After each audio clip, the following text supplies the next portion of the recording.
Oh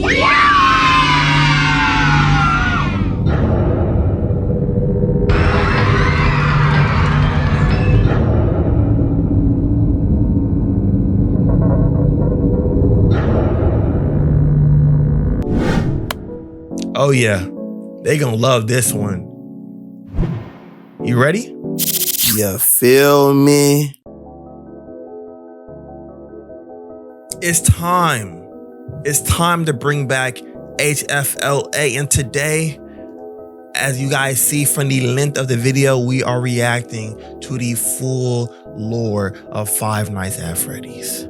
Shout out Hyperdroid for allowing me to react to this video and post it on the channel. Now, the video also features other people like Game Theory, Rytoast, and more, which I'm also including them in the description as well.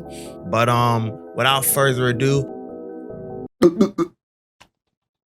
let's get it. Brent Beckett. Let's get it. Oh, you good?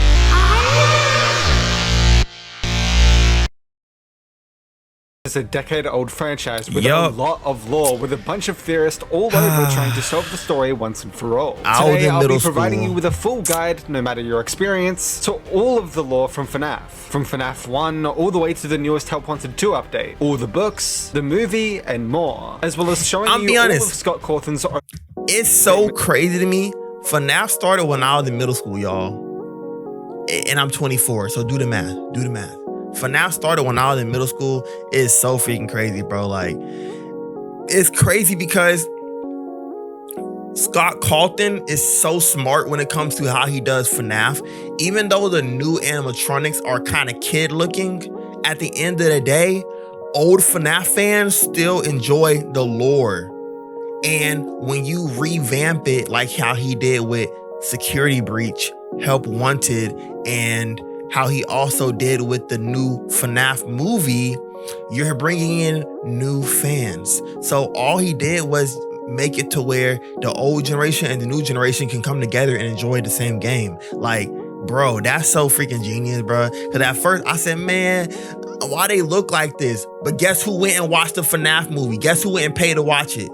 I did. So at the end of the day, like, bro, genius, bro, genius. About the lore, confirmations that you may not have ever seen, as well as a list of almost every theory in FNAF history. This video also features a ton of FNAF theorists such as Game Theory, y'all, right there, y'all. In FNAF history. I'm gonna make sure. This video also features a ton of FNAF theorists. They are in my description. So if you guys want to watch their videos as well, they are in my descriptions. Such as Game Theory, Rytoast, ID's Fantasy, Gibby's Horror Homestead, and more. I wonder how long it took to make this video, bro. I know it had to take a couple weeks, bro. Instead of just me the whole time. Speaking of, there'll also be this little switch on the top right, which whenever I or others are being biased, this switch will turn red. And whenever it's completely unbiased and just talking about that's quality. It will turn green. Also, this video is a part of the biggest FNAF guide ever. FNAF talk about quality, bro. That's crazy. FNAF insanity, including every single little detail from the franchise, I highly recommend checking it out. Without further ado, please subscribe so you might Hold up, y'all. I'm so sorry for pausing a 24-hour video. Oh my gosh. Oh my goodness. By the end of the year, or somehow 250. Remember, this is all just a theory, and let's head back to 2014 to begin our Yes, sir. I was 13 years old. I was 13 years old. Within FNAF 1, we learned that on June 26th in an unknown year, 5 children were lured into the back room during a birthday party by someone using one of the company mascots, where they were killed and then stuffed into the animatronics themselves, causing foul odor to come from the machines and eventually cause the place to shut. Then sometime later, this Freddy's opened, and we now work as a security guard named Mike, taking advice from the phone calls from a previous employee who we hear unfortunately died by the end of the week, at the hands of the animatronics now possessed by those 5 children. One of the biggest mysteries to come from this game is an event mentioned by Phone Guy, the Bite of 87, where an animatronic attacked someone, causing them to lose their frontal lobe. We also learned that they actually survived. However, which animatronic did the bite is the main part of the mystery. From this game alone, the main suspects were... Okay, y'all. I will be pausing because, as you know, this is also a reaction. I'm going to be inputting my own stuff. You know, one thing I always wondered, one thing I always wondered about this franchise, why in the world, not franchise, but like the animatronics, if their soul is in the animatronic, is there not a way that you can take their corpse out of the animatronic so the rotting odor will go away?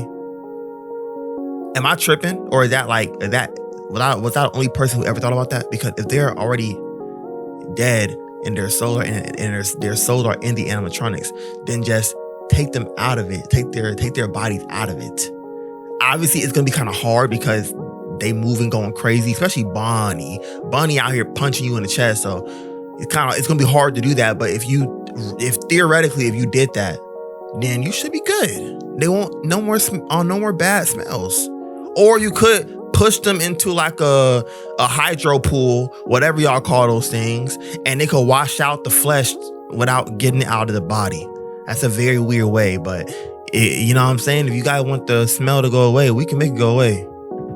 Who has a fingerprint on its head, and so someone might have been trying to get out of the bite. Foxy, who is weirdly the only one who's out of order. Wait, Freddy had a fingerprint on his head? The mystery. From this game alone, the main suspects were Freddy, who has a fingerprint on its head, and so someone might have been trying to get out of the bite. Foxy, who is weirdly the only one who's out of order and withered, seemingly broken, which could be implying that Foxy is dangerous, or Golden Freddy. Yeah, Foxy's dangerous. Y'all see Foxy? That occurs after setting custom night to 1987, but also that he's out of sight in the location and hidden away, as if something happened surrounding it that Fazbear Entertainment was trying not to pause it too much, too frequently, bro, but that's cool. Clear explanation on who the possible culprits are in the next game. Around this time, though, there are also theories going around about what "it's me" actually means. Whether one of the animatronics has a connection to Mike Schmidt, who at the time may have been either a relative of one of the kids, or possibly the murderer himself, who they're trying to intimidate with the phrase. Honestly, we don't even have a much clearer answer 10 years later, as most interpretations rely on other theories, mainly with who you think possesses Golden Freddy, to be true. Some suggest it's meant to be the crying child, Mike's brother in a later game, either from within his little Freddy, brother, or possibly even from just haunting Mike. Golden Freddy isn't real was another theory that has genuinely been debated upon to this day. A theory that arose because of Golden Freddy's ghostly nature and teleportation abilities, leading people to doubt he even exists physically. Another Golden Freddy theory was that if he was indeed a real physical animatronic, it might be in the kitchen, the only offline camera. Some less important and more smaller theories also arose during this time, such as Foxy is a good guy, which was based on the fact that Foxy doesn't actually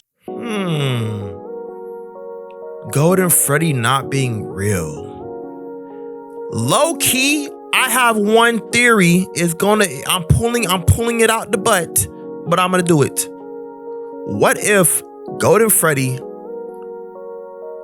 was only a hallucination because of your adrenaline caused, not your adrenaline? What if Golden Freddy was only an after effect of your anxiety due to being afraid of the animatronics coming into your office to kill you? What if Golden Freddy is an entity? No, it wouldn't. If it was an entity, it would be real. But what if Golden Freddy was just caused by anxiety-induced shocks? Now I'm gonna leave that at that, because that sounded stupid, but we're gonna keep playing it.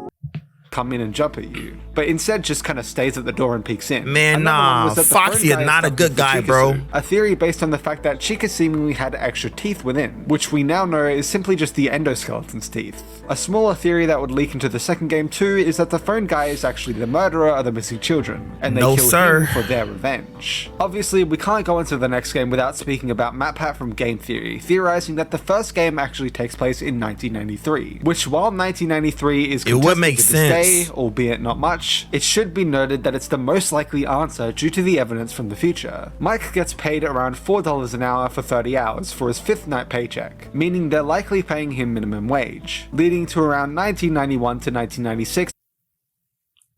Minimum wage of $4 back in the day? The minimum wage was $4. That's crazy, y'all. I'm not gonna lie. That's freaking nuts. Funnily enough, in the next game, once Scott knew for a fact we would actually calculate the pay, the paycheck just happens to perfectly equal the 1987's minimum wage with no error rounding up or down at all. Bro, FNAF 2. Okay, y'all. I'm legit gonna let it play out for a bit. But FNAF 2, y'all, FNAF 2, y'all, is to me the scariest Five Nights at Freddy's game. It's the hardest Five Nights at Freddy's game. Argue with your mama.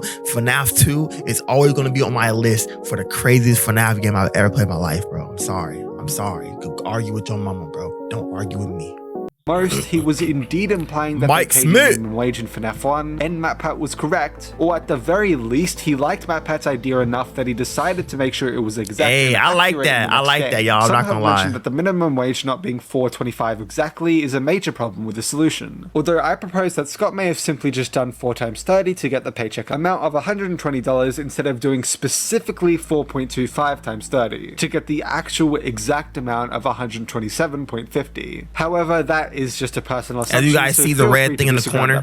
Whether it was initially meant to be solved that way or not though, judging by FNAF 2 making the pay actually accurate, Scott would later mention how FNAF 1, 2, and 3 were solved, and that the story was completely uncovered by YouTubers and the community. I think it's very important to note that this is when 1993 was the main date for FNAF 1, and 2023, gotten from 1993, was the main date for FNAF 3, used by almost the entire community. FNAF 3 was based in 2023? Clarify that those data are incorrect despite everyone using them for 10 whole years, and instead actually references one of the dates, 2023, in a later game, to seemingly confirm or at least heavily imply that we were correct. And he'd also later create a code in the survival logbook that makes FNAF 3... Wait, hold up, y'all. Date for FNAF 1, and 2023, gotten from 1993, was the main date for FNAF 3, used by almost the entire community, which he would still go on to never clarify that those data are incorrect despite everyone using them for 10 whole years, and instead actually references one of the dates, 2023, in a later game, to seemingly confirm or at least heavily imply that we were correct. And he'd also later create a code in the survival logbook that makes FNAF 3 taking place before 2017 extremely unlikely, to the point some say impossible. Within unused FNAF AR emails, 1993 was mentioned twice as the date FNAF 1 takes place. And while this is unused content, Scott did apparently say that they were bound to be leaked anyways. Although, to be fair, I can't seem to find a screenshot of that statement, so make of that what you will. Overall, I think if Scott has had 10 years to say that everyone is incorrect, and he instead makes sure he's 100% accurate with the minimum wage in the next game, officially states that we've been correct about the first 3 games, references those years in the future games, disproves other solutions with a logbook code, and more, it seems pretty likely. Especially considering the other main option, 1992 for example, uses the exact same minimum wage solution, but just uses the fact that in FNAF 2 we get paid on a Thursday, so maybe we get paid on a Thursday in FNAF 1 as well. Yo, what if FNAF 3 actually did take place after 2017, even if it wasn't 2023, if FNAF 3 took place after 2017, when the heck does security breach take place? 2030? FNAF 1 has been pretty much completely solved. Okay, It's been almost 10 years since the game is released, and we know pretty much everything about it. But we never really talk about Phone Guy's death. On the 4th night, it's pretty obvious he got killed by Gordon Freddy. But what happened after? What happened to I'm telling y'all. As pretty much everyone watching I think Gordon Freddy is anxiety induced, bro. For soul energy, say what y'all want to say. Souls to inanimate objects. Typically, it's metal, and the closest piece of metal to Phone Guy when he died is the phone he was recording his message with. He is literally possessing the phone. That would explain the Night 5 phone call, which is literally just this. And why he is so out of place in Ultimate Custom Nights. But then again, what do you mean out of place? Choose Trash in the Gang over really important story characters like Nightmare Foxy. So take that with a grain of Wait, why in the world is the phone Custom Nights? But then again, why is the phone even a thing? Is that to distract you in Custom Nights? Like, does it distract you when it rings? I'm like, what? He did choose Trash in the Gang over really important story characters like Nightmare Foxy. So take that with a grain of salt. In 2017, Scott Cawthon revealed that he had made only one actual retcon in the series, the first 5 games at that point. While he didn't reveal what, he did say it was integrated pretty seamlessly, most people didn't notice, and that it wasn't merely a new story detail, we're talking about a contradiction. And that doesn't leave us with many candidates. Maybe who owned the pizzeria, or how long Freddy's existed? but I believe the most plausible one is this newspaper clipping. Suspect convicted. Missing. It seemed pretty standard for the lore of a standalone game. Kids went missing, suspect convicted, but no bodies. But this detail didn't make as much sense when the story was continued. Most later evidence implies the suspect wasn't convicted, or at least it'd be hard to fit that into the story. But this all hinges on Scott Cawthon having known the difference between being convicted of a crime and being charged with one, which we can't be sure of because the article weirdly only states the suspect was charged. But in either case, a misunderstanding or retcon, but it's saying suspect convicted, the suspect was not. 5 children are now linked to the incident at Freddy Fazbear's Pizza, where a man dressed as a cartoon mascot lured them to the back room while the suspect has been charged. The bodies themselves were never found. Oh, okay, yeah, he's talking about, Mr. Afton, aka Shaggy from Scooby-Doo.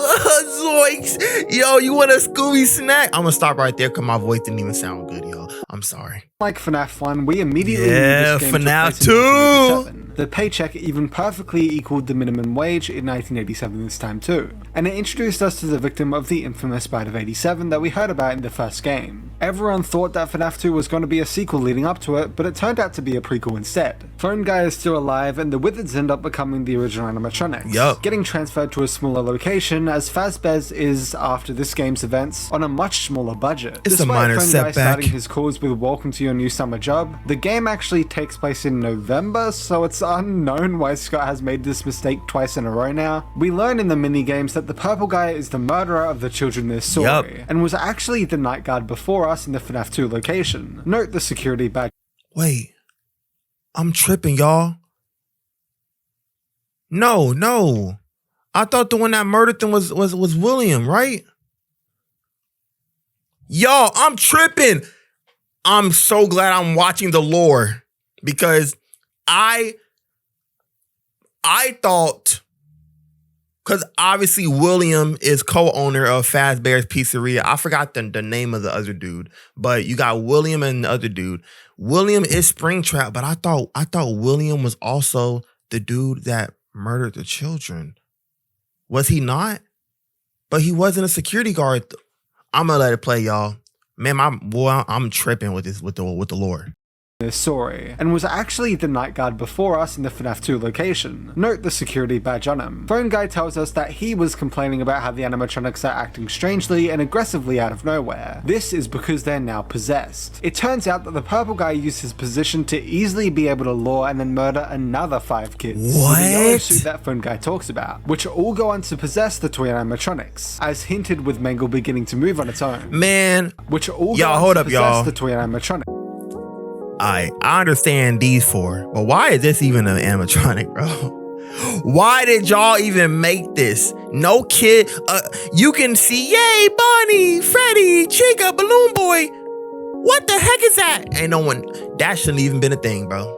As hinted with Mangle beginning to move on its own. This time though, he's able to clean any messes left through his night shift. However, we're still missing one child's death as there's 6 new toy animatronics, which we learn about in the Take Cake to the Children minigame, where a child gets murdered outside of either Freddy's or Fredbear's by the purple guy himself and later goes on to possess the puppet, symbolized by its jump scare occurring right after. You know, that almost scared me. He leaves the night guard job when the toys rightfully get aggressive towards him, and he transfers to the day shift guard instead. We, Jeremy Fitzgerald, become the new night guard. However, when police investigations start, Purple Guy makes a run for it, and Jeremy ends up being transferred to the day shift, namely for the location's final birthday party occurring the next day. Jeremy is told by Phone Guy to stay close to the animatronics to ensure that they don't hurt anyone at a party, and to make sure that nothing goes wrong, which is most likely hinting that Jeremy becomes the victim of the Bite of 87, being bit by one of the animatronics he was ordered to stay close to.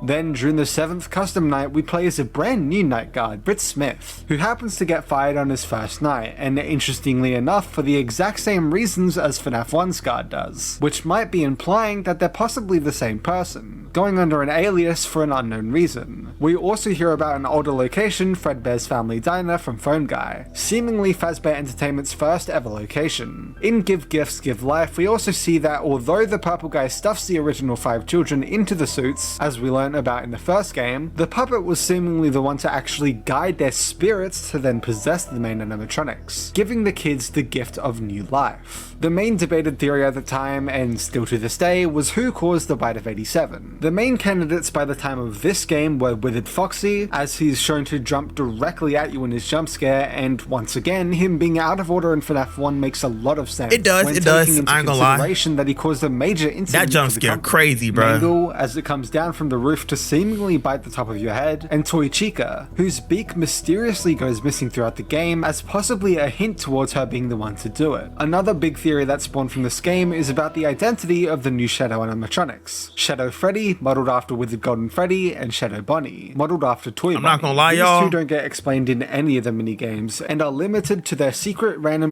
I never even knew I never knew these two even existed, bro. I'm gonna be honest. I never knew these two even existed. Appearances, meaning any information about them is very limited. Although due to them being modeled after both eras of the animatronics, it could be assumed that they may have come from the two incidents somehow. And years later, we'd assumedly get the answer being a thing called agony. Basically, the amount of negative emotion from events of pure tragedy is so powerful that it can create an entity and or make something appear haunted despite not having an actual soul within it. So in this case, Shadow Freddy and Shadow Bunny are basically the manifestation of and born from William's evil. Shadow Freddy likely being created from the agony. Wait, did they say William? Without what? So it was William Afton, right? I thought he was a co-owner though. Why would he be a night guard? Am I tripping? I mean, let me listen to this again, bro. Station of and born from William's evil. Shadow Freddy likely being created from William's evil. Was William a security guard? No! Hold up, y'all. I gotta do a real quick fact check. Okay, y'all, I'm tripping. He does co-own it. Why the freak was he working security guard, though? That's crazy, bro.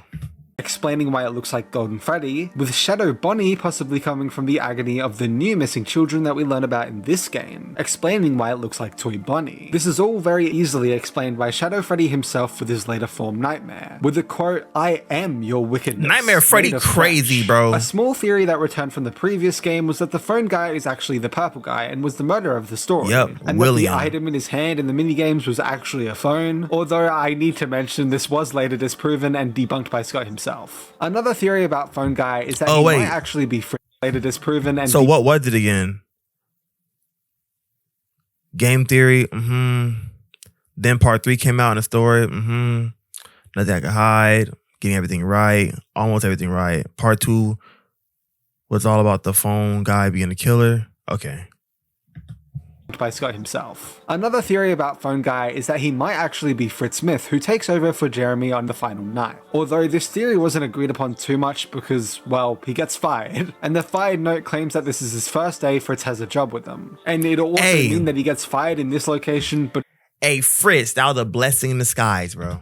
The same position. You don't want to work at Fat Bear Entertainment, trust me. A smaller theory that came from this game was the fact that the puppet was actually either in the FNAF 1 location or a previous Freddy location due to the dream cutscenes between nights, showing the main FNAF 1 animatronics and eventually the puppet all in what appears to be the FNAF 1 location. Even in the future, it's still unknown what these dream cutscenes were meant to be telling us, if anything. Although some may say this is showing us that the FNAF 1 animatronics bro, that looks so creepy, bro. Look like in the original Freddy's 2. Another smaller theory was whether the purple guy was actually purple or not, which later on it would actually get confirmed that it's simply meant to be representing him in the shadows, and that, surprise, surprise, he's not actually a literal purple guy. FNAF is almost 10 years old. Sidekick 9995. Theories, I have to mention the debate on purple guy and the potential of a pink guy. In Foxy Go Go Go, some theorists thought that the purple guy in the corner was actually pink, and therefore a different character altogether. That's funny. This opened the door to so many different theories, from maybe purple guy was innocent, which was a theory that I really found interesting back in the day, to maybe purple guy was the phone guy and pink guy was the killer, to maybe these two were the owners of the restaurant together, and they had like conflicting interests in the restaurant. If you were a FNAF fan back in 2014, I mean, 2015, they tell you are co-owners. There is co-ownership, so who knows? Could have been a good theory. While I never personally believed this theory, I thought the potential to have two killers, or even one killer and one good guy, would have been a very interesting aspect for the series. So you can give this theory a psychic approved stamp or something. I don't know. Moving on. Five Nights at Freddy's 3. 2015, I was 14 years old. This game is quite straightforward with most of its story. The game takes place 30 years after. Isn't me or FNAF 3 was like, might have been one of the easiest FNAFs? Am I tripping? Or is that just me? I think the mechanics weren't as hard as like the other FNAFs. Like FNAF 2, man, as I said, are you with your mama? You have to look forward at the stuff going on at the events, turn on lights, put on a mask. That was a lot of work, can't lie.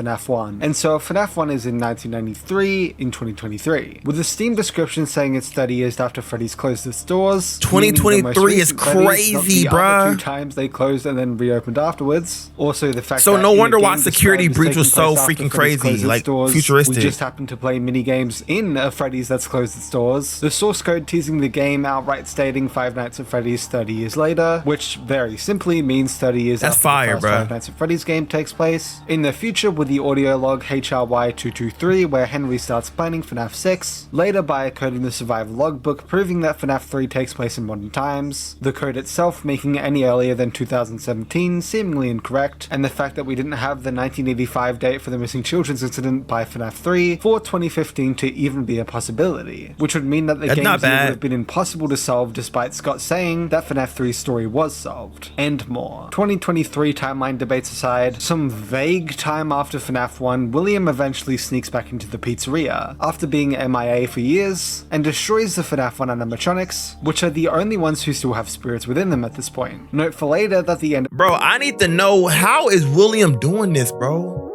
Even if bro had on a spring trap, but I'm quite sure that was him just being himself. How are you destroying these animatronics, bro? Are you Bruce Banner? How are you doing this, bro? And is anyone going to talk about it?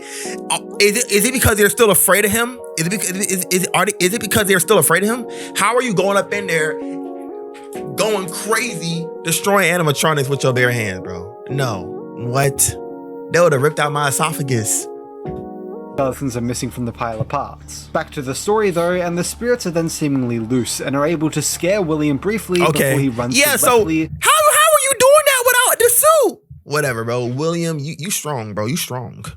To the Spring Bunny suit, feeling powerful and mighty once more before the suit malfunctions and imprisons him within it. Then skip forward to 2023. Could you imagine getting spring lock, bro? Decide to create a location purely based around the myths and rumors of Freddy's past. Fazbear's Fright, the horror attraction. They go to the old locations looking for anything they can use, and one day are informed of safe rooms in the locations. Phone Dude and whoever else is running Fazbear's Fright eventually go there and find the Springtrap purple guy in the Freddy safe room, along with some more FNAF 1 animatronic parts, and they then put him in the location as an attraction. Springtrap is then loose within Fazbear's Fright until the unnamed player, I'll get into this in a second, works his nights and seemingly sets the location ablaze, ending the FNAF story in the purple guy's terror, or so it would seem. That's not at all though.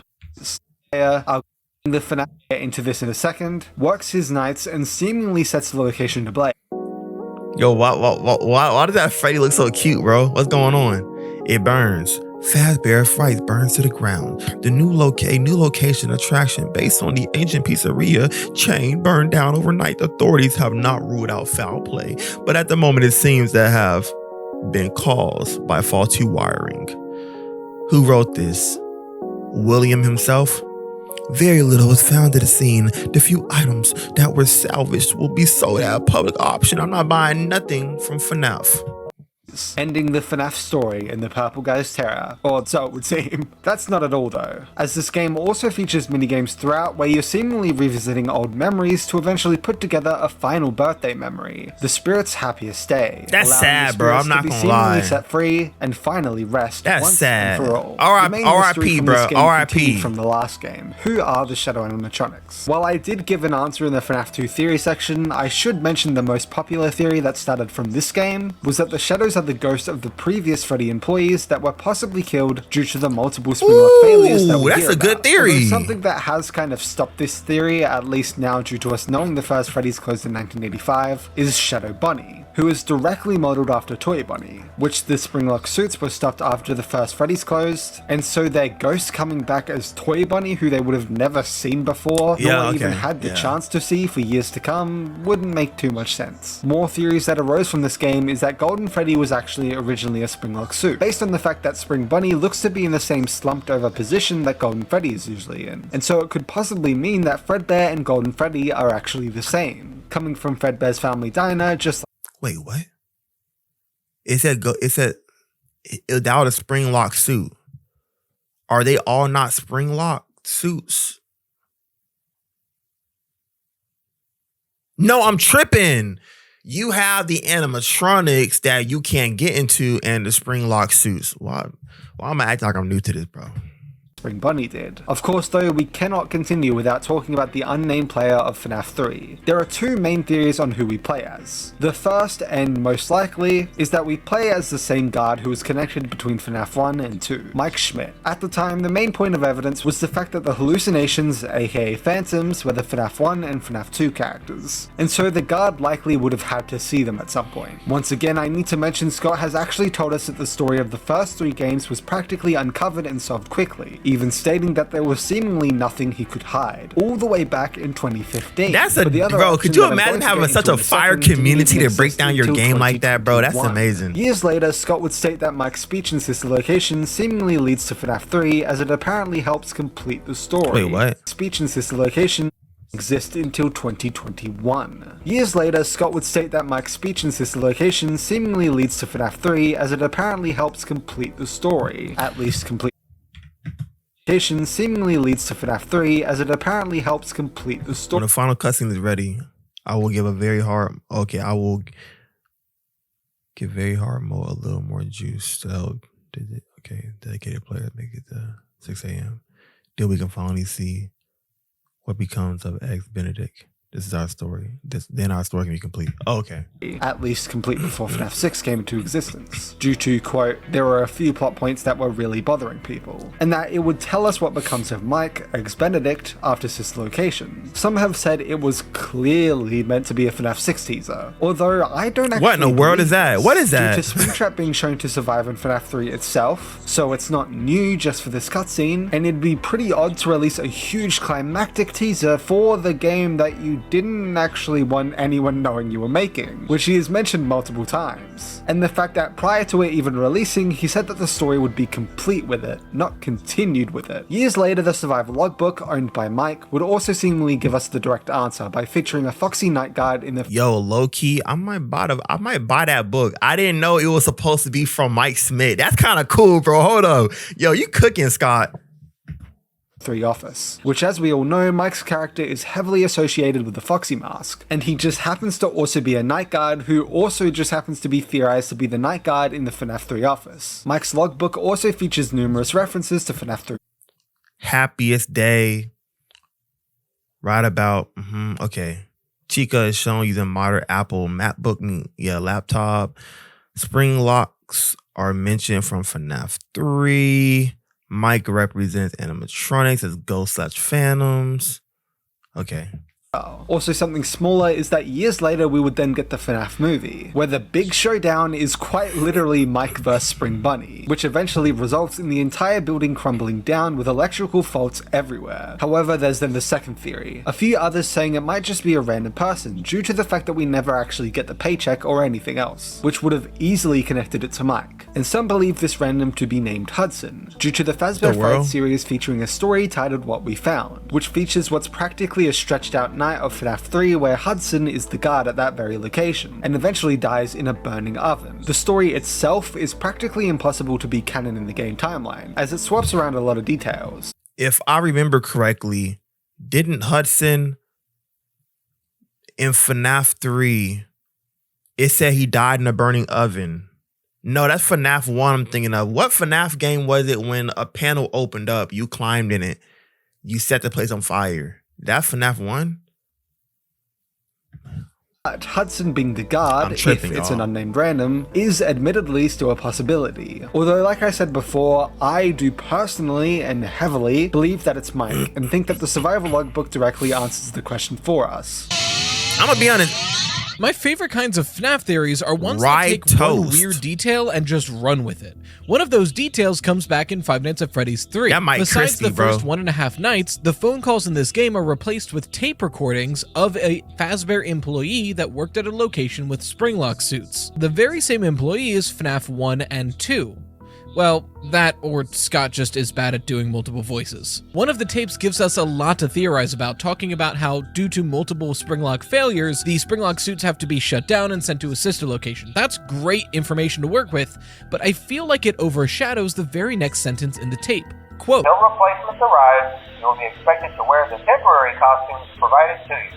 Keep in mind that they were found on very short notice, so questions about appropriateness/relevance should be deflected." Now this could just be a throwaway line, but what if it isn't? What suits would be irrelevant to the Fazbear brand? There are so many options for this, and some of the common theories I've heard is that this could be an explanation for Shadow Bonnie and Shadow Freddy. They're the right suits, but they're the wrong color. Another theory is that this explains the non-FNAF character masks we see in Happiest Day, like this alligator who came out way before Montgomery. Yup. But 8 years later, that boy Monty. Another possibility. In the room we encounter the Mimic in, we also see felt costumes of an elephant, a non-Chica bird, and presumably a lion costume that the Mimic has commandeered once we encounter him. If these suits were in the basement of the FNAF 6 location, then it could be implied that Fazbear owned them in general and they were lying around. But we've never seen these characters. Maybe these felt suits are the replacements that we heard about all the way back in 2015.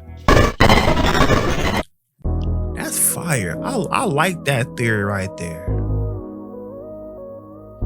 Because the way Scott does his games, you can't take anything that he does and just think that he did it. Everything Scott does in these games are 100% there for a reason. I haven't seen the Mimic because I ain't gonna lie, the art style is throwing me off. But that's interesting that they had different suits. But then again, someone said the Mimic, I saw someone said the Mimic was based like way back in the day. So I think I need to stop looking at like random Reddits, bro. This game is where it starts to get a little difficult. To the point that once saying we had practically solved FNAF 1 I just found out that FNAF 4, it was the kid who was bit in 87. They said that was his nightmares apparently. And he was in a coma. He then said that FNAF 4 was the one no one got. This one caused a lot of confusion. That's fire. Imagine no one getting it correct. Some of which still remains today. At the time, all we knew for certain was that back in 83, the crying child was bullied by his brother, who we now know is Mike, for multiple days straight while gearing up for his big birthday party. Not at Freddy's, but at Fredbear's Family Diner. Wait, y'all, I thought it was two Michaels. Mike Smith was the security guard and Michael Afton, which was the one who ended up going to sister's location because his sister was Circus Baby and his brother was am I tripping? Yo, hold up, bro.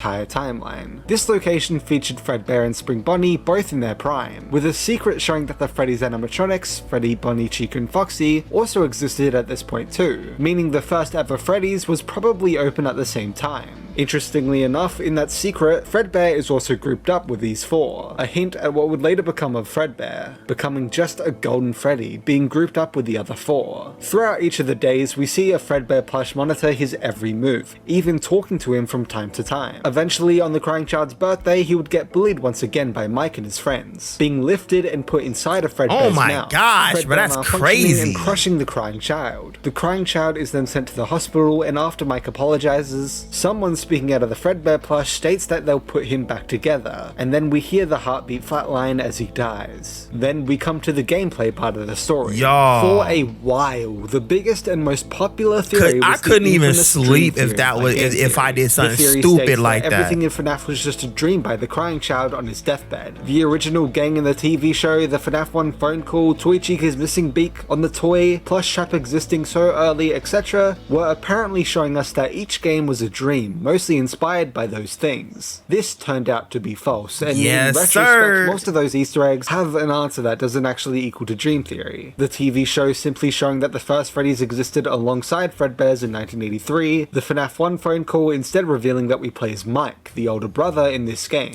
sometime after FNAF 1, having nightmares about his Mike, you tripping, bro. With similar gameplay mechanics and everything, and what happened to his brother, with the pills and hospital equipment randomly flashing in and out, Toy Chica's missing beak possibly being in reference to her being the cause of the infamous bite of 87, which to be fair, we did think this game was originally going to solve, as Scott trolled us leading up to the game by replacing the 87 in the source code with the 83, only in the last day or so, which most missed. And the minigame plush trap toy was more so likely just a Spring Bunny plushie, and nothing to do with Springtrap. Like I said in passing just then, we did eventually figure out that we were instead playing as Mike, after FNAF 1 takes place, having these nightmares of his recent experience at Freddy's due to the phone guy call playing So, Mike Schmidt is the one who threw his brother into Freddy's mouth as a joke on his birthday. Not Michael Afton, Michael Schmidt. And I personally believe that the hospital equipment and nightmare/Fredbear stuff appears in his dreams because the crying child is possibly haunting Mike and is hijacking those nightmares. Similar to how in the FNAF movie, Mike's dreams are all focused on what happened to his brother, with the other animatronic spirits. This whole time that y'all, I'm so glad I'm watching this video. I did not freaking know that. I thought I saw a video a long time ago. It said Michael Afton. I've been calling this man Michael Afton for like years, bro. Oh my gosh. To hijack and change things in the dream. It's just reversed for the games, where his nightmares are focused on what happened with the animatronics, with his brother's spirit able to hijack and change things in the nightmare. This would also align with the survival bug. So that was Michael's nightmare? So was that Michael's nightmare? Are you saying that was Michael's nightmare?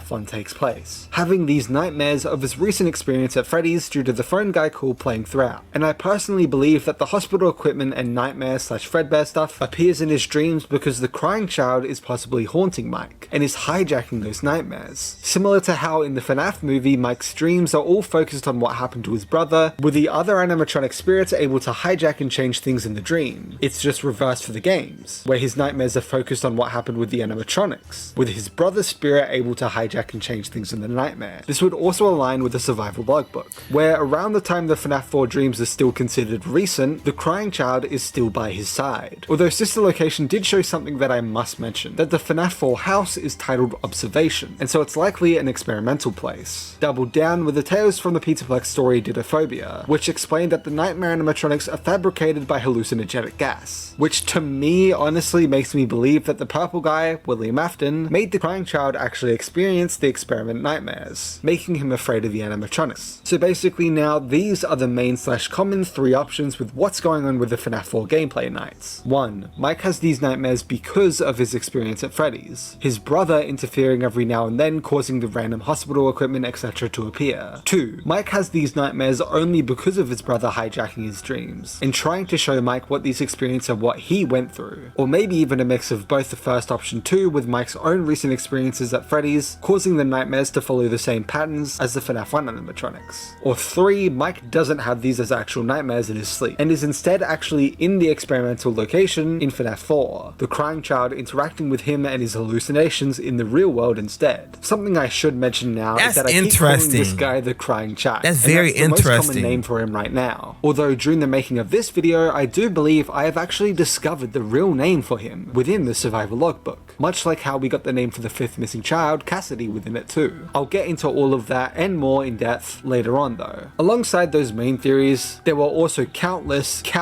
endless theories all about what was inside FNAF 4's box. But Scott has since mentioned how the contents of the box have actually been changed, and corrected multiple times in fear of how the fans would accept the answer. Yeah, that's funny, so, bro. Honestly, there's no real point in actually trying to figure out what's inside the box, as the correct answer figured out today may not actually be the correct answer figured out years later. He would later talk about the box in Dorko's second interview, interview with him. Despite not being satisfying, whenever he's making these games, there's a lot of things in his head that are just flowing ideas, and they're just the first half of something. What's there on the other end is definitely there, but he must progress through it. He knows something is there, and he makes the roads to get there for that to be revealed, but sometimes when he progresses, the roads aren't the same as the ones that were planned before. Even though at the time something was definitely there, the progression of the story didn't actually go there, and so the strings never got pulled, and the other half of the idea remained in the ether. There is something in the box, but he never pursued it, and so he doesn't know if he can find it again. Yo, I'm gonna be honest, bro. Could you imagine having that much lore in your head and you gotta just freaking find a way to make it all connect? We all know Nightmare from FNAF 4. A decent amount of us also know that Nightmare is referred to as Shadow Freddy in the FNAF 4 files. Those who know this accepted that and went on their way. But how? How can these two characters be the same? To that, we have to go to the books. We specifically have to look at the hide-and-seek story. In the story, Shadow Bonnie gains more power and agony from Tobias' emotions and grows stronger, and Shadow Bonnie's form becomes more nightmare. Okay, so I'm guessing Tobias is the person that died, right? Gains teeth. I think that this is trying to show us that when empowered with enough agony, or more specifically, emotional energy, the shadows can grow into more nightmare-like creatures. That's so creepy looking, bro. Goodness. And his particular voice line that he says to William. What this means is that Shadow Freddy is made more powerful from the actions and grief surrounding William's misdeeds, which was killing and torturing children, eventually becoming the freak of nature we see in FNAF 4. Boy. Hide and seek, as Shadow Bonnie grows in power. If I saw that running towards me, in FNAF 2, Shadow Freddy's in the back room. In FNAF 3, he's right next to Michael. In the FNAF 4 gameplay, he's actually able to attack in his upgraded form, Nightmare. I think Hide and Seek was trying to reveal to us the nature of agony entities in this way.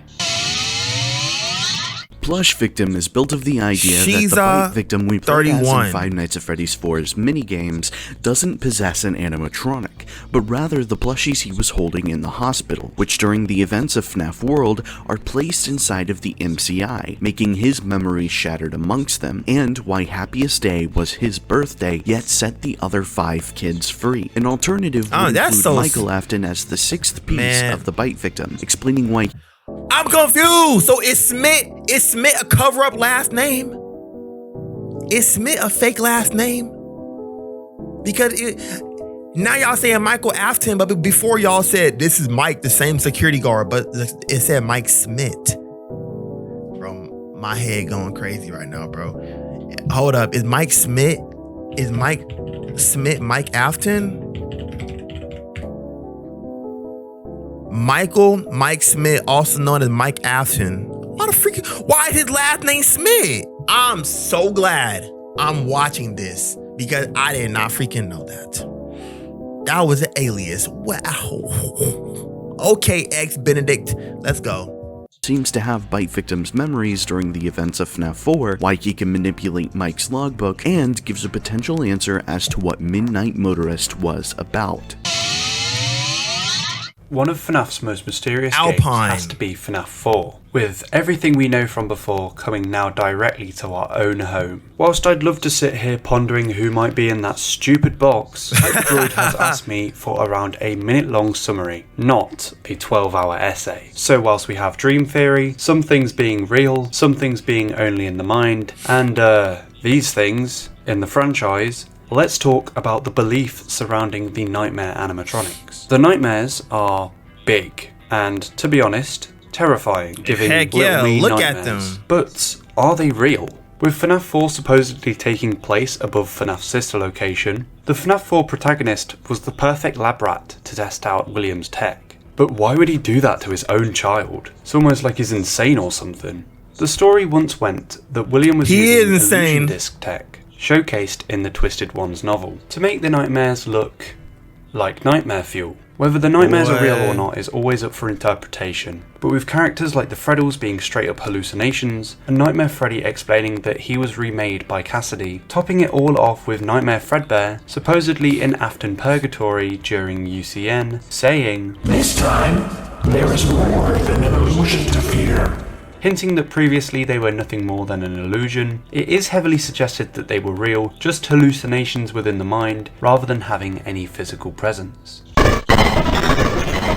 Y'all, I did not know there was this much FNAF lore, bro. I seen FNAF World, but I didn't know that it was like, so everything is canon pretty much. You need to, if you play FNAF, you pretty much need to play everything or at least look up everything. Cause I'm like, FNAF World. And FNAF 4 they said FNAF 4 was above Sister Location. So FNAF 4 happened after Sister Location, I'm guessing. This game obviously didn't have much lore that came from it, but the most common theory from it was that it had some connections to FNAF 3 and maybe even the FNAF 4 box. The theory goes that things in FNAF World such as how to achieve the clock ending and all the references to finding pieces and putting them back together are all parallels to how the FNAF 3 minigames are completed, in this case put together to create Happiest Day, and that since the FNAF 4 box is open in the FNAF World's files, maybe Happiest Day or what it represents is actually what's in the box. So basically, with the intro including a spirit saying I'll put you back together, FNAF World is a handcrafted experience for the crying child, likely by Charlie, helping put the memories all together in order to create for the crying child, likely by Charlie, helping. Since besides Elizabeth, no one else is dead at this point to do all this for the crying child, and Charlie is the protector / guiding spirit. Oh, okay. The memories all together in order to create Happiest Day for all the spirits. Basically, think Ultimate Custom Night for Isn't that the puppet, right? Isn't Charlie the puppet? Yeah, okay. Charlie is the puppet. Okay. FNAF World for the crying child. A theory alongside that is that while the crying child helps create the Happiest Day that we see in FNAF 3 in some way, he himself isn't actually there and instead has his Happiest Day with his family here, with this scene of 3 people in front of the TV, bro. Which is titled Happiest Day in the files, and it would make a lot of sense as being the crying child, Mike, and Elizabeth watching TV together. Another theory is that FNAF World itself is instead a haven of sorts for spirits after being freed, and that's why all the characters are here. However, despite these theories, the game has admittedly been disowned by Scott since its release, and he has gone on record to say that he regrets tying FNAF World into the lore. So it's safe to say it doesn't have much importance in the greater scheme of things, and that appears to be true because even if this theory is taken away, we know that Happiest Day still happens regardless. FNAF World could be a trap set by William to create a false Happiest. Seth-ziety. I want to get these names correct. Whoever Glitchbear is in World is meant to be the same person as the Fredbear plushie's final speaker in FNAF 4. If William is the final speaker, then that means he would also be Glitchbear. So how does this work? Rather than helping his son, I propose that William knows his soul was shattered after the Bite of 83. He uses his shattered soul to learn how to break and mend souls by using Cassidy to help him find his way by leaving breadcrumbs for him, leading him to put himself back together by intertwining his soul with the MCI kids, as evidenced by the same clues in FNAF 3 to complete that Happiest Day. In doing so, William created a false Happiest Day for the MCI and CC to maintain their trust and for him to effortlessly control the spirits to do his bidding, like in the novels and the movie. If you would like to learn more about this William, what are you getting from this, bro? William, what are you getting from this, bro? Manipulating spirits, bro. To make them trust you, to do your evil bidding? What are you getting from this, William? Feel free to check out the video I made on the subject. Five Nights at Freddy's Sister Location. This game immediately tells us that we're playing as Michael, Mike for short, which fans immediately connected to FNAF 1's Mike Schmidt. For some, this even further proved that we play as this Mike character in every single game, as the pattern seemed to continue. Sister Location itself was the game that seemed to point the story of FNAF to be a story about the William Afton family, a family tainted by their father's evil, featuring the youngest son who got killed by Fredbear, as shown in the FNAF 4 minigames, similar to his sister, who we'd later learn is named Elizabeth, who got killed by Circus Baby, as shown in the secret minigame here. Then finally there's Michael, the older son and brother to both, who we play as in this game, and who seemingly works against his father throughout the story. The story of this game features 2 locations, Circus Baby's Pizza World and Circus Baby's Entertainment and Rentals. The former seem to have existed and then obviously had been cancelled as shown in the teasers leading up to the game, around the same time as Fredbear's Family Diner was operating in 1983, as the latter location, Entertainment and Rentals, was shown in the Breaker Room map to have existed in full. Did I just read that wrong? Okay, yeah, Circus Babies, Entertainment and Rentals was shown in the Breaker Room map to have existed in full at the same time as Fredbear's was operational, when Fredbear and Spring Bonnie were both there, which we know both were moved away into a Freddy's location after Fredbear's shut. However, we hear that Entertainment and Rentals only existed as William's private workshop until the first Freddy Fazbear's Pizza closed from the missing children's incident, as Hand Unit mentions how this location only opened after the closure of a Freddy's location. After working on the job for 5 nights, the Fun Times eventually enact their plan and scoop themselves in order to come together and form the animatronic amalgamation that is Ennard, eventually tricking Mike to go into the scooping room side and that animatronic, I didn't know what that was for a long time. Remember, y'all, I took a break from FNAF and I was looking at bits and pieces. I kept up FNAF 1 and 2, then I disappeared all the way into Security Breach. So take it how you want to take it. Is Ennard, eventually tricking Mike to go into the scooping room side and, well, getting scooped. This causes Ennard to go into Mike's body. So they just like took a chunk out of him, like when you're taking ice cream out of a y'all look at that, bro. Into the scooping room side and getting scooped. This causes Ennard to go into Mike's body and puppeteer it for the time being. Eventually, with the Custom Night DLC, we got more cutscenes where we see Mike's body slowly start to rot more and more, to the point that Ennard eventually has to leave it since it's simply unusable now, causing Ennard to enter the sores, but Mike, with some encouragement from his sister, continues to live. Oh eventually, my gosh! He promises William that he's gonna come find him, and judging by the visuals on screen, he successfully did just that. Timeline-wise, some suggest this location actually comes before FNAF 2, meaning the yeah, you got scooped, bro. Cause like just imagine standing still and like something just like, oh nah, bro. Just take me, just take me, bro. I don't want revenge, bro. Just take me, bro. Reason Mike gets fired isn't just a joke anymore and is now actually given some proper lore importance, while others like me suggest the game goes in between FNAF 1 and FNAF 3, that Mike's speech at the end of the custom night mode is the lead up into the story of FNAF 3, which makes sense considering this Steam post from Scott states that the cutscene helps complete the story at the time by telling us where Mike goes after his journey as ex-Benedict, and that the Tales from the Pizzaplex story Dittophobia shows the fun times are all still intact 20 years after the Nightmare experiments start, which we know exists back in 1983, making the fun times still intact in the 2000s, after FNAF 1. A theory that goes hand in hand with the latter option is that the funtime animatronics actually contain the spirits of the original missing children, which is seemingly hinted at in the trailer as well, with the quotes, "You don't know what we've been through, where memories sleep, etc." And this theory was later given a lot more evidence and explained in multiple sources, which we'll get into further in the next game, but all in all, it seems pretty solidified that the fun times contain Remnant thanks to the Scooper, and the specific Remnant that they have is from the original FNAF 1 animatronics after the Follow Me minigames when William So that means that FNAF sister location came out before FNAF 3, because didn't they just say that that cutscene was let me go back to the cutscene, y'all, to make sure I'm not tripping. Goes in between FNAF 1 and FNAF 3. That Mike's speech at the end of the custom night mode is the lead. The game goes in between FNAF 1 and FNAF 3. Okay, yeah, I was right. That Mike's speech at the end of the custom night mode is the lead up into the story of FNAF 3, which makes sense considering memory sleep, etc.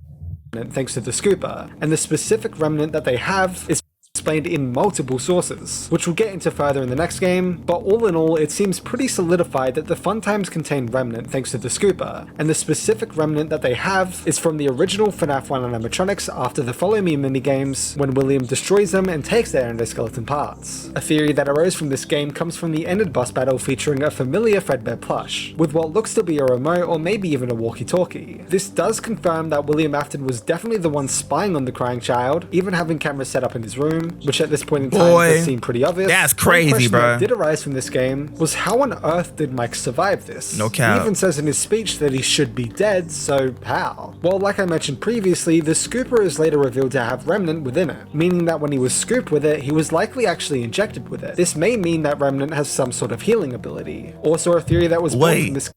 They said when he was scooped with it, something injected in him. So how does a scooper work if it injects you? The world? What kind of scooper is this, bro? This ain't a scooper.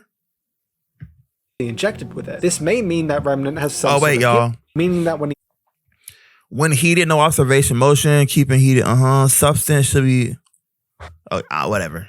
Scooped with it, he was likely actually injected with it. This may mean that it's within it, meaning that when he was scooped with it, he was likely actually injected with it. This may mean that Remnant has some sort of healing ability. Also, a theory that was born from this game was that Mike was actually a robot the entire time, and that's how he survived. Although Scott has gone on to mention how the scooper worked and confirmed he is, in fact, human with human organs. I don't think any kind of single scoop to the abdomen can pull out the whole skeleton, but just imagine your torso as a jack-o'-lantern. You got the right idea. And then if something is crawling inside of you, you could probably manually empty out the rest. Wait, what? Your torso as a jack-o'-lantern. Boy, that's a crazy description, y'all. Although this shouldn't have ever been questioned in the first place, let's be real. Now, I'd like to flex my massive brain with JC Talks. The books aren't canon, but I 1, value my life, and 2, haven't touched either Tales or Frights. What can I say? I was never book smart. Rather, I'd like to take this chance to touch on a theory that I'm sure we've all heard of. Sister Location Adult Theory. The story goes, in the early run of Sister Location, Kane Carter speculated that this next installment would go in a much more mature direction, and could be focused on a Fazbear's location with adult entertainment. The story following the animatronics' trauma from such a place. Now, did he end up being wrong? But, I mean, at least for the sake of the theory, was he wrong for thinking that it could be possible?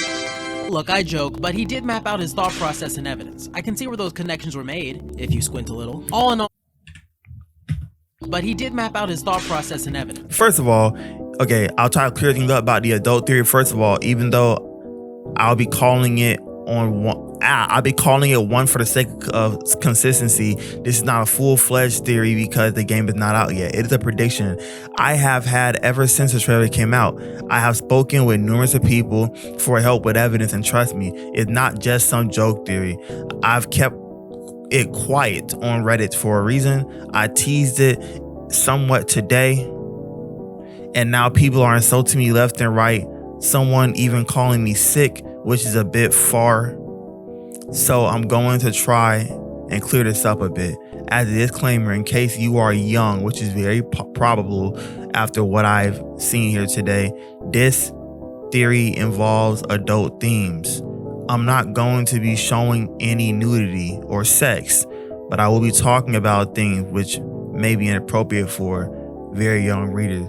Wait, did he think this was like a strip club? Whatever. Did bro think you gonna get animatronic gonna just throw it back on you? Can see where those connections were made, if you squint a little. All in all, a classic example of overthinking in FNAF theories. It's a bit of a dead horse. I think people are especially harsh on Kane nowadays, but a piece of FNAF history that I was happy to talk about. Okay, bye. When was Sister Location? Arguably one of the toughest questions going around the fandom. And for good reason. Was it before FNAF 1? After FNAF 1? Before FNAF 2? After FNAF 4? Many questions. But I think that I've got an answer that makes both narrative and thematic sense to the story. It gets confusing keeping track of who the fun times are and where they came from, but given what Hand Unit says in the opening for Night 1, we can confirm that the events of this game take place after a Freddy Fazbear's has shut down. So let's think about this. Michael has gone down to the bunker, presumably because his father is doing something else. Okay, let's note that down. We have a story about an Afton going into an old location with abandoned animatronics that eventually get dismantled, ultimately resulting in him meeting a sticky end where, despite sustaining injuries that one could have no hope of surviving. Could he not like dodge the scooper? Is there a reason why he couldn't dodge it? Like, the scooper only goes forward, bro. You look in that room, y'all. It's so much that space. Eventually get dismantled, ultimately resulting. Look at that. I would have just swung my body and I got hit. I wouldn't. Skill issue. Come on, Mike. Come on, Mike. In him meeting a sticky end where, despite sustaining injuries that one could have no hope of surviving, inexplicably does so. Wait a second, this is sounding kind of familiar. The Follow Me minigames and Sister Location happen at the same time. But that's just a theory. In a game that was, and to some seemingly still is, the game to end the original story for good, the game is actually quite straightforward with its story. This game almost, very likely, I want to say definitely, takes place in 2023, soon after FNAF 3 was theorized to take place. As Henry, HRY223, the co-owner of Fazbear Entertainment in its heydays, and business partner to William Afton, lures all the leftover animatronics into a pizzeria that Mike manages and works at, being the Brave Volunteer. The animatronics that are actually possessed Brave Volunteer is crazy, y'all. Who itself was built to go and actually lure and capture the puppet, who still has Charlie, Henry's daughter, within. Scrap Trap, who is simply just the post-fire Springtrap with some new changes to his body. Scrap Baby, still possessed by Elizabeth, but who was kicked out of Enid after an argument about her taking too much control. Itself is now Molten Freddy, now with a molten mask shaped after Funtime Freddy. And once they're all in the location and Henry is sure there's no other animatronics left, he finally burns the place to the ground, allowing himself and all of the other spirits to rest for, at this point, good, while wishing William to quite frankly go to hell. Fazbear Entertainment is then no longer a corporate entity, and the original FNAF story comes to a close. The final gravestones we see contains the name of the 5 missing children, as well as Charlie's, Charlotte likely since it's a longer name, in the background, which cross-referencing with the FNAF 3 ending makes Gabriel within Freddy, Fritz within Foxy, Susie within Chica, Jeremy within Bunny, and Unnamed within Golden Freddy, being seemingly revealed in the survival logbook to be Cassidy. Also, just for fun, in-depth analysis reasons, canonically, as seen in Security Breach, Ruin, and Help Wanted 2, Mike purchases max upgraded floor plan, carnival hoops, colorful cups and plates, star curtain stage, deluxe curtain stage, candy cadet, discount ball pit, first aid station, paper pals, trash in the gang, gumball swivel hands, lemonade clown, fruit punch clown, and Marty's Plungers sponsorship. As mentioned in the Sister Location lore section, this game gave us more details on the fun times. Specifically that they are filled with the remnant, in simple terms soul juice, that was originally within the Scooper. Whose remnant specifically though? Well, Henry seemingly answers that for us, talking about how William lured the same set of spirits to the same place to take everything that they have again, which is most likely talking about the Follow Me minigames, where the original 5 spirits are lured by William again, as there's no other event in the franchise where a set of spirits are lured to the same place by William and attacked in some form again, and how William will somehow set them to new purpose. So with nothing else timeline-wise being possible to be the new purpose the spirits are set to past this date, it seems that the Scooper contained the remnant of the original missing children, which was then injected into the fun times by the end of Sister Location, leading Henry to mention in his final speech that it's time for the spirits that the puppet helped guide to rest, which the only candidates for that statement are the original missing children as well. But why and how would they be in the FNAF 6 fire for Henry to even need to say that, and why? So I played Pizzeria Simulator, but I got to night 3, I think, or whatever. I never finished it. I didn't know Pizzeria Simulator was... I need to stop playing these FNAF games at random, y'all. I'm playing these Five Nights at Freddy games at random. So from what people are saying, Sister Location was the end of the original cast. And I'm guessing Security Breach is like, I don't know what's going on. I'm quite sure that it's going to be explained in this one.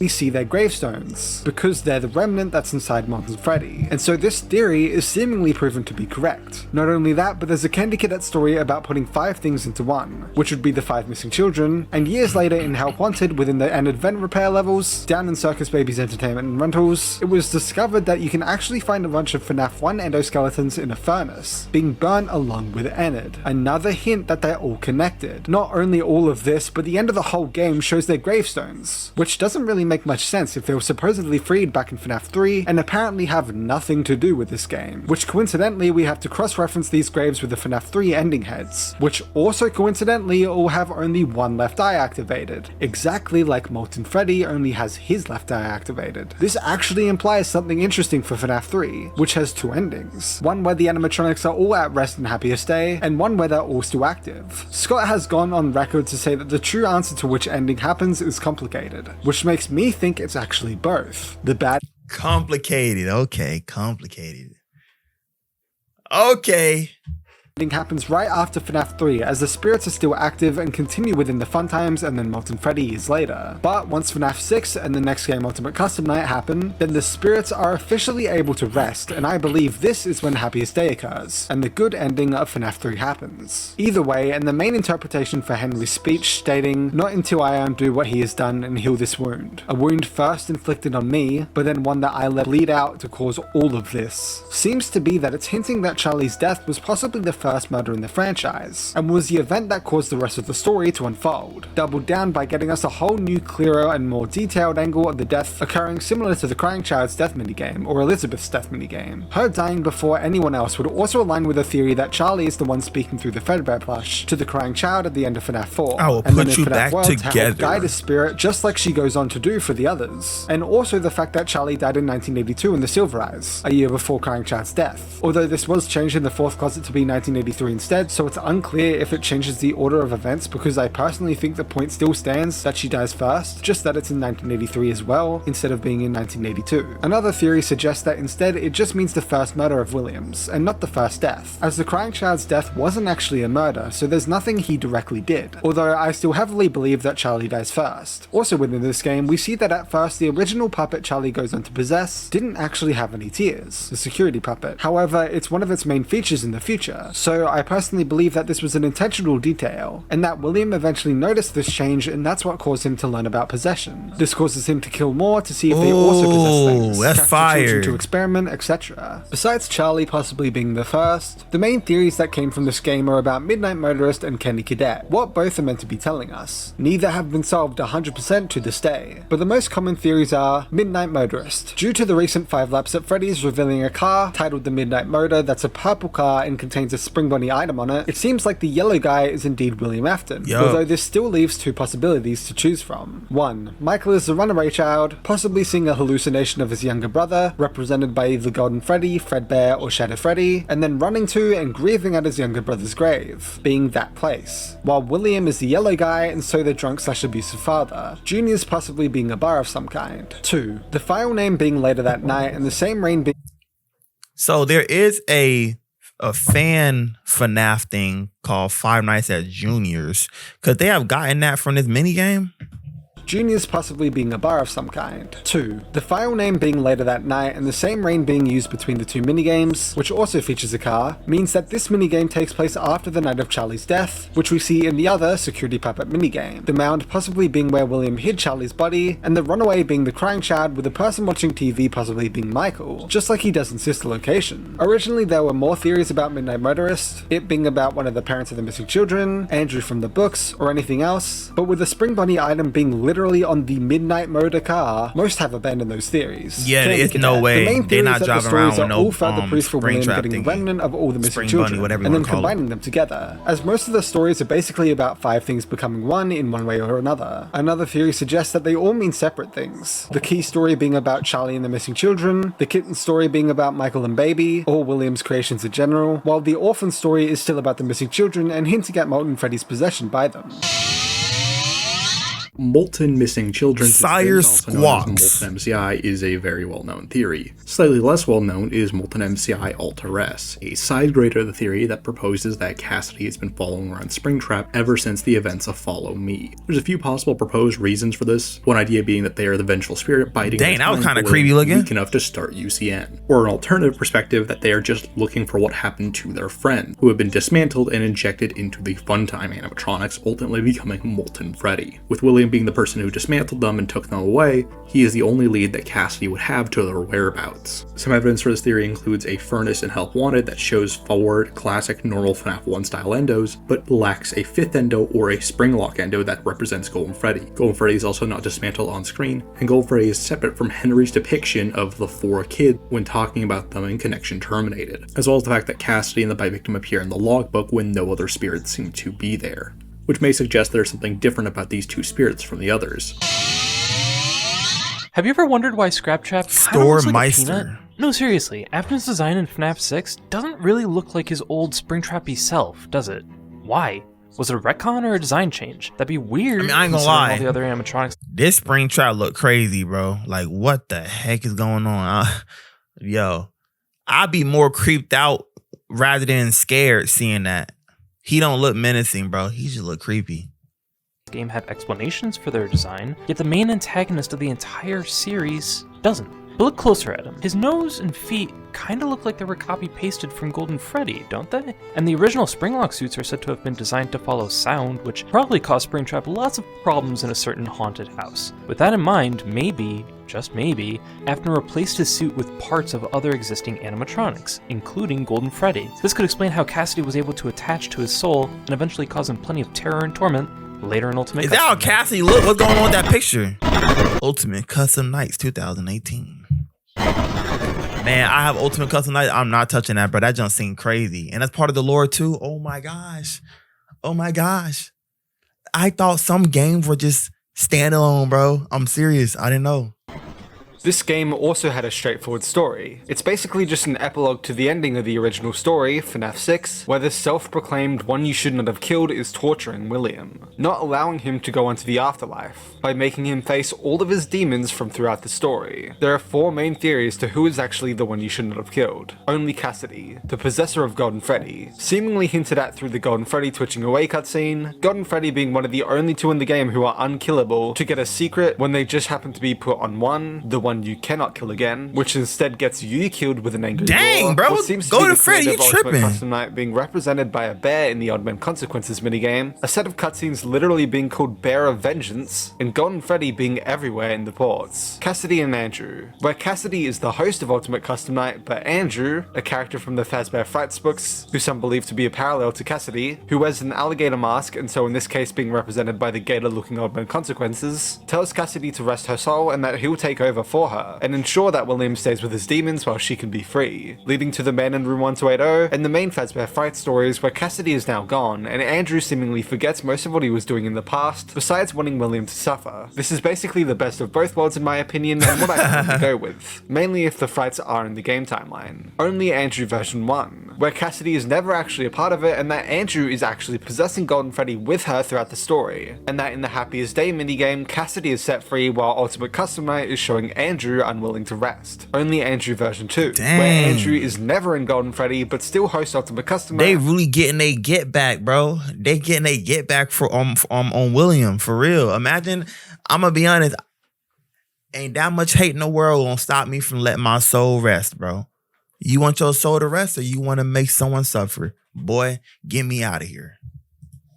Being attached to William the entire story after he dies. This basically means all the Golden Freddy stuff in the game just means she's just kinda there. Michael, a newer theory suggested by Dual Process Theory, who will talk about this more in a moment, with the theory that Golden Freddy is a part of Ultimate Custom Night in some way, and that the puppet seems to be active in this game as well as FNAF World, which is directly connected to this game via Old Man Consequences and a few Easter egg characters appearing. It seems that Happiest Day might actually take place after this game's events like I theorized previously, explaining why Golden Freddy is the last to receive their mask due to not resting after FNAF 6 and staying in Ultimate Custom Night, and why the puppet is the last master to fall, being active here and also in FNAF World. The other main theories that came from this game are what the cutscenes are representing. Toy Chica the high school years very clearly representing William Afton, and possibly how his murders got more violent and deranged with each one. Some believing it gives a reason why Cassidy is the vengeful spirit, as she might have been killed last and therefore most violently, while Bear of Vengeance is representing the feud between William and either Henry or Michael. What you got going on, for real? User Mr. Man Like Yeah 1 is that the reason Fredbear loses all of his purple accessories when becoming Golden Freddy later in the story is actually because of Cassidy's possession itself, in the same way that Circus Baby gains green eyes from Elizabeth's possession and the puppet gains its tears from Charlie's possession. Another short theory that came from this game was that would make sense, y'all. With the spring locks inside Fredbear, aka Golden Freddy, mainly because of the ending cutscene showing Golden Freddy twitching in the darkness, similar to how Springtrap twitches when he gets spring locked. Could you imagine getting spring locked, y'all? Adding on to this, if the theory about Toy Chica the high school years showing William's progression in violence with his kills is true, William killing the final victim with spring locks would make a lot of sense. Not only that, boy, I'm gonna be fighting for my life. You are not spring locking me. Could you imagine, bro? I'd rather have you just do me in with a knife than spring lock me. No. Fazbear Fright's story, The New Kid, directly shows us someone getting into Golden Freddy and dying inside due to the spring locks, which could be a direct hint at the same happening in the games, but with Cassidy instead. Also, a smaller note is that it makes for a great narrative too, where after William causes Cassidy to get spring locked, years later, as seen in Follow Me, it's insane karma when Cassidy causes William to get spring locked. That would make a lot of sense. That actually would make sense, y'all. Hi, this is Connie from Dual Process Theory. Super excited to be here. Hyperdroid asked us to tell a quick theory. We've only just gotten started on YouTube, so I figured we should just summarize our big first video. Our theory is pretty different from the rest of the fanbase in that we think Cassidy and the crying child are the same character, and that Michael is the vengeful spirit. In essence, our idea is that William experimented with death and possessions after the bite of Hold up, I might let them cook real quick. So Cassidy, they think Cassidy and the crying child, aka Michael's younger brother, are the same people. Because I'm gonna let them talk. 3, and on the last night of the missing children's incident, shoved his son, Cassidy, into Fredbear in hopes of getting him to possess it. However, his big mistake was then moving and hiding Cassidy's body. Wait, hold up. Of 83. Spirit. In essence, our idea is that William experimented with death and possessions after the bite of 83, and on the last night of the missing children's incident, shoved his son, Cassidy, into Fredbear in hopes of getting him to possess it. However, his big mistake was then moving and hiding Cassidy's body, so Cassidy's soul could never figure out what happened to it and fully possess the bear, resulting in the twitching, barely mobile Golden Freddy we see. William was then unsuspected in the murders due to his son being one of the victims, but Henry, who would have had access to the springlock suits and Ooh, that's fire. So, correct me if I'm wrong. What Dual Process Theory is saying is, after the bite, when William's son is dying, he tries to put him into Golden Freddy. Well, yeah, Golden Freddy, to see if he can possess it so his son can have new life. But he has to hide the body, and with him hiding the body, it the soul doesn't remember what happened to it because it don't see his body, which is what's causing the weird immobile state of Golden Freddy. And since his son was part of the victims, they wouldn't think that he would be the one to kill the kids if his son was also one of the ones, because that wouldn't make any sense. Where the Aftons lived, would have unwillingly taken the fall. Then, after all the games happened, lock suits and knew where the Aftons lived, would have victims, but Henry, who would have had access to the springlock suits and knew where the Aftons lived, would have unwillingly taken the fall. Then, after all the games happened, instead of Cassidy being the vengeful spirit, it's instead Freddy we see. William was then unsuspected in the murders due to his son being one of the victims, but Henry, who would have had access to the springlock suits and knew where the Aftons lived, would have unwillingly taken the fall. So they think it was Henry that took the fall. And after all the games happened, instead of Cassidy being the vengeful spirit, it's instead Michael, who was already vengeful enough to spend years haunting his own corpse in order to track. Ooh, that's kind of a good theory, bro, because you already know Michael is vengeful. So that would make sense, because for you to be vengeful enough not to be dead, because your sole purpose was to make sure your father suffered, that would give you enough vengeance for me to say you are the vengeful spirit. His dad, and was the only person who would have been to all the locations utilized and seen all the animatronics in Ultimate Custom Night. You can check out our full video for more details and evidence. Hopefully by the time this video is out, our Custom Night. You can check out our full video for more details and evidence. Hopefully by the time this video is out, our second FNAF theory will also be done, which involves Vanessa and her connections to the Afton family in the games. Thanks again to Hyperdroid for Yo, I like that theory, bro. That theory hard. That theory hard. Hold up, bro. That theory hard. Be a part of this. We almost missed the deadline because I'm bad at scheduling. This fanbase has so many cool theories, and I hope you find one you like. I ain't gonna lie, bro. Did this. Yo, I'm only 54 minutes in, y'all. It's a long video. I'm so sorry. But again, it's a reaction. You know what I'm saying? Protagonist theory is the theory that the core FNAF games are experienced by two different characters, Mike and Cassidy. Mike is usually the night guard. Cassidy, meanwhile, has her spirit somewhere in FNAF World's animatronica, on the flip side, in the spiritual land of video games. We know that Mangle's Quest, Fruity Maze, and Midnight Motorist are real arcade games in universe. So the idea is that all the 8-bit minigames are real games, games that Cassidy is playing through while Mike survives his nighttime ordeals. Okay, Gibby's Horror Homestead. I'm picking up what you putting down.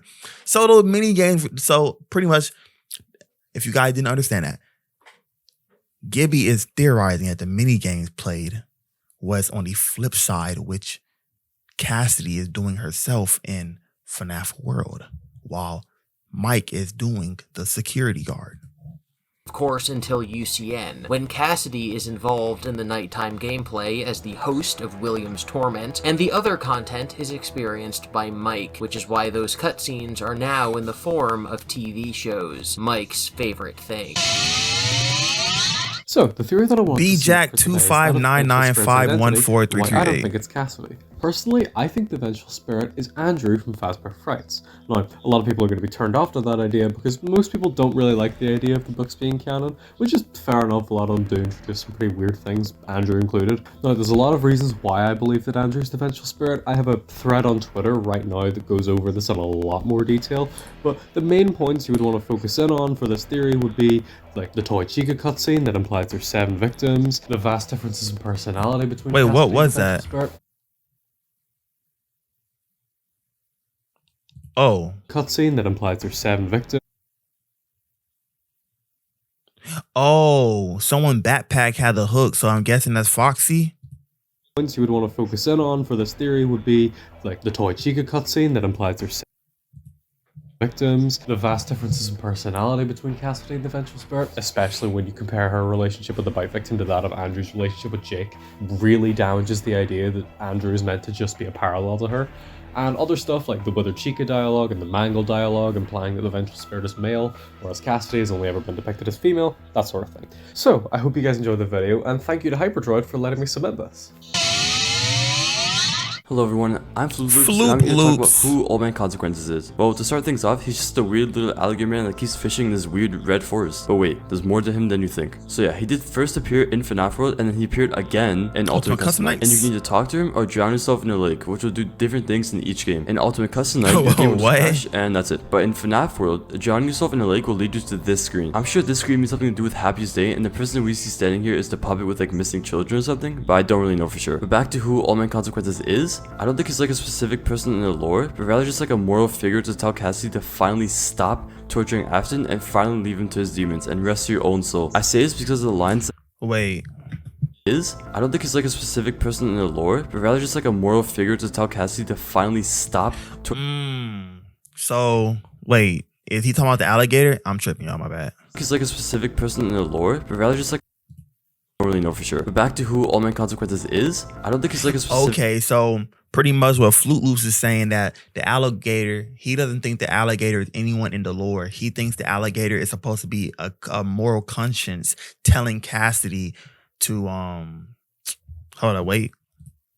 Person in the lore, but rather just like a moral figure to tell Cassidy to finally stop torturing Afton and finally leave him to his demons and rest your own soul. I say this because of the lines that he says in Ultimate Custom Night, and also with the distant screaming that you can hear in the background. Leave the demons with his demons. Suffering in hell. But yeah, that's personally all I have to say about All My Consequences. There really isn't much to say about him. So thank you so much for having me, and I hope you guys enjoy the rest of the video. Bye. Five Nights at Freddy's Help Wanted 2019. This game introduces us to the new era of FNAF story. Fazbear Entertainment has been rebooted, and their first action is to hire an indie game developer to create video games about everything that's happened up until this point, and frame it all as just myths and rumors, which Fazbear Entertainment then create FNAF Help Wanted to seemingly stay on top of said rumors, and then make fun of them so it seems like it came from Yo, that looks so creepy, bro. Like, however, during development, they hold up, bro. Let's go back to that. Could y'all imagine nighttime, you go into a pizza place and you see like a 20 feet tall Freddy sitting outside like the play area? Heck no. Make fun of them so it seems like it came from the mind of a complete lunatic. However, during development, they scan old circuit boards and the code attached to speed up the process of coding the game by helping make the mechanics more authentic to the real things, which actually included an anomaly within the code that begins causing some issues. The anomaly then tried taking over QA tester Jeremy, leading to him being implied to take his own life to escape it, which is when Who Will Call Tape Girl takes over. She picks up right where he left off, meaning right with the anomaly. Over time, she's able to take the Anomaly's code apart and hides it randomly throughout the game in hopes that it's never put back together. However, she then seemingly switches her decision and asks the player of this game, who is actually Vanessa from the next game, to hunt the tapes and put the code back together. Vanessa does this, unknowing that it's not the real tape girl saying this and is actually the Anomaly mimicking her voice to trick Vanessa to follow the instructions, creating the Anomaly once more, who now takes the form of a mascot-looking spring bunny who most call Glitchtrap, who is then able to infect her through the VR and is seemingly able to infect her mind. The single biggest question that came from this game is whether the Anomaly / Glitchtrap is an AI mimicking William, namely the AI we learn about in the books. So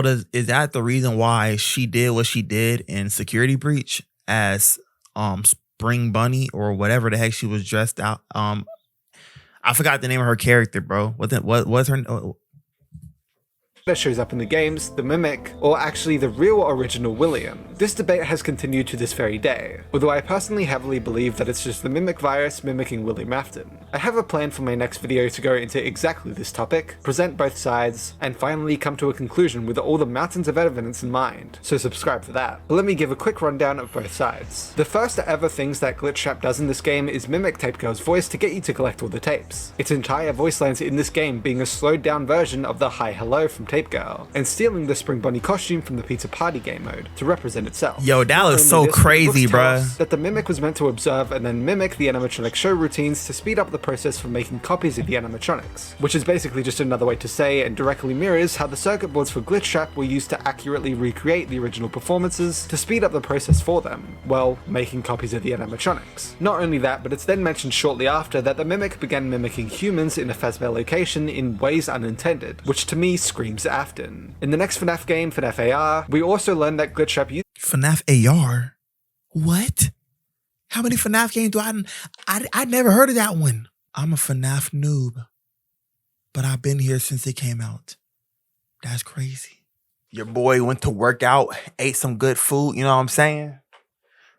Now we back to continue. Let's get it.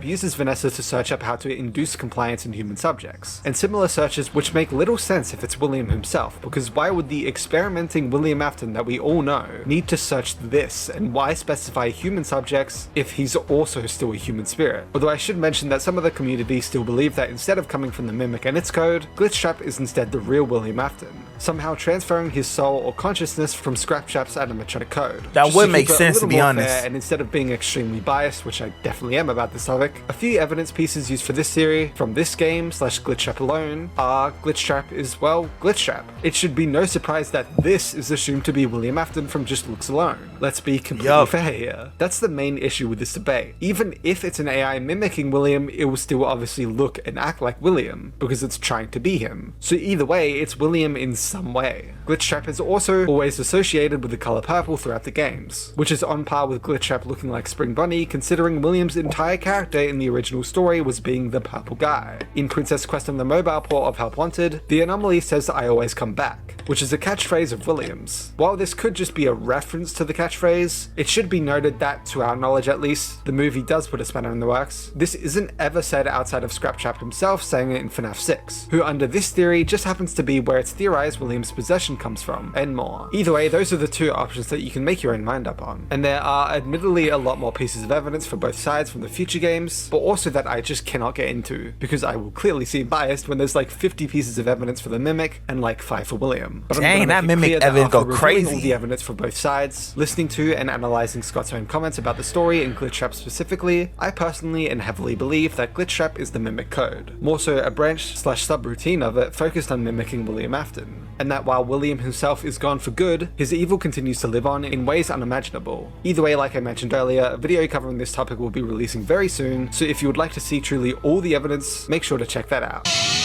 I'm wondering, I don't feel like looking it up.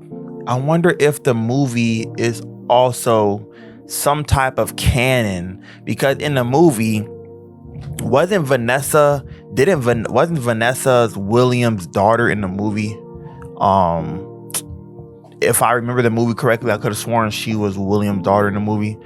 If so, You know what? Nah, I don't feel like adding another random theory in the video. Hello, I am Mr. WHQ. Here's my theory. Is FNAF 1 through UCN canon to the games? As we learn from Help Wanted. What you say? WHQ. Here's my theory. Is FNAF 1 through UCN canon to the games? As we learn from Help Wanted, Fazbear Entertainment has actually hired an indie developer to make light of their tragic past by creating some games that they later recreate in this in-universe VR game. So did this story that we've been following for years just get thrown out? Well, maybe not entirely. As in a Tales from the Pizzaplex book, we're told a really similar story to this one, but the indie developer actually ends up making 4 games, with a 4th one.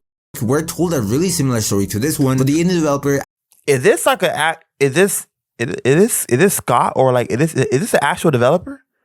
What I keep saying is like, is this an actual person, or is it like a known meme that I'm not well aware of?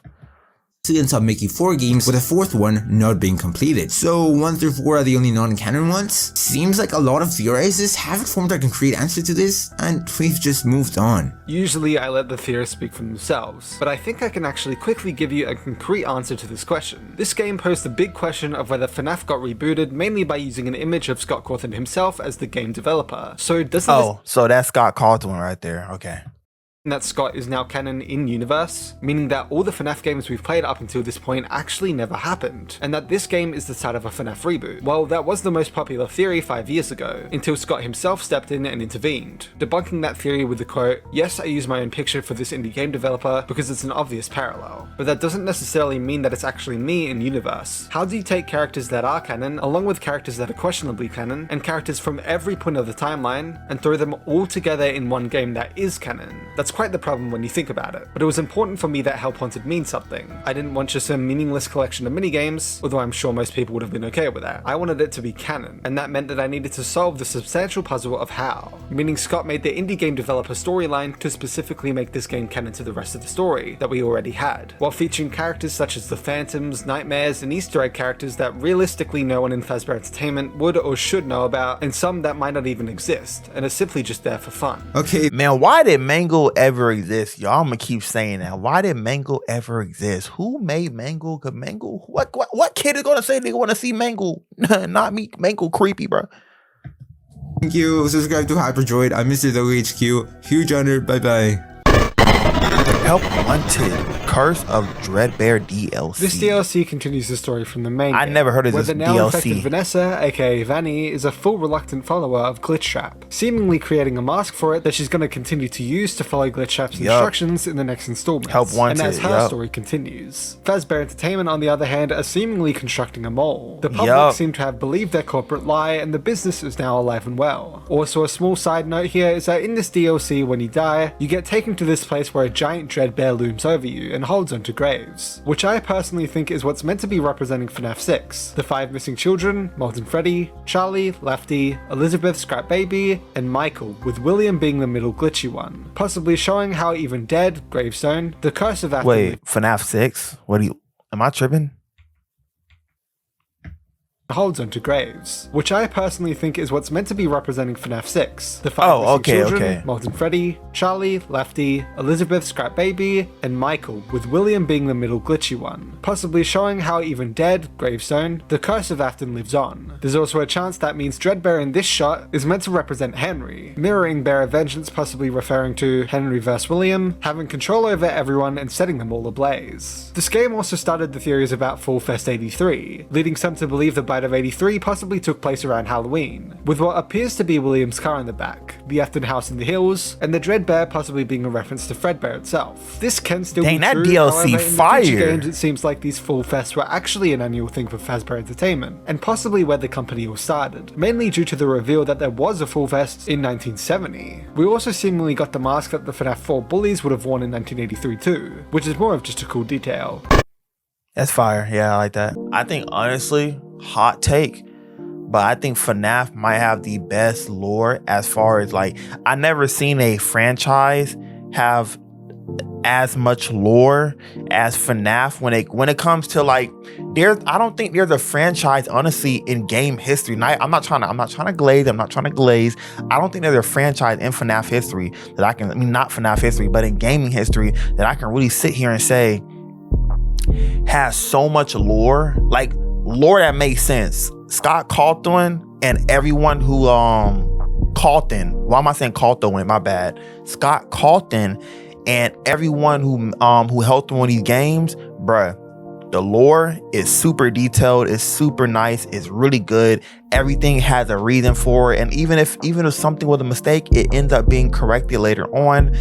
A lot of these other games, like for example, Outlast had the potential to be a great series. Outlast 1, amazing story.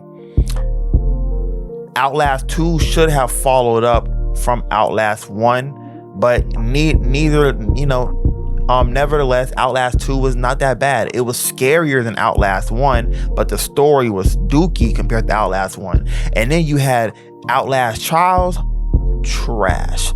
The gameplay with your friends is funny, but I wanted it to it didn't feel as scary. It felt like, okay, just try to survive. Outlast 1, it's like, yo, I'm trapped in a whole asylum with scary, deranged people. Like, it really felt like you were immersed in there. But yeah, most games, they fumble the bag, but FNAF has not fumbled the bag at all, bro. Like, that's crazy. This game contains a bunch of emails that I'll show up next, and a select few further tell the story of how the outside perceived Vanessa as she was falling to the corruption of the virus, and how she was slowly creating her Vanny costume. It's unclear how much of this game is actually canon to FNAF right now, as security breaches files skip it, calling itself FNAF 9, which FNAF AR would be if it's canon, and the game is also now discontinued. However, it being canon doesn't really break the lore or anything. It said help once it is discontinued? Understand how others saw Vanessa during this time, and that the whole Fazbear Funtime service also helped fund the upcoming Pizzaplex. In order for the game to be canon, the actual animatronics being sent out to the public are most likely just endoskeletons with some sort of illusion disc-esque technology to create each character and/or skin for each holiday. A theory that came from this game is that the bright remnant that you collect in FNAF AR forms from positive emotion, while the dark remnant forms from negative emotion, or agony for a better word, which collecting too much of it creates Shadow Bonnie, possibly hinting that the shadows from the original story were actually created by a large amount of agony, like I theorized, possibly from a specific event such as the missing children's incident and the FNAF 2 murders. Another theory that mainly started from this game was the fact that an email contains the name Vanessa A, which some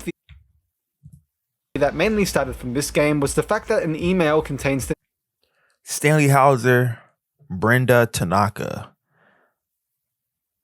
Transfers and layoffs. Vanessa A, security to security. Paul G, Chris, okay.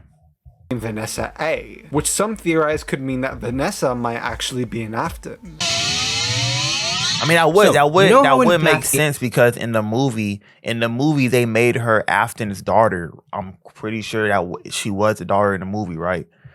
Which was kind of weird to me, because Afton's younger daughter wasn't Afton's younger daughter the one that became the one that was killed by Circus Baby.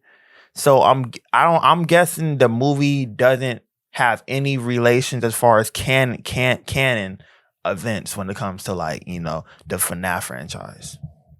Dark Circus DLC, we find an old circus area with a bunch of broken down animatronics, right? And what are the new Steelwool games teasing? A little something called Fall Fest, in both Ruin as well as Help Wanted 2. Not to mention, it was teased as early back as even Curse of Dreadbear, which released before FNAF AR, by the way. So I think it could be a possibility that this area from the Dark Circus is where Fall Fest took place. Or if we were to take a more loose interpretation, this area could be a representation of where Fall Fest takes place, which I think fits really well considering its broken down aesthetic, which could signify it being an old place. And we know that Fall Fest was both a thing in the 70s thanks to Help Wanted 2 as well as 1983 thanks to Dreadbear. Thank you for coming to my TED Talk.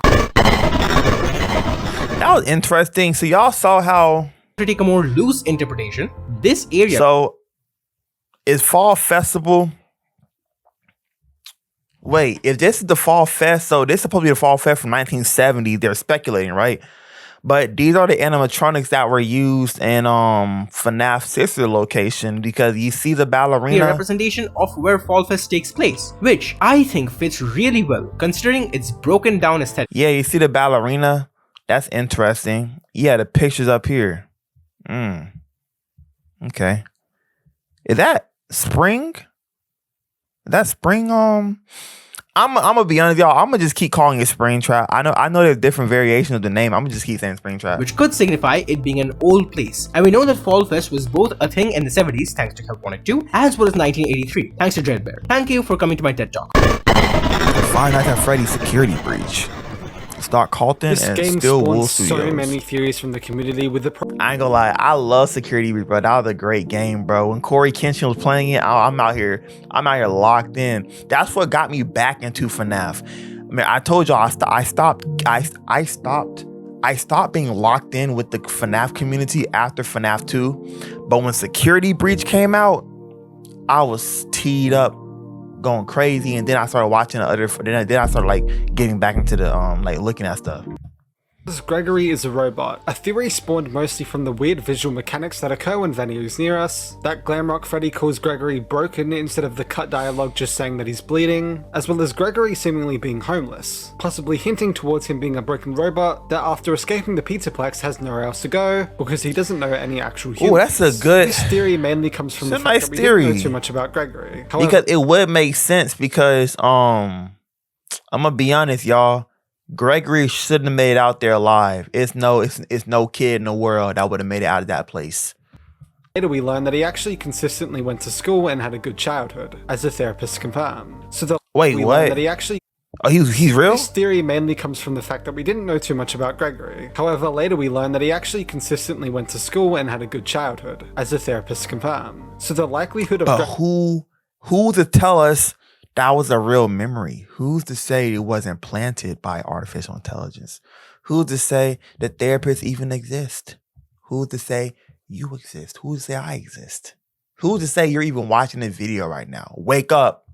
Being a robot is lowered quite a lot. Also, the fact that Burntrap didn't try and control Gregory and instead controlled Glamrock Freddy to turn against Gregory is quite telling too. Think of it, if Gregory was a robot, why not take him over instead, and just get him to stop his mission of stopping you? Just food for thought. Vanny and Vanessa are different people. A theory that spawned from the rooftop ending showing Vanny dying, revealing Vanessa underneath, but then later showing Vanessa on top of the roof looking down at her body. Another point was the VR sisters in Fury's Rage. Apparently new characters never seen before that's foreshadowing the twist that they're separate. This has multiple cons, however.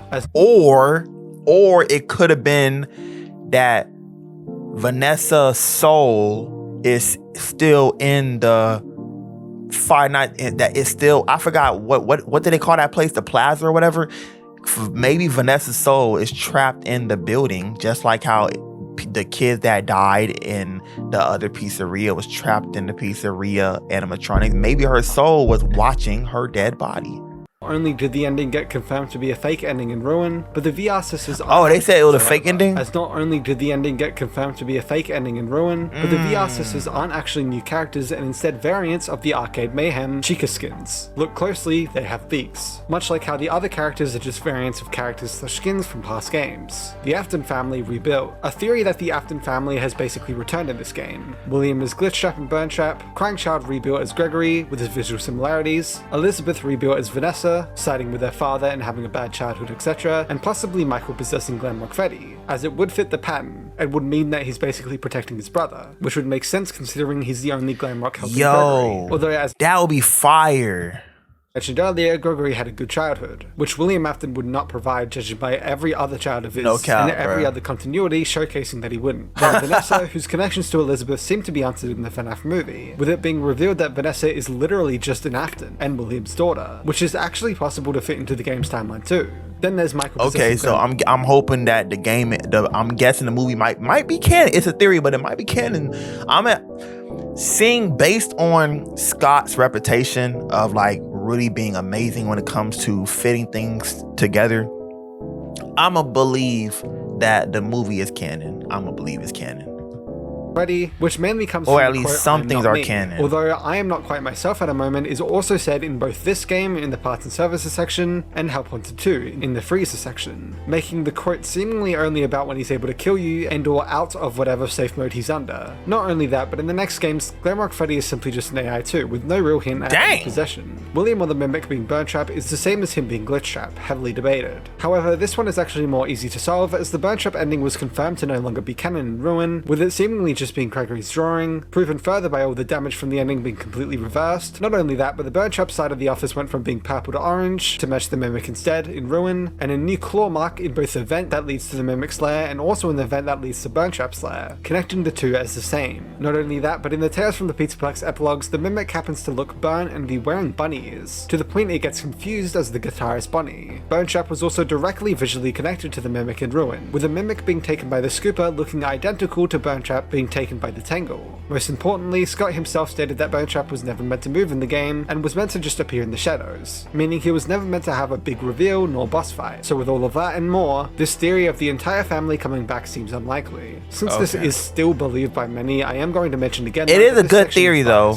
and it's up to you whether my rebuttal swayed your opinion. I like the theory, the identity of Patient 46 spawned a lot of theories, but was actually answered in the Tales from the Pizzaplex story GGY, which confirms Gregory is Patient 46 and basically retells the same story. A future game even having Gregory shoot the CDs. Patient 46. The true ending was also heavily debated, but we actually got an answer for it in the Ruin DLC and doubled down in Help Wanted 2, the canon ending being the Princess Quest ending. Also, a neat seemingly confirmed lore detail is the order of the original missing children, as there's a board with some balloons on it that are specifically coloured the same as the original animatronics, and the previous games give us some more definitive proof, with Chica being the first, confirmed in Ultimate Custom Night, Bonnie the purple 2, Freddy as seen in Help Wanted as being the third to be stuffed, Foxy the red 4, and Golden Freddy the gold 5. While Security Breach's fire escape ending shows Vanessa in the Vanny costume on the ground, it also shows a seemingly alive Vanessa on the roof. While some argue this could be Vanessa's spirit, her appearing where the fire escape lets out and the fact that Steelwool bothered to include this shot rather than just leaving it as the Vanny being Vanessa reveal raises an eyebrow from me, especially since earlier in the game, we see the camera feed in Lost and Found switch from Vanessa to Vanny with no time for a costume change, and Vanny and Vanessa have separate voice actresses. Additionally, in Vanessa's therapy sessions, her records were tampered with, and she seems to view Glitchtrap and her father, Bill, as the same person. Something that stands out with Bill being a nickname for William, Vanessa having parallels to Elizabeth as shown by her holding an ice cream. I did not know that was Princess his Quest nickname. ending, her fear of dark basements, and her green eyes. And on top of this, in Help Wanted, Vanny says that no one suspects anything. Meanwhile, Vanessa is in company-mandated therapy because she was being suspicious. Because of all this, how robot people are a canonical thing in this franchise, and Elizabeth Afton pretending to be someone else was one of said robot people in the novel trilogy, it's possible that the reason there are two Vanessas who look the same is because the human one is Vanny, and the other is a replacement controlled by Elizabeth to divert suspicion. Likely the staff bots are actually possessed. In Secure Breach, you read about all staff meeting, which is mandatory, and there will be cake. And when you go to the place where the party took place, everything is wrecked. And I mean it. You find a duffel bag named Pink Slip in the middle of it, and read that the staff project was a success. It's ironic as hell as in the franchise, birthdays are almost like bad omen. That would be crazy. Could you imagine getting slimed out just to be trapped in a robot and work forever for no pay? No bathroom breaks, no nothing? Nah, bro. Charlie's that couldn't be death, me, bro. the bite of 83, Elizabeth getting scooped, the bite of 87, Getting scooped is crazy. CI, and so much more. Which still in Security Breach, you can see that there's a decapitated staff bot with its head shoved on a cake. The Nightmare staff bots could just be the soul of the employees acting up, just like we have seen with the classic and the toys. Also, in Help Wanted 2, do you really think that the company would just allow their program to do strikes? During a look through of Security Breach, Reddit user The marionettist made a discovery in one of the party rooms of the daycare, in which they discovered a recreation of Happiest Day, along with the constant mentions of Oh, wow! which instantly clicked into our mind that this is specifically talking about 40 years after the bite of 83, showing the Happiest Day did happen in 2023. However, one thing I noticed that they didn't elaborate on was that while most of the characters were represented, Bonnie and Golden Freddy were missing from their chairs, which led me to come to the conclusion that Happiest Day actually failed. And the reason why was because Jeremy, the child's soul, was never found and is the reason the MCI are still around in the series. This explains Withered Bonnie's odd line in UCN about being trapped alongside the player, and it explains Bonnie's importance in more recent lore. It also explains the line, "Remember Jeremy," because he was forgotten all those years ago during FNAF 3, leaving Crying Child's birthday incomplete. Dang, so if their birthday's incomplete, they soul just wandering forever? That's tough. Tough. Security Breach, Ruin DLC. The story of this game was actually quite straightforward. Sometime after the Tales from the Pizzaplex epilogues, whether you consider them completely within the game timeline or just paralleling events, security breach takes place. And then after the Princess Quest ending, Gregory and the newly freed Vanessa work together to program Mexes up to the Pizzaplex systems. Whether they made the actual machine or not, they definitely have been. If I was Gregory, I wouldn't want to go back there ever again. And Mexes being designed after a rabbit. Possibly Vanessa taking back the rabbit persona she's had to live with for the past few years. This is doubled down in Help 1 to 2. Mexes being a program designed to keep the Mimic underground. Also spawning the Mexes entity whenever someone starts messing with the security. Then an earthquake, Pizzaplex destroyed. The blob/tangle, destroys the Pizzaplex. And what the heck was that? An earthquake, aka most likely just the blob/tangle. Oh nah, bruh.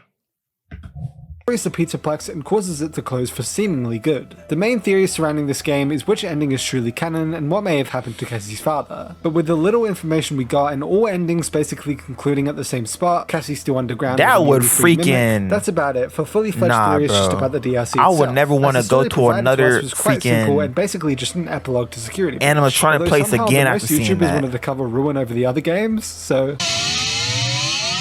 In the Tales from the Pizzaplex story Pressure, it stated that Springlock suits were decommissioned not long after they were made, and in Security Breach's Ruin DLC, there's a cutout of Freddy called 70s Freddy in the files, which indicates Fredbear's opened in the 70s. Since Springlocks were decommissioned in 1983 or later, as we know from FNAF 3, they probably didn't exist in the 70s. In the Tales story The Mimic, Edwin is seen turning costumes of the original Freddy's gang into animatronics. What this implies is that the costumes the Mimic wears and the costumes turned into the original gang were used for Fredbears before Springlocks were introduced. This explains why the Fredbear's posters from Security Breach have Fredbear and Spring Bonnie look like Freddy and Glitch Trap, because those were the designs of the characters before.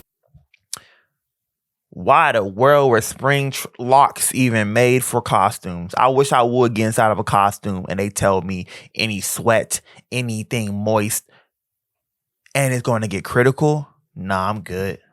The Springlocks were introduced, and Fredbear was originally Freddy before Freddy became his own character. An animatronic version of Glitch Trap, possibly even what Scrap Trap is made from, is what Spring Bonnie looked like at Fredbear's, while the one at Freddy's looks different and is the one that became Springtrap. This theory also explains why Phone Guy mentions that the animatronics haven't been clean in 20 years. The animatronics may not have existed that long, but the costumes they were made from probably did. That makes sense. Some theorize that it isn't just the Princess Quest ending that's canon, and that it's a possibility the Burn Trap ending is also canon, explaining why we still see the Tangle in Ruin, and why Gregory is able to draw Burn Trap accurately as if he's seen him. The theory suggests that Gregory completed the Princess Quest ending first, freeing Vanny from the virus, and then completed the Burn Trap ending, which is why Vanny is completely absent from that ending. This theory is possible, however, due to the damage within Burn Trap's room itself being reverted back, and the Burn Trap ending being revealed to be drawn by Gregory. It seems more likely that only the Princess Quest ending happened. For the ultimate big bad of this most recent era of FNAF, the Mimic seems to have sort of come out of nowhere, only appearing in a couple of books and one DLC. But if you look closely, the technology behind the Mimic has actually slowly been teased for the past 10 years of FNAF media. The Mimic is based on a real-world technology called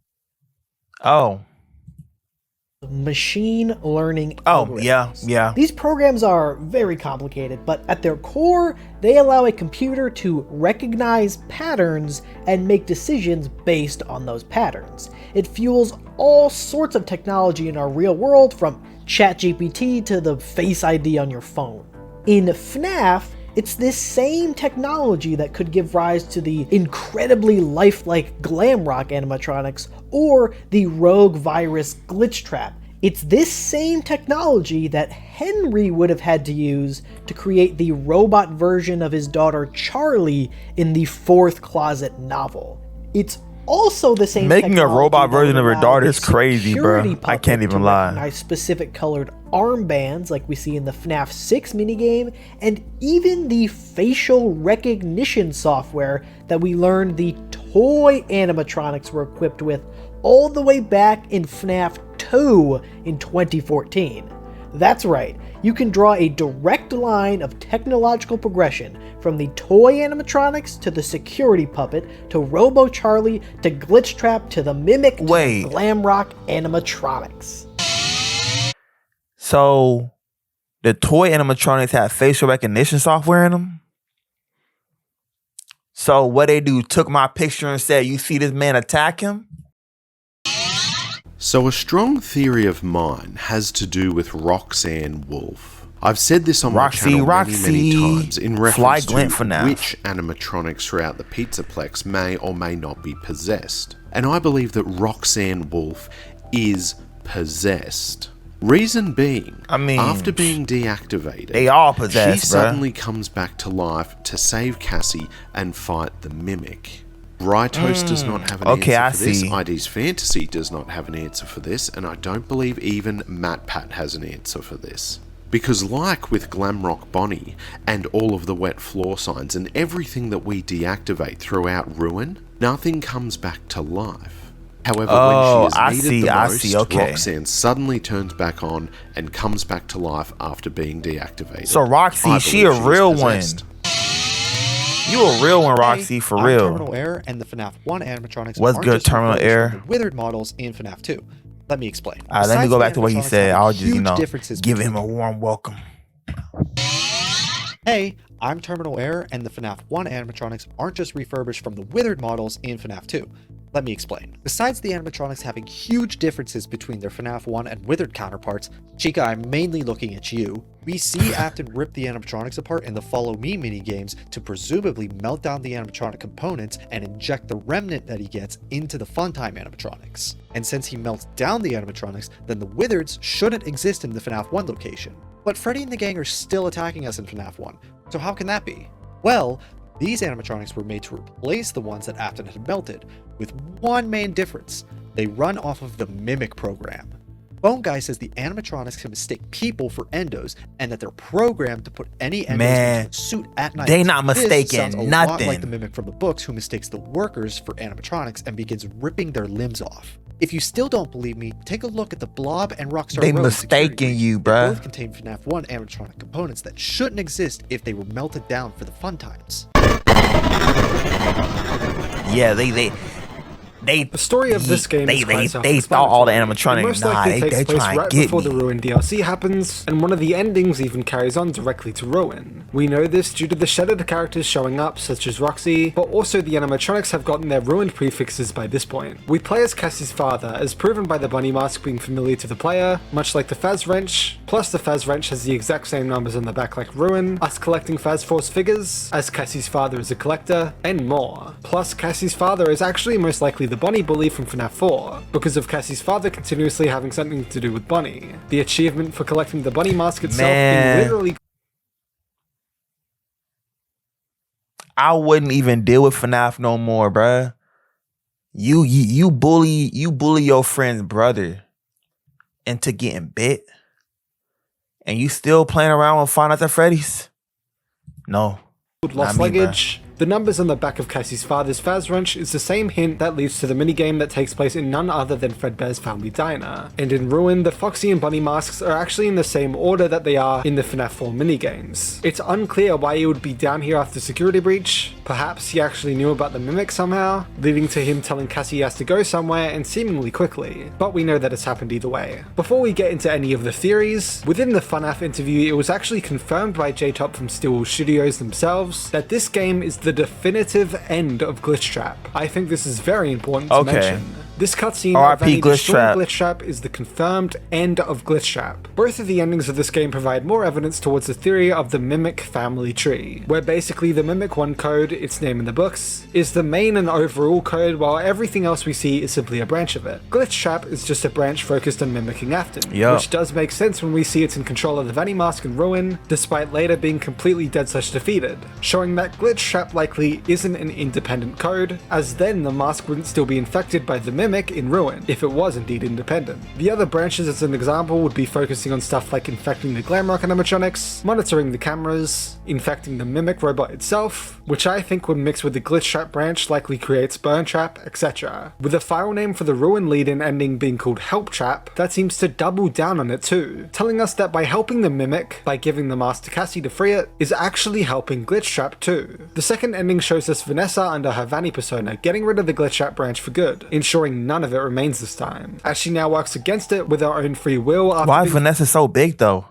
The world, what happened? What happened at the end of this game? Why Vanessa so giant? For good, ensuring none of it remains this time, as she now works against it with her own free will after being freed through Princess Come back Quest. soon. Besides this, the only other mystery is surrounding Candy Cadet's new stories, which no one can really pinpoint exactly what it's talking about. But one theory states that the story is about Vanessa, Gregory, and Mimic / Glitchtrap, her being taken over earlier in her life and almost dying, but coming back later to fight it and joining forces with a young boy. However, there is a hole in that theory, as within the story the girl gets killed by the Mimic at the end, and it turns out the boy was actually just a facade the whole time, which seems to align more with Cassie and her being tricked by the Mimic's Gregory. But again, there's the hole in the theory too, as Cassie wasn't affected by the Mimic in any way when she was younger, and so she isn't returning to fight it in any way in Ruin, although I personally believe it might be about the Glitchtrap branch itself. I ain't gonna lie, I'm gonna say one thing about Cassie and Ruin. You're tripping, bro. You are tripping. I'm gonna keep it 100% with y'all. If you're not my mom, my dad, my brother, or my future baby, I'm not going to no place to find you. Hey, Prince, I'm stuck inside of an abandoned mall. I need your help. What mall? Okay, I got you. I didn't say I'll be there. I said I got you. 911? Yeah, my friend said he was stuck in this abandoned mall. Over there. Yep. Okay. Thank you. I'm not going. I'm sorry. I'm not going. Almost defeated due to Princess Quest / Fanny, and later trying to return via Help Wanted 2, only to be led by the player right back to Princess Quest / Fanny, and be defeated for good. As you can probably tell, the answers to Candy Cadet's stories are always quite unclear. However, fellow FNAF YouTuber FNAF released a video that may have the answer. In his video, he speculates that the story may actually be about Cassie's dad instead, the Scar possibly being one of the technicians working during Sister Location, mainly because the entire climax of the game has Cassie's dad reach a Sister Location elevator, this being the entire first trailer for the game too, and more evidence he provides in his video, which this I actually agree with. Also, a smaller lore detail that Help Wanted 2 also confirms is that Charlie died in 1983 by having you actually type in 1983 to receive the puppet memory. In Dorko's charity stream, he was playing a newer version of 5 Laps at Freddy's, a game which previously revealed that William Afton was indeed the yellow guy in the near impossible to solve Midnight Motorist, and confirmed that for us 100%. This version of the game ended up revealing something huge in that very same level though, an advertisement for Hug, a robotic vacuum unit made by Murray Co. This is huge. Not only is this directly telling us that Edwin Murray is in the game timeline in some way, but in the Mimic story we learn that Edwin starts off his company making this very unit, to the point that people theorized that Edwin may have made the iconic trash in the game, which this advertisement basically confirms. That would make sense for the trash thingies. And therefore it's seemingly the precursor to the larger robotic vacuum Mr. Hugs. This is a huge deal to learn that Edwin and his origins definitely happen in the game timeline, but the surprises didn't stop there. We of course then got the announcement and then eventual drop of the surprise Help Wanted 2 update, immediately showing us the Tiger plush itself from the Mimic's book Origins, that is directly based off Tiger Rock, also pulling from his book that's Origins. hard. Hold up, bro. Should not be that is directly based off Tiger Rock. Yo, that image hard, bruh. I wouldn't know whether I want to be scared or if I want to just, dab bro up real quick. Also pulling from his probably shouldn't dab him up. It should not be understated how huge this is. These two things directly tell us that the book Edwin, his book Origins, including his son David with his tiger plush, and the Mimic's book Origins are all indeed within the game timeline, just like Ruin T. So that's his son's plushie, okay. Itself. If you weren't ever convinced by all the evidence before, these two things in themselves seem to tell us that the Tales from the Pizzaplex books are indeed within the game timeline, and what happens there happens here. This is huge. We now know the Mimic story from basically beginning with the books all the way to its current end with low-key, in a time where the I gotta watch the Mimic, bro. I gotta watch someone play Secrets of the Mimic. I wonder if, I'm quite sure this video is going to talk about what's that one FNAF game that came out right before Secret of the Mimic? It was like 16-bit or whatever. Y'all know what I'm talking about. Oh wow, I'm be honest, y'all. I think I need to start reading these books, seriously. FNAF's canonicity to the games is the single biggest and most heated debate in the entirety of the FNAF community right now. Us getting these clues and direct pulls from said books multiple games in a row without fail should not be seen as a coincidence. Freaking picture's funny, bro, with the clout glasses on. It's why you already have and will continue to see so many start to come around to the idea. I'm personally confused when it's mentioned how maybe it just means the same events happen in both timelines, because at that point you're splitting the timeline into two near identical timelines, which only continue to get even more identical with each new game. And as we continue to be shown how many events do actually overlap and follow the same exact path. That's the main thing here. It's not just this thing from the books is in the games. It's what those specific things actually mean for the story, and how they prove the exact same events occur in both timelines to a T. And therefore, it's very likely that it's very simply the same timeline. This isn't like the novel trilogy where Henry is dead before the first game even takes place. Dang. Or the movie where the crying child stand-in is kidnapped. That man upped the whole butcher knife on him, bro.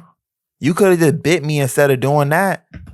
The first game even takes place. Or the movie where the crying child stand-in is kidnapped from a camping trip, where it's blatantly clear that these are different timelines. These are timelines that share the exact same order of events, and continue to use each other as blueprints, as if they're expanding the exact same story in the exact same timeline. Like I just mentioned, it was confirmed that Glitchtrap is gone for good after this game, yet he's somehow still infecting the mask by the time of Ruin, despite us knowing that's the Mimic, showing that Glitchtrap wasn't actually an independent code, and is instead a branch or form of the Mimic's code. This new update then doubled down on this and seemingly confirmed the theory for good, with us receiving the Tiger Rock plush that's personal to the Mimic, and the Mimic himself showing up in his own costume.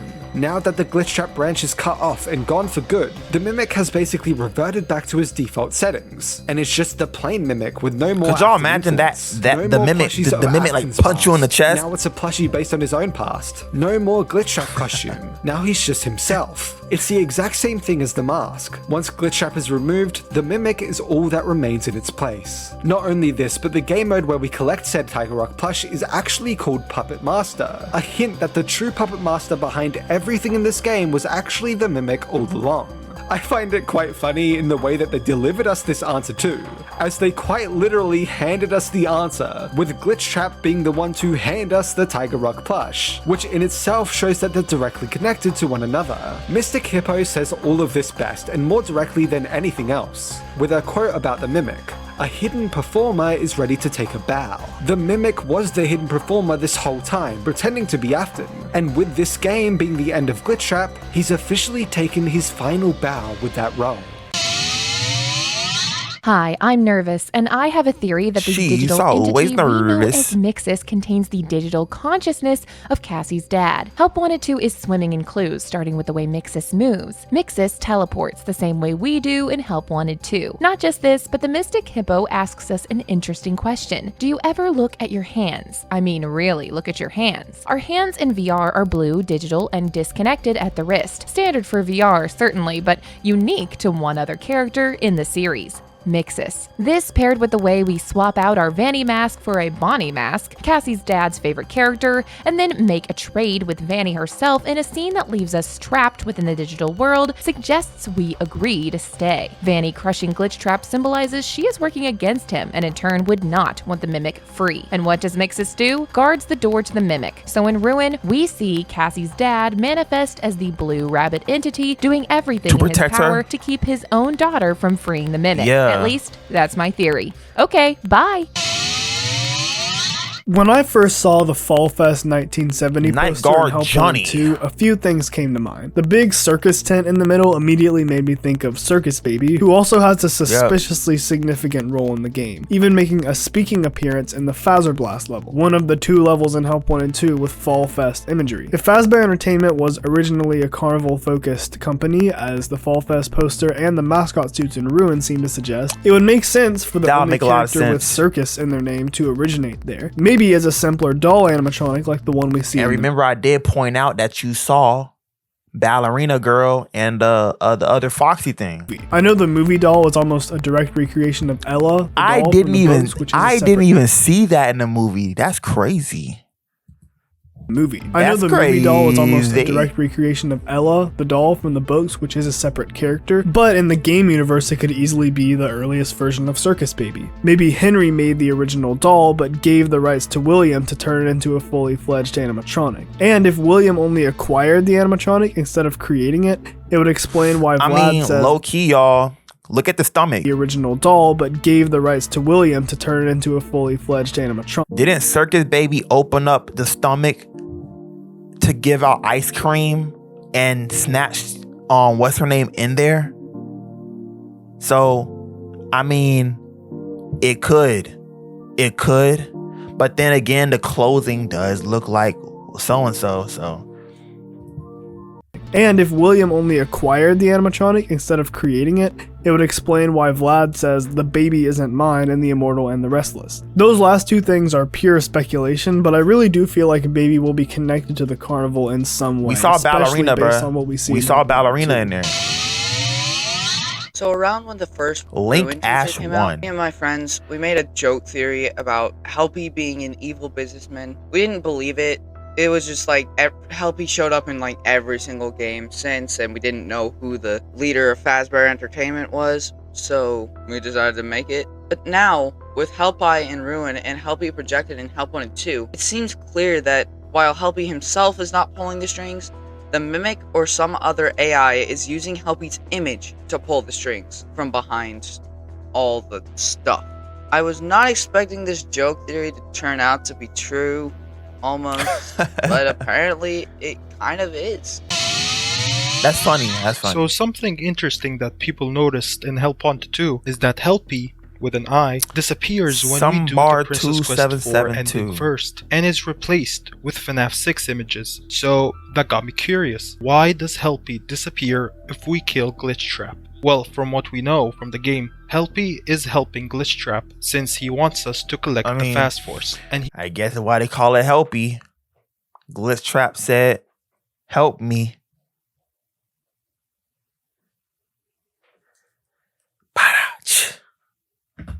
It's annoyed if we don't. So Helpy gift is time. Since Don't the be rude. Which we already knew. Dang, since Helpy. In Ruin, Helpy wants to help the Mimic. And it's been found in the files that the Fast Force ending is called Help Trap in the files. This name is interesting since the trap part of the name is tied to Afton and Glitchtrap. Spring Trap, Scrap Trap, Glitch Trap, Burn Trap. Now we have Help Trap. So what if the reason Helpy disappears when we kill Glitchtrap first is because they are the same entity? Helpy in Ruin does have purple veins after all, and both want to help the Mimic by giving Cassie the mask. So is Helpy Glitchtrap? Well, that's for you to decide. Helpy sure ain't good though. Fighting that Freddy into the pit.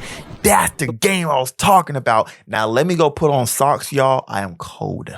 This game is quite simple, as it's a linear story game, although a few theories still came from it that I want to discuss. Although, hang on, someone's calling me real quick, let me just, oh hey. Hi Hyperdroid, this is Tom calling from Game Theory. After the release of Into the Pit, okay. we actually had our own theory. Hyperdroid got motion! Is really the Freddy bro from FNAF 4. Wait, what? I actually heavily agree.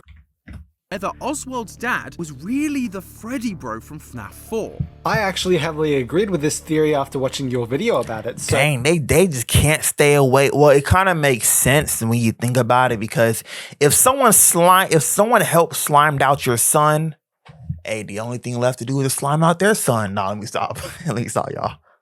Take it away. Hello, Internet. Welcome to Tom's mini theory in this massive Tom. video. During a random night, a Freddy mask will fall from the attic in Oswald's house. Oswald has no idea who Freddy is, so this mask has to belong to someone else in the house. Yep. In the original Into the Pit story, Oswald's dad tells us that he spends a lot of time in arcades during 1985. He also seems to be familiar with the Freddy Fazbear arcade from that same year, implying that Freddy's was the arcade he spent his time in, just like Freddy Bro. Finally, there's the timeline. Oswald is 10 during this story, and Oswald's dad says that he was just a couple of years older than Oswald in 1985. That phrase, a couple of years, on average actually means 3 to 4 years. So, in 1985, he was likely 13 to 14. A teenager. Therefore, during the bite of 83, he'd have been 11 to 12. In FNAF 4, Freddy Bro and the gang measure in at around 56 to 59 inches tall, the exact average height of an 11 to 12-year-old boy.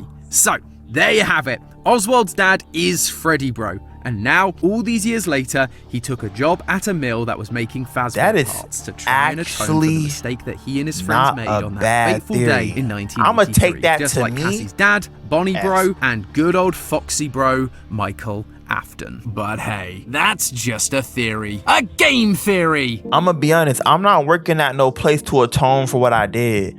I'ma atone for what I did by praying about it, asking for forgiveness, and we moving on. I'm not working at a place that's doing all this creepy stuff. Learn from your boy Michael. You see Michael, he purple now, bro. You don't want to end it like that. He got scooped. Don't get scooped.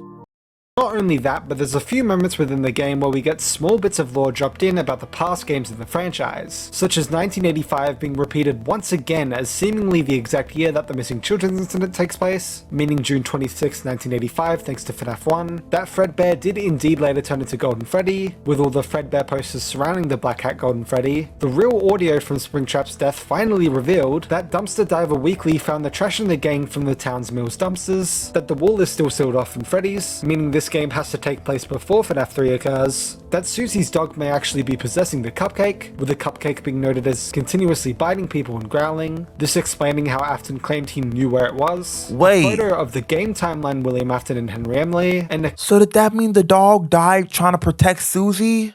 Don't tell me he slimed out the dog too.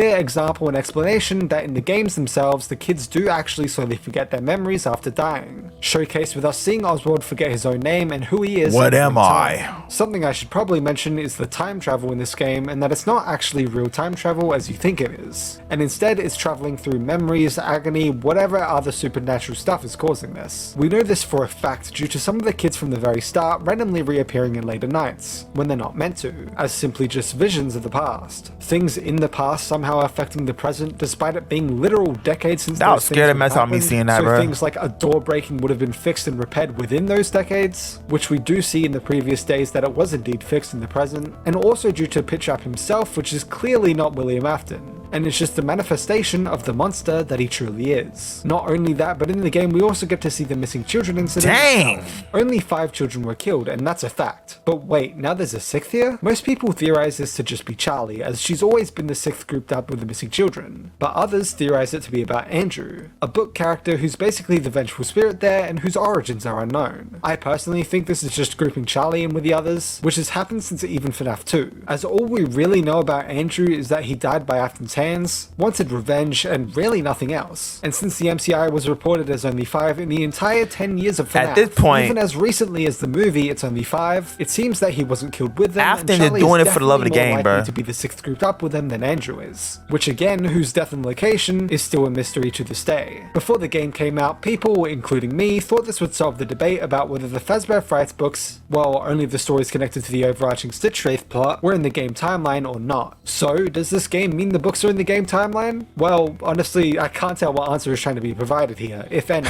This game features a ton of Easter eggs, like I shared in the previous section, from across the franchise, but also has a lot of direct pulls from the games themselves, and specific things from the game timeline. Currently, I believe the Tales from the Pizzaplex stories are in the game timeline almost definitely, and that there's a moderate chance that the Fazbear Frights are too. But I also don't heavily wish the Fazbear Frights are or anything, so I'm actually being completely unbiased here. I believe that this game can be taken a few ways, with these as the options. 1. This is in the game timeline, and outright proves that all the Stitch Wraith connected stories are in the game timeline too. The new lore and confirmations for the game timeline, and the fact this is an official and fully fledged FNAF game, show that Into the Pit itself is in the game timeline, meaning the hidden minigames connecting the other stories to this game, Stitchline, mean they also carry over and in the game timeline too. The random Easter eggs are just that, Easter eggs and fun nods, while the things you have to actually do something for, such as the hidden minigames, are more important. 2. This is a soft reboot of the Fright stories, and this adaptation, with the future adaptations, Fetch is already noted by Scott to be the one he wants to make next, will be the actual game timeline versions of those stories, and the more cleanly fit version of Stitchline. Basically a yes and a no. They are in the game timeline, but some things have been changed just to fit cleaner. Or 3. This game isn't proven to be in the game timeline and does not actually change anything in the debate.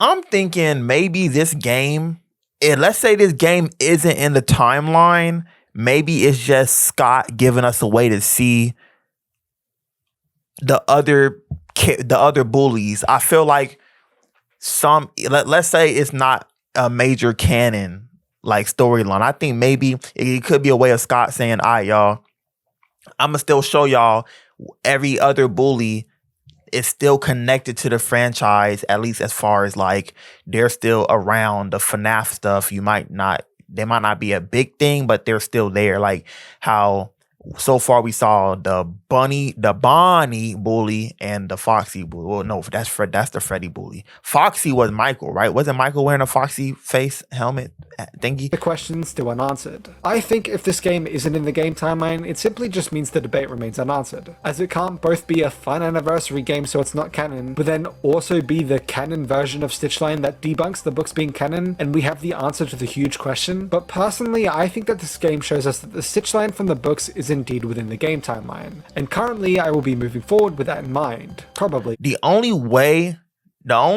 I would see this that game not being canon, that game came out like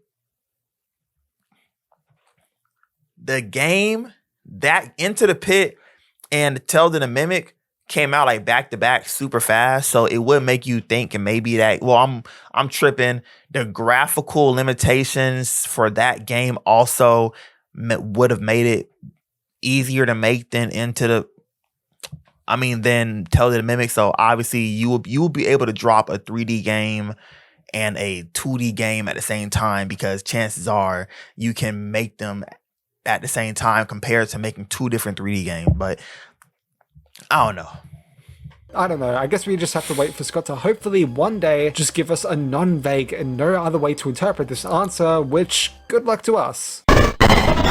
Novel trilogy. Okay, so now we're in the books. Although being in a separate continuity, the novels give great insight into the game's true story. For starters, the entirety of Remnant came into fruition here. TLDR, it's basically a word for the haunted metal itself, or soul energy, showing that William can use the endoskeletons from possessed animatronics, burn them down, and then isolate said energy into a single controllable substance if need be. In fact, almost an identical thing seems to happen in the games as the novels, where we learn that the scooper, instead of a basic syringe, contained Remnant that was injected into the Funtime animatronics at some point. Both Henry's completionist and insanity speeches signified that the remnant gathered by William was also from the first 5 children in the games too. I'm not gonna lie, y'all. Their endoskeletons from the fallen. All this stuff that William is doing, he could have been one of the world's best minds when it comes to being. He could have been a scientist, and he could have been up there with freaking Tony Stark money. This man decided he want to murder people. Boy. What you learning how to do all this stuff, and you decide this is what you want to do with it? Oh, you bugging.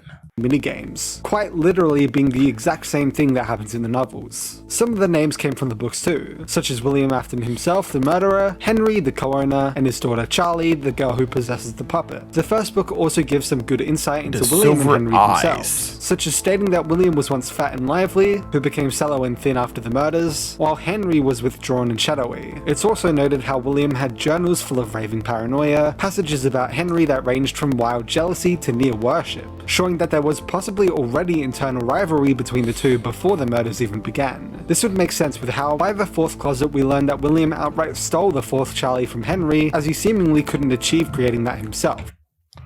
And that William outright stole— Afton stole you from my father, and Henry took me right back and locked me in that closet. How long could you hear me call to you before you finally listened and came for me? But that was Sammy. I should really read the books.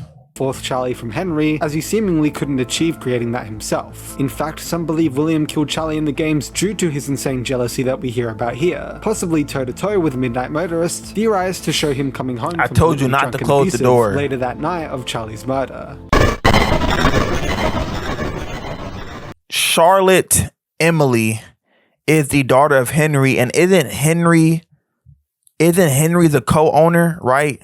In the novel trilogy, it's shown that William was extremely jealous of of Henry's and his perfect life. That's why he killed Charlotte. Okay.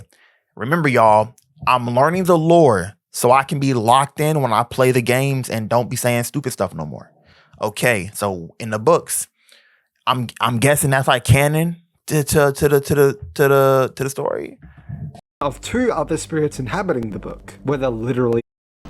Throughout this logbook, we also learn of 2 other spirits inhabiting the book, whether literally or not. One writing in faded text to someone else altering the text. Writing multiple times throughout things like, do you remember your name, who are you, and what's your name? Hinting that we're meant to get the names of these 2 spirits within the logbook. Very quickly we discovered that one spirit is the crying child, hinted at via the does he still talk to you text next to the Fredbear plush, as well as other hints. And that the other was the 5th missing child who possesses Golden Freddy, hinted at via the gravestone drawing having my name written on it by Faded only a few weeks after we got the final FNAF game, with an ending literally containing a name hidden on a gravestone for the 5th missing child. Fast forward to June 4th, and MatPat released a game theory about the logbook. FNAF can't be solved. Solve this thing after providing us with numbers that throughout the logbook are either in the wrong places or noted in red as important. Those being 52, 39, 15, 7 and 2, grabbing the new numbers from the chalkboard 5 plus 4 for 9 and the 3, 10 and 11, and finally 811. Then later that same day on the Game Theory subreddit, user DPowerful1 figured out that you need to insert these numbers into the word search grid instead of the Foxy grid, giving us 5 across 2 down for C, 3 across 9 down for A, 1 across FNAF had an amazing community, bro. Y'all really breaking this stuff down like this is crazy. Down for S, 7 across, 2 down for S, 9 across 3 down for I, 10 across 11 down for B, and finally 8 across 11 down for Y, to create the name Cassidy, the name of the Golden Freddy spirit. Finally, it was solved. However, that then left the Foxy grid unfinished, and there's clearly something there with the faded out ABC on the top left. Years later, the powerful duo on Reddit, Godzilla and Wolfie, shared their joint attempt at it. Some of Cassidy's questions to Crying Child were not responded to, but there were a few that actually were. Does he still talk to you was responded with I can hear sounds. The party was for you was responded to with it was for me. What do you see was responded to I can't see, which using the page numbers for the questions got 75, 103 and 59, which in putting it into the Foxy grid gave us 7 across 5 down to get E, 10 across 3 down to get V, and 5 across 9 down to get A. Then finally they predicted that the random tally marks throughout were to be used to get the final letter, totaling to 47, and getting the letter 4 across and 7 down N to create the name Evan. However, just like MatPat said in his video, despite not being a bad theory or anything, the method does end up breaking on the 4th letter, and they end up using an entirely separate system to get it, which feels like the wrong thing to do, as for Cassidy was using the specifically marked numbers throughout, aka only using one method. This then led the community to collectively wave the white flag, and quite honestly give up. A lot of people like me not even trying to go back at it in the future because we felt like everything was already tried. This has allowed the puzzle to remain unsolved for 6 years, and therefore the Crying Child has gone unnamed for 9 whole years. This is where I come in. Wait, is the Crying Child not Michael's younger brother? I'm quite sure he is. So what I'm hearing, at least until I play it, the Crying Child is Michael's younger brother. His nephew was never named before, okay. Altered rights in the logbook is I'm scared, which in the past was linked to the tally marks for some reason, but what if instead it actually links back to Cassidy asking do you still have dreams? Right above a picture of the nightmares. Yep, nightmare, Fredbear. But then notice how I can hear sounds, which link back to E, it was for me. That's why, y'all, I'm learning so much in this video. That's why the person told me on my thumbnail that was not Nightmare Freddy. I thought Fredbear and Freddy were the same thing. Fredbear technically was Freddy as he was the main character, but technically Fredbear is now Golden Freddy thrown into the closet, and there's another Freddy that's the main animatronic. That's why I used Nightmare Fredbear and said Nightmare Freddy. So Fredbear and Freddy are 2 different things. That's what I'm learning. Link back to V, and I can't see, which link back to A, which are also all answers. Does he still talk to you? I can hear sounds. Happen to come from the same end of night quizzes together, including I'm scared, also an answer to one of the questions. It would be weird for 3 of the only 4 answers to matter, right? So what happens when you use the page number of the question, 41, for 4 across on the first row in the Foxy grid? You get, D. Well, great, another failed attempt that literally just says Avad, which isn't a real name, right? Yes, right, that's not a real name. So I went back through the book to look for any more hints, and I noticed that throughout the book, a certain word keeps coming up.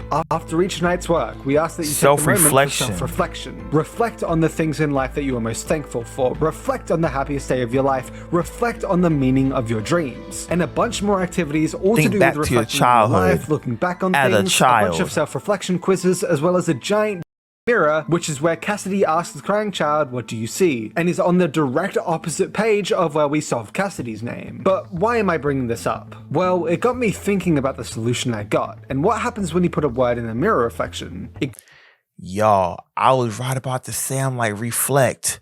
So are you going to flip the word Cassidy around, or let me just play it back to front, and the word is reversed. So what would happen when you put EVAD into a mirror? It turns into DAVE, Dave, the crying child's real name. These 2 pages right next to each other give us the answers to both names and a full conversation. Who are you? It's me, Cassidy. What is your name? I see you, Hyper. Dave. All of the questions crying child later answers have bloodstains on them. All of the answers come from the same end of night quizzes. All of the reflection stuff hints at reflecting something, and the 2 names are both solved directly next to each other. To me, this seems pretty solid. Unlike Evan, this code doesn't break the method for the final letter, and actually remains consistent for each, making use of the final answer we get from the crying child that was seemingly responding to nothing, and it also makes use of the constant reminding to reflect throughout the book.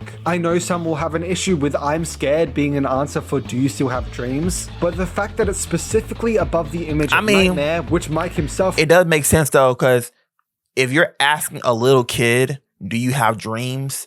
and if the kid is seeing that stuff he saw in that nightmare, I'm going to say I'm scared too. I'm not going to articulate, "Well, yeah, I had a dream about somebody coming in and like opening the door." No. "Do you have dreams?" I'm scared.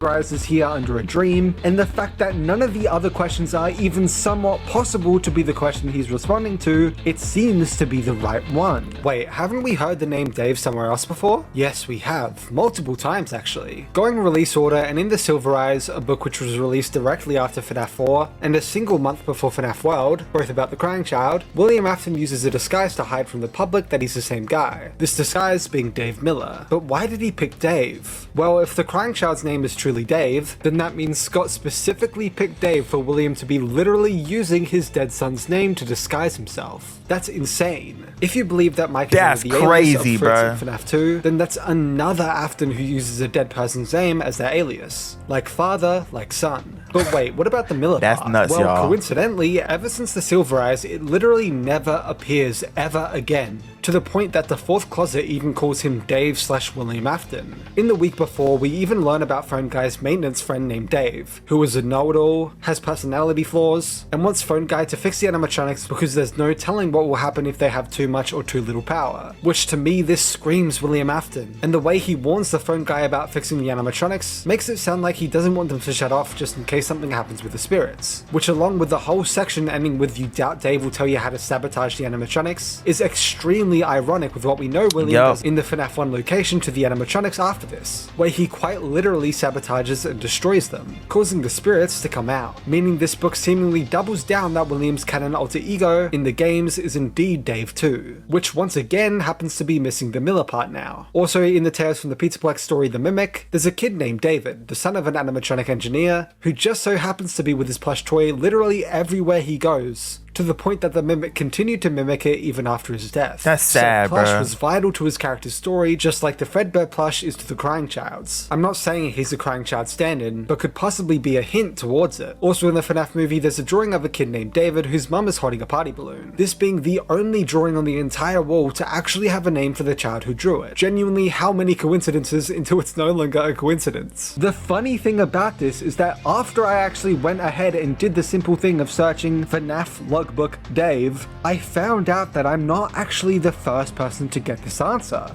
I know, I'm shocked too. I 100% swear on everything that I got to the solution on my own. And literally up until this— I swear it's so funny when things like that happen. Like, you know how many times I think of an idea and I'm pondering on it for hours. Then I go search it up, and there's literally a random Reddit about someone else with the same idea. Point in the script, I thought I was the only one who got Dave, but it turns out that it was pointed out as a possibility years ago. Although after the Evan solution got debunked, for some reason those same people assumed that it meant the whole method was debunked, when no, it was just the final letter. Supplementary evidence time. Like game theory used to do, getting some real world facts into this, and Dave was actually quite a popular name back when he would have been born, being charted as the 3rd to 5th most popular male baby name between 1970 and 1980. Dang. The name Dave or David also means beloved, which, considering most assume Mike's whole character arc starts from the regret of killing his brother in the games, and the movie goes out of its way to show how much he cares about his brother, it would make sense that he's beloved. Speaking of the movie, some people claim that the crying child's name is Garrett. Speaking of the movie, y'all put some respect on that boy Mike. Peter Malarkey, the Bridge of Terbetta,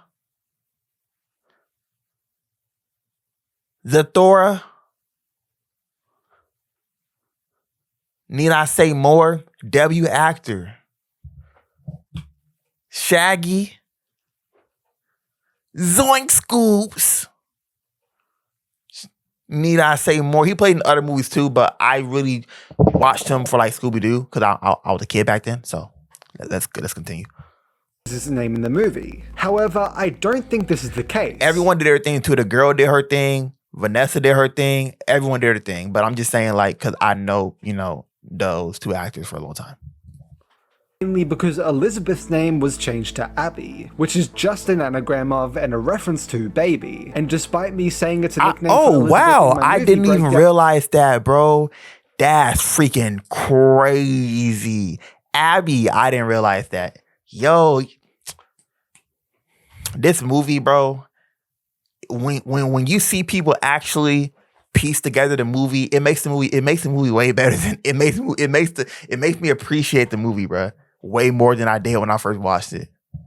It isn't actually a common nickname, and honestly, it's that uncommon that I'm almost certain Scott did not do that intentionally. The only reason I even thought Abby was a nickname for Elizabeth in the first place is literally because of a single website that comes up after a single Google search, saying that it's apparently true. Genuinely, that is the only reason I ever claimed that. Also in the same movie, William uses a different alias, Steve Raglan, instead of his pre-existing and canon alias, Dave Miller. Even in the novel trilogy, the name of Golden Freddy's spirit is a kid named Michael. Yes, Michael. And a kid named Jeremy doesn't even exist. These are different continuities. They have things all over the place. Yes, even names. So I personally just do not think that Garrett is meant to be the crying child's real name, whether it's actually Dave like I'm suggesting or not. Now only one mystery remains. The tally marks. Seriously, what on earth are these for? Maybe it's a whole lot simpler than we all think. I remembered that all of the tallies put together equal to 39, and I've come to the conclusion, despite how it may be disappointing to some, that the whole point of them may have actually been to lead us back to page 39 itself, thinking we'll get a secret, which would then lead you to draw yourself realize at the animatronic. What special abilities would you have? There's actually 2 page 39s here, and then you'd begin the Cassidy search. This seems like a cop-out though, right? Well, do remember that the search for Cassidy only started due to the ABC found on the Foxy grid, which also remember, didn't even end up being used for Cassidy's name at all anyways. Meaning there'd have to be another way to get a hint that we're meant to investigate these random numbers to get a whole other name that's got nothing to do with the Foxy grid and the solution for that. Also notice how this page 39 happens to be the page which features the gravestone with my name on it, connecting to the 5th kid instead of the crying child, which also happens to be the first mention in the logbook that we're searching for their name too, and also happens to be about moving forward instead of reflecting back like we're told all throughout this book, further showing it's different to the other name. If the tally equaled to anything else but 39, I wouldn't believe this for a second, like you probably don't. But since literally all of the tallies are groups of 5 besides a single one just to make make the number 39 instead of 40, yeah, honestly that makes sense. Me think this conclusion isn't too far-fetched. Although after looking back through everything, I noticed something big. The puzzles for Cassidy and Dave are actually more connected than we realized, by being completely different. That may sound very confusing, so let me just explain. Cassidy's solution seems to be all about using numbers specifically, from the numbered tally marks to begin it like I've theorized, to how all the coordinates are obtained via the number connections throughout the logbook, such as the altered page numbers, the random numbers in the book itself, and numbers Mike's written in. Dave's solution, however, then happens to be all about using text, from the ABC to begin it, to how all the coordinates are obtained via words, using the questions and answers throughout. Both puzzles just happen to be the exact opposite of each other. Then remember that the way to solve Cassidy's name is by using an altered word search, while the way to solve Dave's name is by using the faded ABC grid, both the numbers fading out and the faded text on the grid itself, despite the fact that the entire logbook makes it clear as day that Cassidy was the faded text, while Dave, the crying child, was the altered text. They're helping the other remember their name, again using the exact opposite solutions to solve them both. Then also, something fellow YouTuber Ozone mentioned in his reaction to my video is that the tally marks happen to be 7 tallies of 5, while there's 1 tally of 4, which Cassidy's name happens to be 7 letters long, and she's the 5th of the missing children incident, while Dave's name happens to be 4 letters long and he's killed separately / ungrouped. But wait, you just swap the methods for the two. Precisely my point. For the 3rd time, the exact opposite solution is used between the two, further proving the intentionality of it all. But now I would like to give quite a hot take to spice this video up that I noticed right after the video was out. Here we go. How we get Dave is actually more consistent and solid than how we get Cassidy. Seriously, let me explain. Dave is very simply the page number of the statement that's responded to for all 4 letters, which while yes, some use context clues, that doesn't change the fact that it uses the same exact method for all 4 letters, putting a statement to a response. Cassidy, on the other hand, uses altered page numbers for the first couple, but then suddenly it uses altered quiz numbers, random numbers on a chalkboard in the book itself. Brady's ad popping up in the middle of an explanation, bro. I'm locked in.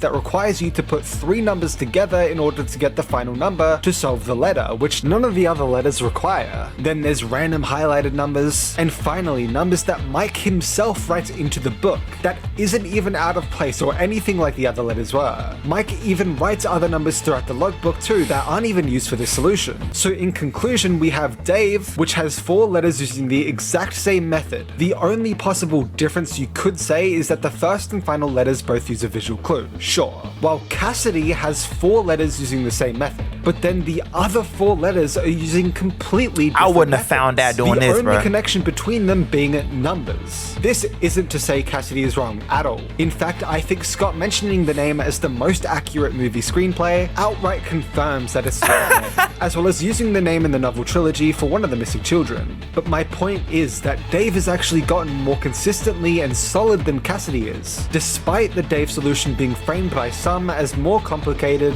as having more problems in its solution, and as a code that doesn't work. I think in becoming so used to Cassidy being solved, we've forgotten what the mix and matching path to get to it actually was in the first place, as well as how some parts of it were literally just guessed after trying and failing multiple things, including the whole final put it into the word search grid solve itself, which had no hints towards it and was just tried since the Foxy grid was coming up with nothing. In fact, upon comparing the two and looking for any more connections, something that I noticed that I can't believe I missed the first time, which I just mentioned, is that both of these puzzles just happen to be completely fine for most of their solutions. But then suddenly, for both of their final letters, they suddenly and out of nowhere require Mike's input to help. For Cassidy's, it's Mike's 811 that he writes to get the final correct coordinate, while for Dave, it's Mike's nightmare drawing to get the correct answer for the correct coordinate. Both puzzles quite literally end in the exact same way. That's interesting. Reflecting each other again. That's so important and everyone missed it, even I did. Both solutions for both names, Cassidy and Dave, both require Mike's input to get their final letter and to bring both puzzles to a close. I don't know how I missed this. But let's take a step back and review the biggest issue proposed with the Dave solution itself, before it's even solved into Dave, mainly about the responses to the questions themselves being a bit shaky. So let's actually go through them thoroughly one by one to ensure that these are likely the correct statements that the crying child is responding to.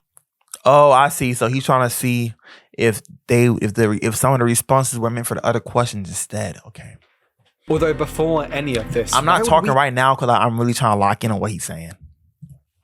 Assume that we're looking for the crying child's name. Well, very simply, the person we know as Cassidy is asking who we know as the crying child, do you remember your name? In the exact same book where a bunch of my names were a hint towards Cassidy's name being solvable. But how do we then assume that we get anything from attaching Cassidy's statements to the crying child's responses? Well, not only do we know that there's a puzzle focused on text thanks to the Foxy Grid itself, unlike Cassidy's puzzle which is heavily focused on numbers, but it's also the fact that Cassidy makes 11 statements, most questions, yet the crying child only provides 4 responses, seemingly making these 4 responses important for some reason in some way. So we have only 4 mysteriously important responses to the countless statements made throughout the book, and also a puzzle that requires a focus on text specifically to solve and not numbers. So simply put 2 and 2 together to notice that we need to use the only 4 important conversations between the 2 to help get us our Foxy Grid solved for the other conversator's name. But moving on to the statements and responses themselves. First is does he still talk to you, with the response I can hear sounds. Now this one already sounds a bit iffy. Although something a lot of people missed, even I did, is that this actually uses a context clue to figure out the correct response. With the process of elimination, we know that the auditory answer, I can hear sounds, would either be responding to the auditory questions, does he still talk to you, or is this song familiar to you? But how do we choose which one is the correct one? Easy. One question is directly and undeniably linked with the crying child when it's matched together with the image right next to it, the infamous Fredbear plush. The other question, however, is asking whether the crying child has ever heard whatever song it is, and therefore has no feasible connection to him at all. He may have never even heard it. It's literally a Cam's razor to a T. If you have 2 competing ideas to explain the same phenomenon, you should prefer the simpler one. So which one do we pick? The one that uses a visual clue to simply connect it back to the crying child. It also makes sense in general. I see. So just to make sure, like, since some people were iffy with the questions and the answers, the questions, when you read all the questions and you use context clues, you see that it's only 4 questions that made sense to match the 4 answers. Even if there was a question that sounded better with the answer, that question didn't even correlate with the crying child to even be asked in the first place. So, yeah. And that in FNAF World, the same voice from the Fredbear plush at the end of FNAF 4 is still talking to the crying child, and so he would still be hearing it. The only other argument I've seen for this one specifically being wrong is that it just seems weird conversation-wise. It does. Which I personally don't see as a debunk, as to me it makes sense. Does he still talk to you? Refer to the Fredbear plush. I can hear sounds. Not only this, but the visual clue right next to it is also used to directly answer who the he is in the question itself. Is it Afton, Michael, someone else? Who is the he that's apparently still talking to him? Cassidy's question is only made clearer with the image right next to it, which is very important to keep in mind for later. Next is the party was for you, with the response it was for me. This is quite a simple one, and I feel like I don't need to go too in depth into it. It's almost undeniable that those 2 connect directly. Then we get what do you see with the response I can't see. Again, another simple one that is almost undeniably connected. Although that this one actually also includes a context clue if you're somehow not sure. Which he also got a chunk. He also got bit up, so you can't see, bro. That plush just happens to be right next to the question itself. Then finally we have do you have dreams with the response I'm scared. This is the big one, and what this entire theory depends upon. Although I personally think it's actually quite easy. Just like the Fredbear plush, and I guess the mirror, in order to link it with the crying child and to get the correct question, you simply use the in-your-face image of Nightmare, which just happens to be right next to the question itself again, and just happens to be classified as a dream instead of a nightmare, just to get the point across even more. Under the perspective of a puzzle maker, that in itself is a very direct and clear visual clue provided for us to put the question together with the image, to get the final and seemingly correct corresponding answer. I'm scared too, man. To me, this is actually very simple, with almost no complication needed. I get you may think it's weird to use a context clue, but the Fredbear plush actually does the same thing to ensure that you get the correct question, and this clue specifically had 2 entire pages to be drawn on. Yet it just happens to be drawn literally right underneath the question itself. If Nightmare was on the other page, sure, it's more stretchy, but it's... I think I'm thinking too much in this. This gets you the 4th answer 2 pages cut into 4 sections. You have, like I said, y'all, this does the same thing to ensure that you get the. I'm just pulling stuff, but you have 2 pages, 1, 2, 3, 4, 4 sections. The left top is 1, the left bottom is 2, the top right is 3, and the bottom right is 4. The bottom right had Nightmare Freddy, and it also was the 4th answer. Take it how you want to take it, but low key, I mean, you see how it looked when he cut it in half. Look. Question and this clue specific. You see this page? This part would be the 3rd section because the left two parts were 1 and 2. It had 2 entire. You see that how it's cut like this? If you divide 2 pages into these 4 chunks, Nightmare Fredbear, or I think he would have been on the bottom 4th anyway. So to be drawn on. Yet it just happens to. The 4th question, the 4th page, the 4th section, boom, boom, boom. Drawn literally right underneath the question itself. If Nightmare was on the other page, sure, it's more stretchy, but it's right underneath it to put it all together. Do you have dreams? Refer to the nightmare imagery. I'm scared.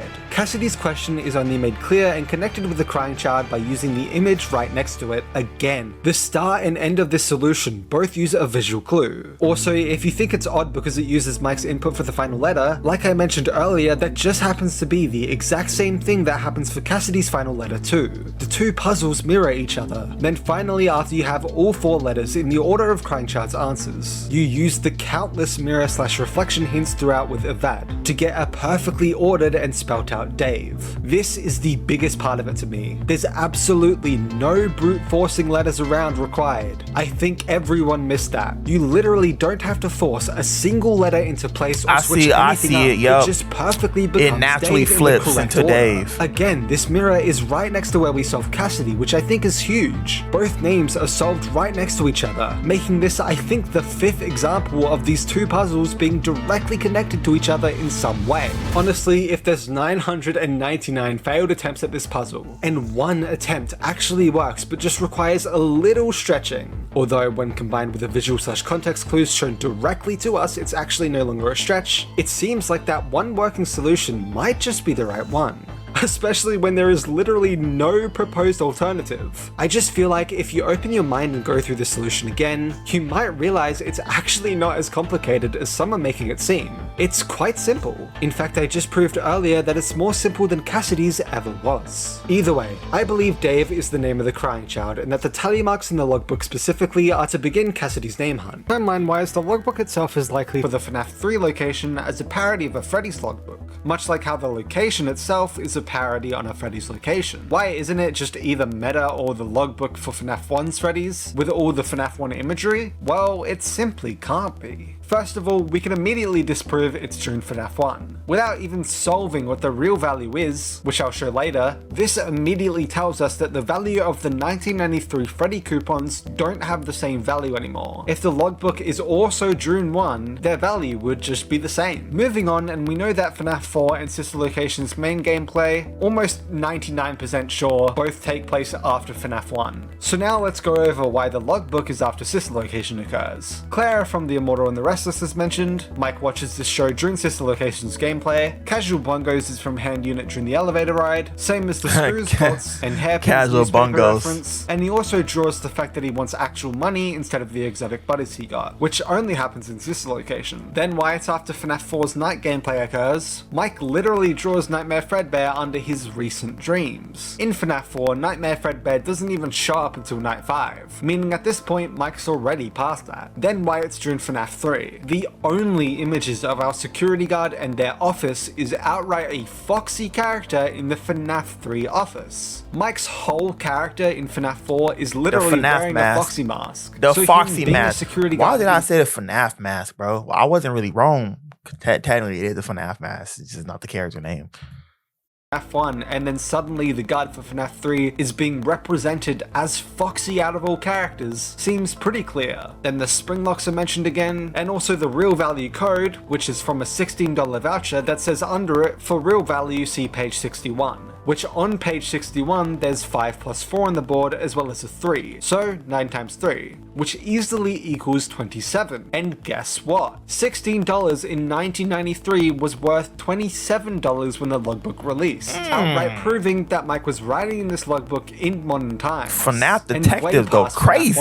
Which, by the way, it uses 2017/18's value because Scott cannot predict how much money will inflate, so he used the most recent. If he guessed and said $40 or something ridiculous, that would have led theorists to eventually say that FNAF 3 takes place in like 2040. So the safe option is just using the most recent value that still gets the point across that it's in modern times. This was also likely given to us during the public auction of items recovered from the FNAF 3 fire. So after all of this theorizing about the logbook, my final answers to it all is that Cassidy is the name of the Golden Freddy spirit, the tally marks being the catalyst for the puzzle, Dave is the name of the crying child, the Foxy Grid being the catalyst for the puzzle, and Mike writes in the logbook during his shifts as the FNAF 3 guard. But what did the game theorists think? If I were Tom and I was writing FNAF theories...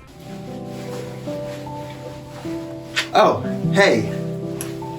Leave a like and a comment and subscribe. Let's get it.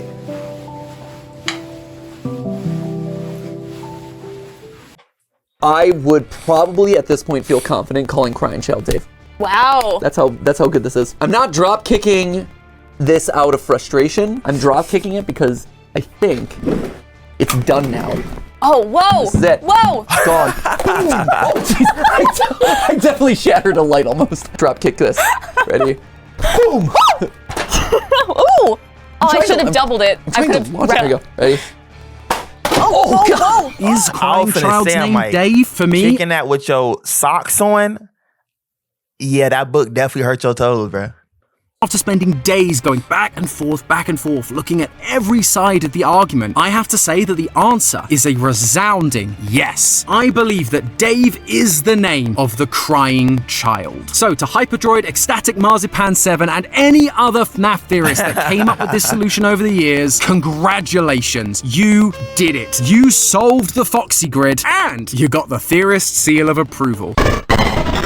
Fazbear Frights.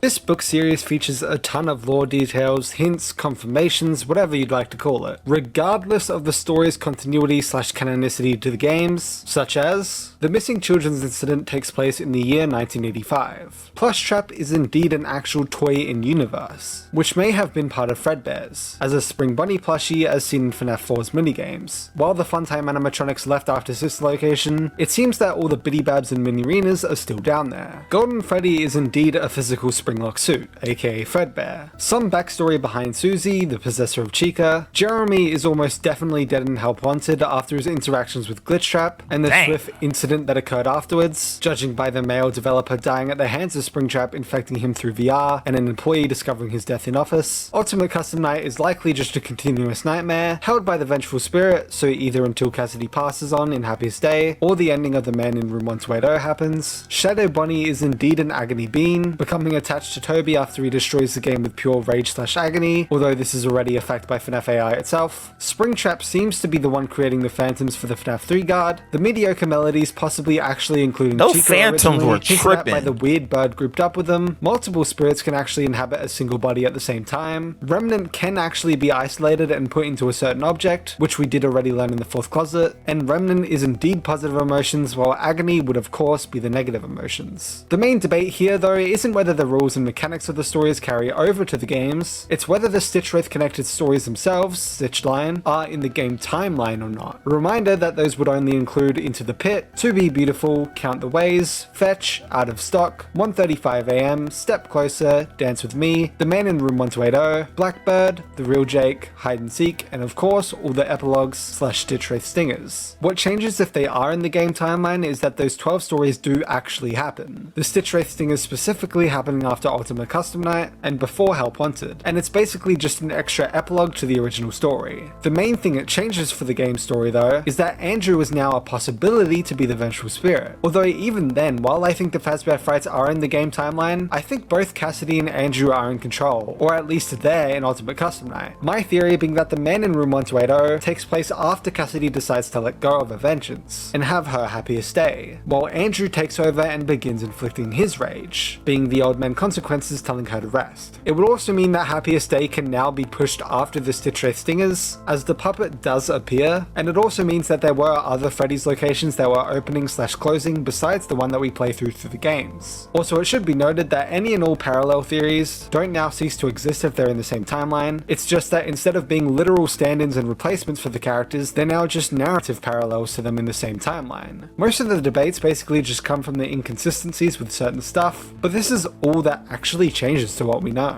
It should be noted though that it's almost impossible for all of the Fazbear fights to be in the game timeline due to Scott himself very clearly stating that only some are connected to the games, meaning if you interpret that as they're in the game timeline, then only some can be, which would be Stitch Line, not all of them. Tales from the Pizza This book Plex. series features a ton of lore details, hints, confirmations, whatever you would like to call it, regardless of the story's continuity/canonicity to the games. Such as, Remnant has healing properties, which we've always theorized, but Frailty basically tells us this explicitly. The Pizzaplex undergoes so many changes throughout the years it's open. Entire attractions are built, taken down, or changed. This was later confirmed to happen in the games undeniably no matter what the continuity of the series is, but before that it was only from this series that we knew that. The Pizzaplex started as what most fans call the Circleplex due to its shape, eventually evolving into the Security Breach map. Fazbear Entertainment seems to use VR and AR interchangeably, or just these books do. There's a few stories here where characters think they've left VR, but are still actually in it. This is also seemingly shown in Ruin, where no matter if you leave the AR world, it turns out Helpy is still able to talk to you/appear in your vision. This is possibly explaining Gregory originally meaning to see Burntrap in the shadows. He was possibly infected with the virus while being GGY, and so seeing Burntrap may have been an after effect of his mask implant still affecting his mind. Could y'all imagine having implants in your mind from a mask and now you can see animatronics everywhere you go? Boy, that's a lawsuit, boy. Like Cassie, I'm suing y'all out y'all socks. The whole place going down. Indie game developer from Help Wanted is named Steve Snodgrass. Oh my gosh, he made 3 full games with the 4th being incomplete before dying. We already knew similar things happen in the games, as only FNAF 1 to 3 exist and the 4th is mixed with sister location characters instead. Moondrop is the daycare attendant's evil persona's true name. The daycare attendant performed in the theater originally. Turning evil when the lights are off was actually, quote, part of its theatrical shtick. When it got put to the daycare, they couldn't get rid of the darkness trigger, which after a few times the lights were turned off, eventually created the moon personality. This is why the lights are always meant to stay on in the daycare. The generators are in. Here is a random theory I'm a pull out of nowhere. What if that animatronic was supposed to mirror Henry and William?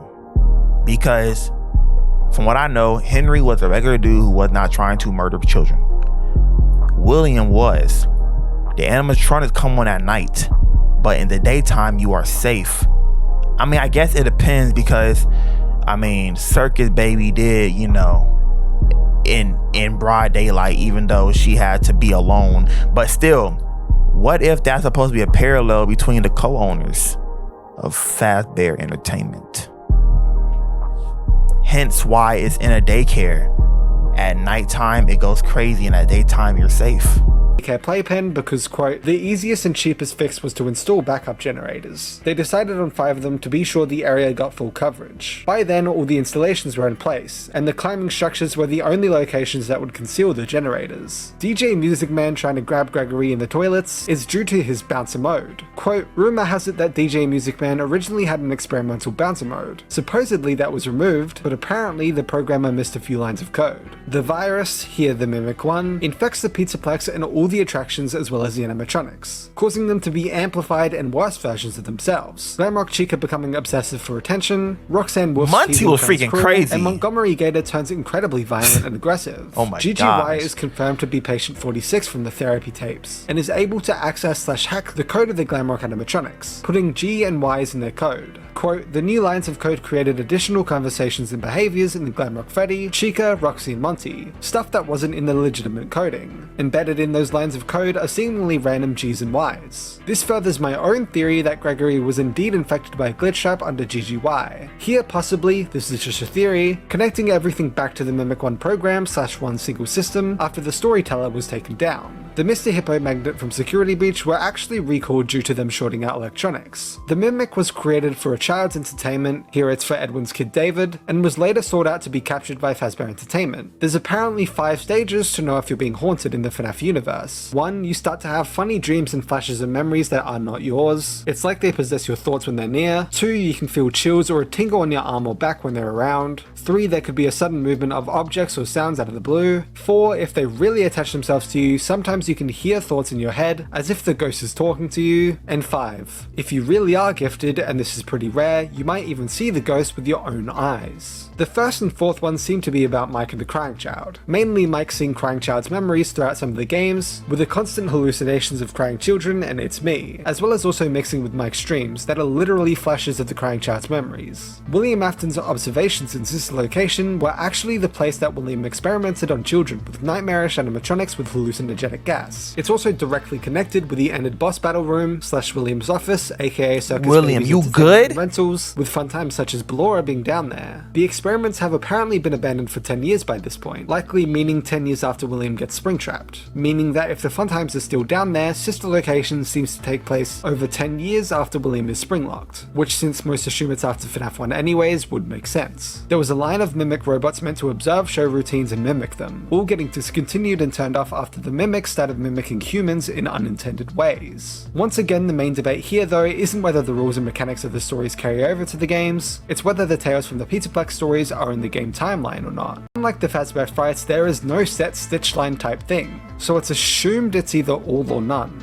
What changes if they are in the timeline is that all those stories do actually happen. The overarching epilogue specifically happening after Help Wanted and before Security Breach, and it's basically just a prologue to the Peterplex story. The main thing it changes for the game story though, is that Edwin was actually the Mimic's creator 100%, instead of us just guessing who it may have been. Oh, and that wow. The Mimic short story is its true origins. It also means that the Mimic 1 program is almost 100% the glitch trap program that infects all the Glamrock animatronics in the Peterplex, instead of leaving that up to debate. Genuinely, besides all the stories now actually happening, those 2 things are really all that changes if all 25 stories Wasn't the in Mimic timeline. This is why you'll probably know. Isn't the Mimic like the Mimic obviously is like way before the animatronics? Isn't the Mimic like super old? Cause when I saw like the game, yeah, that junk looked like it was in the 60s.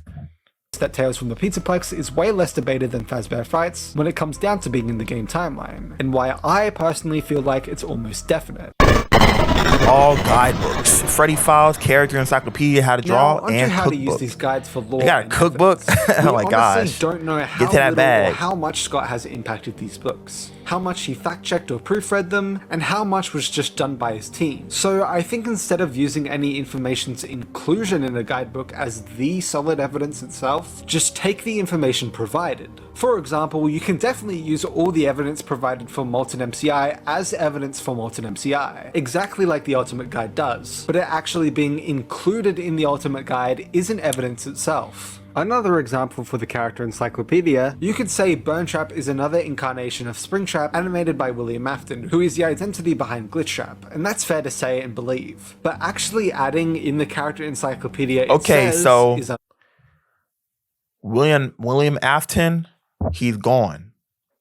After Five Nights at Freddy's Pizzeria Simulator, he's gone. From what y'all saying, he's done. He burnt up. He going with all the other originals, and now it's the Mimic who's trying to just mimic him, I guess, with that other stuff.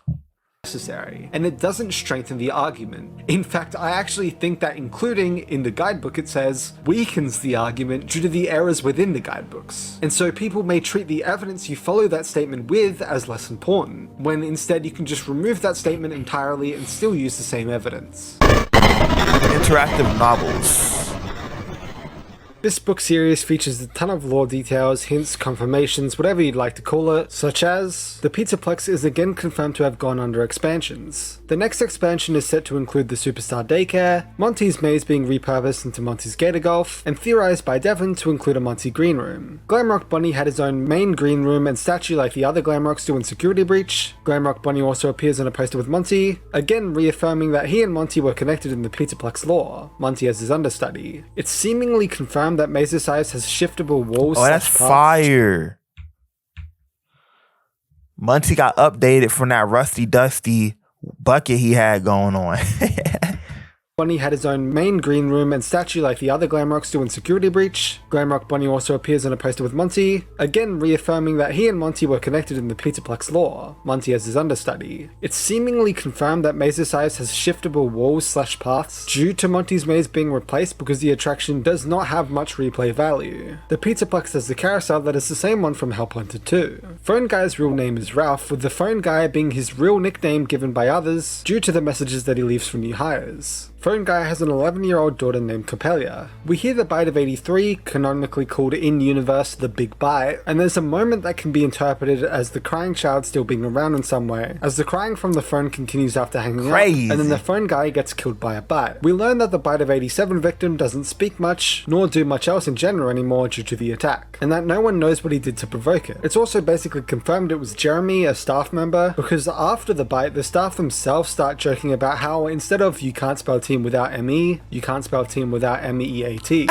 And it also caused the staff to give tips to each other on how to stop animatronics if they attack them again. Golden Freddy canonically kills the player by appearing in front of you and screaming. Wait, hold up. So 7 victim doesn't speak. Okay, so the bot of 83 was Dave, the crying child. The bot of 87 was a worker, right? We hear the Bite of 83 canonically. Yeah, so the bot of 83 is the crying child, aka Dave. The bot of 87 was a worker. Still being around. I mean, I wouldn't really talk much either, bro. Someone chumped your whole mouth, bro. I'm not talking no more, bro. As the crying from the phone continues, but I am gonna be rich. Guess what, yo? I'm suing you out your pockets. I'm suing you out your pockets, bro. Run it up, bro. Run up the money, cause you getting sued. And then the Phone Guy gets killed by a bite. We learn that the Bite of 87 victim doesn't speak much, nor do much else in general anymore due to the attack, and that no one knows what he. If I gotta tell people how to avoid getting bit by animatronic, I'm just not gonna work there no more, bro. Like, nah. To provoke it. It's also basically confirmed it was Jeremy, a staff member, because after the bite, the staff themselves start joking about how instead of you can't spell team without ME, you can't spell team without MEAT. And it also caused the staff to give tips to each other on how to stop animatronics if they attack them again. Golden Freddy canonically kills the player by appearing in front of you and screaming, then forcing the thought "it's me" into your head, then putting both its hands on your ears, repeating "it's me," and then the end. "It's me" is also all throughout the book, and it turns out Phone Guy quite literally sees the words in his vision, and apparently they hurt. The animatronics are actually quite intelligent, going as far as to check the cameras while the Phone Guy is hiding in order to look for him. A reporter calls the Phone Guy and says her theory is that the animatronics are bored of being stuck there, seeing Phone Guy leave when they can't, testing their limits, etc., just so they can travel further. Since this is a reporter's theory, it's unclear if this is actually. If y'all want to leave with me, kiddos, let's go on a field trip. Freddy, Foxy, Bonnie, Chica, not Springtrap, you stay where you are. Everybody, get up, y'all. Let's go home. 6 a.m. come on, bro. Har.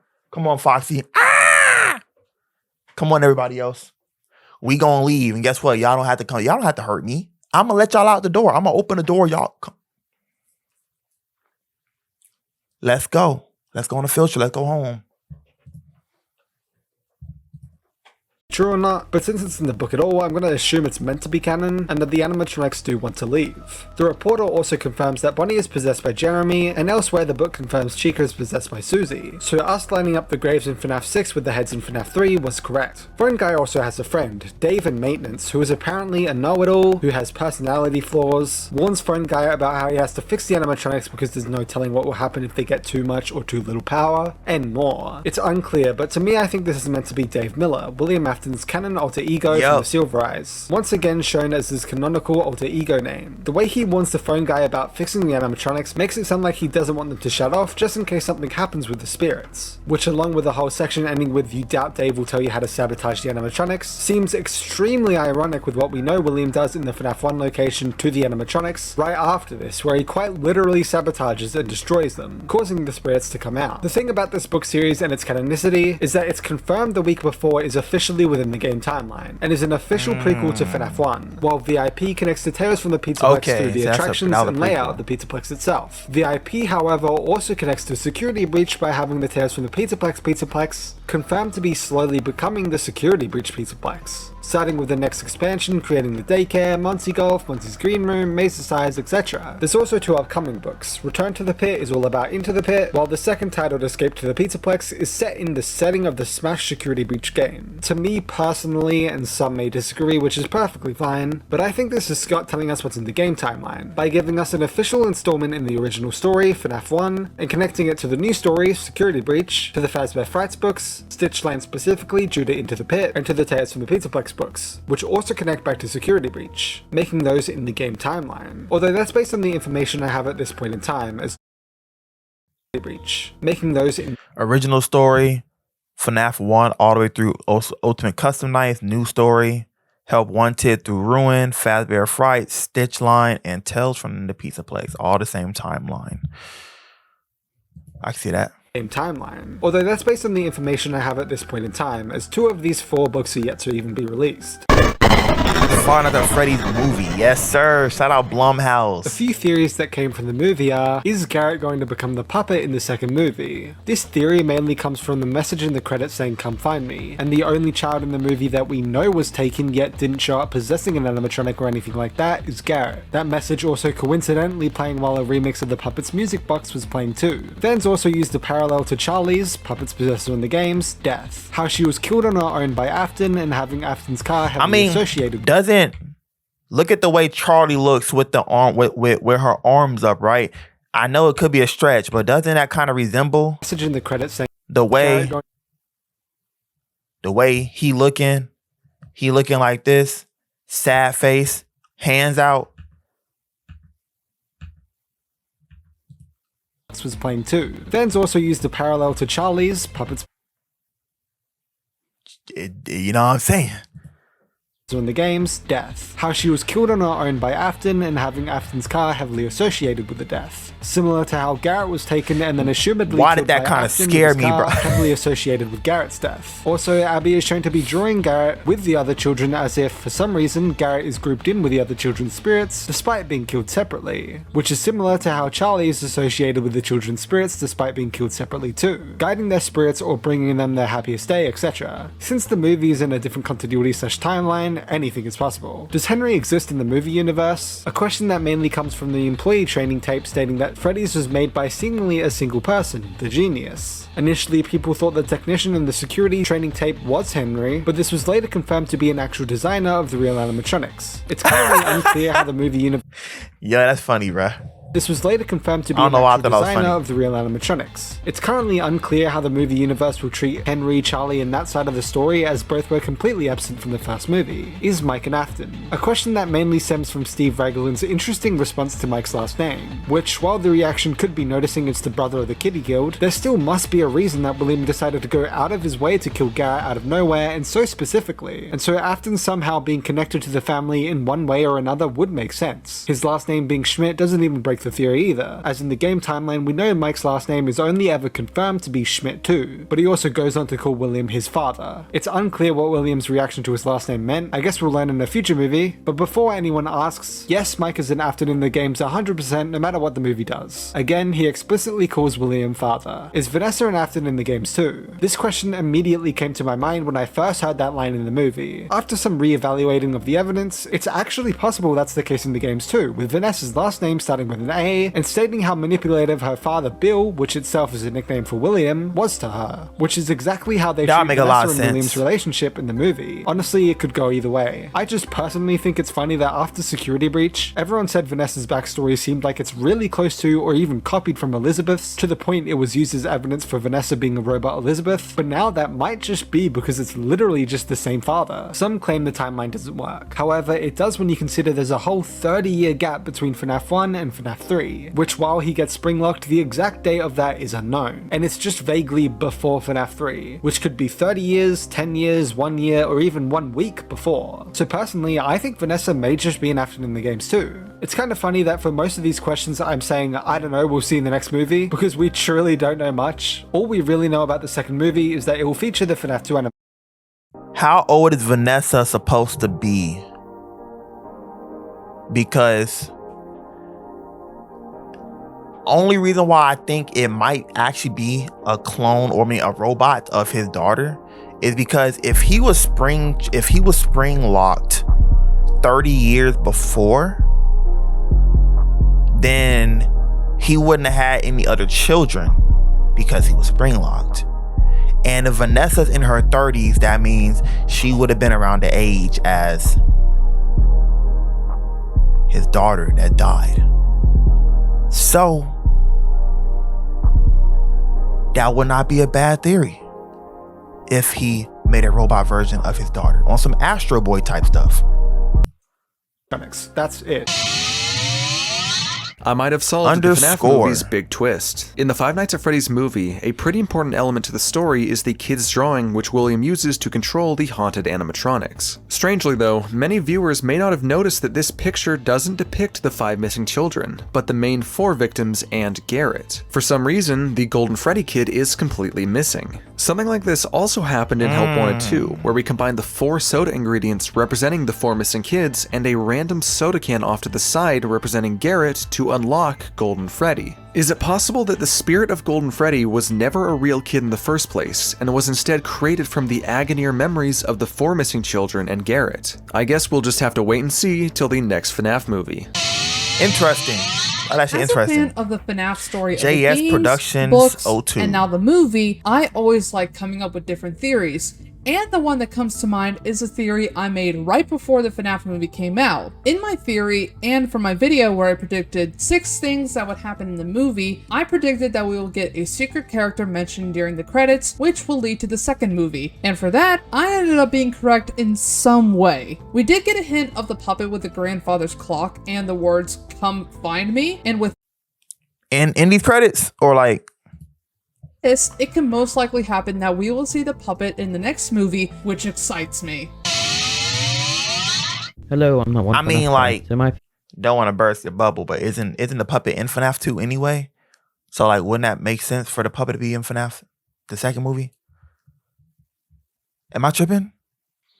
Hello, I'm not one FNAF guy. The one FNAF guy is a repurposed spring-lock suit. I think this because Ella has the same saws as the machine. You can tell the fairy head is decommissioned, which shows it is old. It is also only held up by an arm, which shows it doesn't have a body. Although, maybe one of the vandals is stuffed inside of it. But anyways, maybe the suit could be a Fredbear suit. It does look somewhat similar in design to the... I was just looking at him for a second. I was thinking, I'm like, what if this is the dude?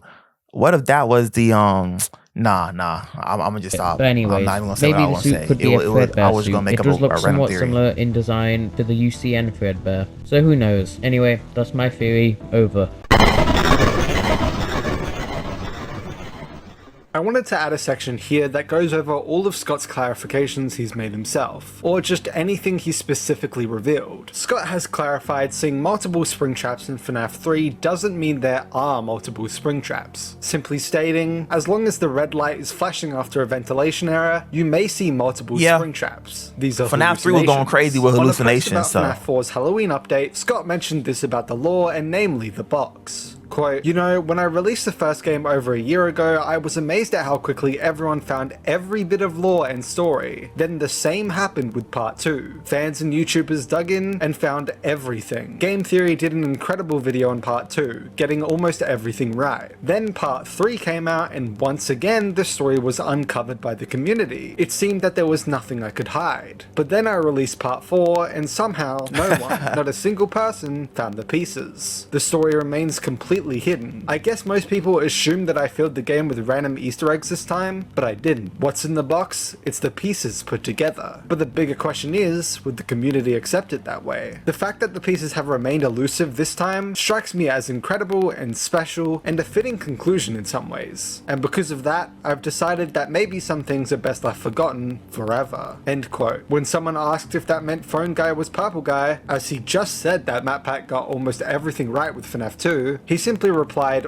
almost everything right. When someone asked whether you can make a definitive conclusion to every question in FNAF, Scott simply replied yes. So as of FNAF 4, every single thing had an answer. When asked about Mangel's gender, he replied, okay. People have been asking me about Mangel's gender for almost a year now, and I think it's time that I finally answer the burning question about whether Mangel is a boy or girl, so that this community can finally put that behind them. The answer is yes. When asked if the Halloween update from FNAF 4 is canon... Yo, why did he troll, bro? Is a boy or girl? So the answer is yes, so pretty much they still left wondering.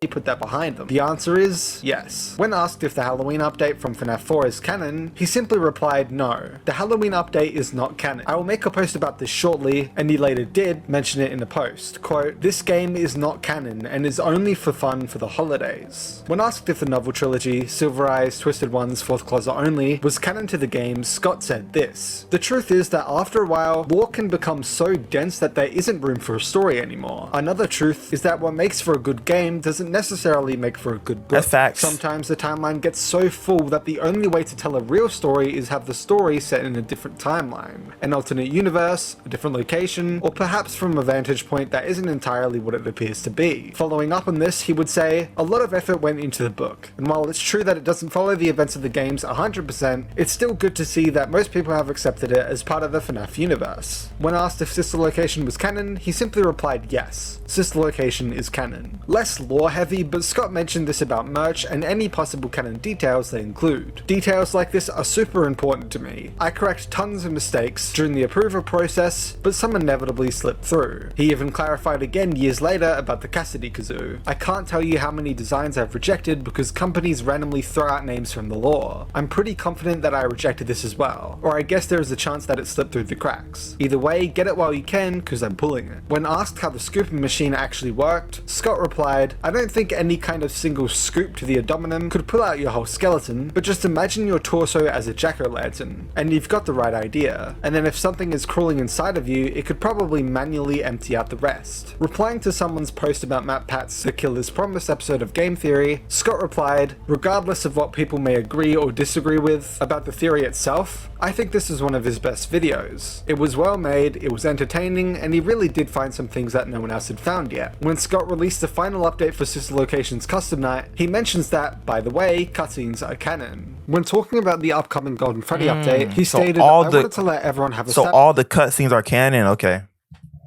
Until I completed the final cutscene. When the final cutscene is complete, I will give Very Hard Mode a little more juice to help dedicated players make it to 6 AM. Then we can finally see what becomes of Eggs Benedict. Then our story can be complete. When a Reddit user talked about the lore not being as infallible as it seems, Scott replied, hey guys, I wanted to take a moment to comment here. You're absolutely right that I'm only human, and despite the huge amount of thought and effort that I put into these games, I do make mistakes. However, please don't ever assume that I am just throwing these games games together. I'm very careful and methodical when crafting my games and stories. And when I do feel like I've made a mistake, I try to repair things the best that I can. I do apologize to fans who may have felt that I was infallible, or that the lore was infallible. I work very hard to make this series enjoyable, and will continue to do so, but I am very, very human. All I can do is promise to take great care with what I make, to respect the foundation that has already been laid, and to respect the fanbase as well. Scott made a post on Reddit about retcons in FNAF, and as of a few months before FNAF 6's release, he states, "Hey guys, I wanted to quickly comment about the subject of retcons. I made a joke last night about retconning, and it became very obvious that it's a very important thing to a lot of people, and understandably so. I have a lot of respect for this community, and the last thing that I want is for anyone to think that I recklessly change details on a whim. I assure you, that's not the case. The truth is that I've done one actual retcon in the series, although I'm not going to say where it was. There have been other times, however, where my original intentions didn't come across clearly. In those instances, I make a point to clarify that in the next game. That's not really a retcon. It's simply an attempt to guide the story towards where it was originally intended to go. A quick and very minor example of this would be when Adult Theory happened. I could see why people were believing it, so I quickly dropped an additional teaser to clear it up. I have to do that with my games sometimes as well. I use Sister Location to clear up a misconception from FNAF 4. Currently there is a misconception from Sister Location that I may need to clear up someday as well, or maybe I'll just leave it to torment the fandom. So while it's true that the story has developed new details over time that may not have been planned from the beginning, that doesn't mean that the pieces don't fit together as a whole. There is a lot of information crammed into these games, and there will always be details that I don't convey 100% as intended. I try to clear those items, but I'm certainly not retconning things at will. I have more respect for the community than that. Edit. To be clear, the one retcon mentioned was integrated pretty seamlessly, and most people didn't notice. If it had caused problems or confusion, then I would have addressed it here. In a stream, Scott commented Nightmare BB was originally just for the bonus game, before I decided to make a separate Halloween edition. However, Nightmare BB fits into the story and can be considered canon. Under the comments of a post for the second part— What is Nightmare BB? Oh, Nightmare Balloon Boy. Dang, this look crazy. Could y'all imagine this biting you, bro? Look at his hands. I don't even want to touch me. MatPat's The Final Theory Timeline from 2017, Scott replied, "I don't usually comment on theories or timelines, but I want to this time. This was a very satisfying and important episode of game theory. There have been some points of contention in the community lately, especially since Sister Location Custom Night, that have caused members to leave, theorists to quit, and frustrated emails to be sent. Some of these issues were simple misunderstandings with the story, others were maybe I ain't gonna lie, y'all. If y'all send in game developers frustrating emails because you can't understand the theory, you need to do a theory on your brain, because I'm not going to DM someone because I can't understand their game. If I can't understand their game, guess what? Then that's tough luck. But I'm not going to DM. I'm not going to email somebody. Y'all tripping. Y'all tripping, boy. Oh, the frustrated emails to be sent. Y'all tripping, bruh.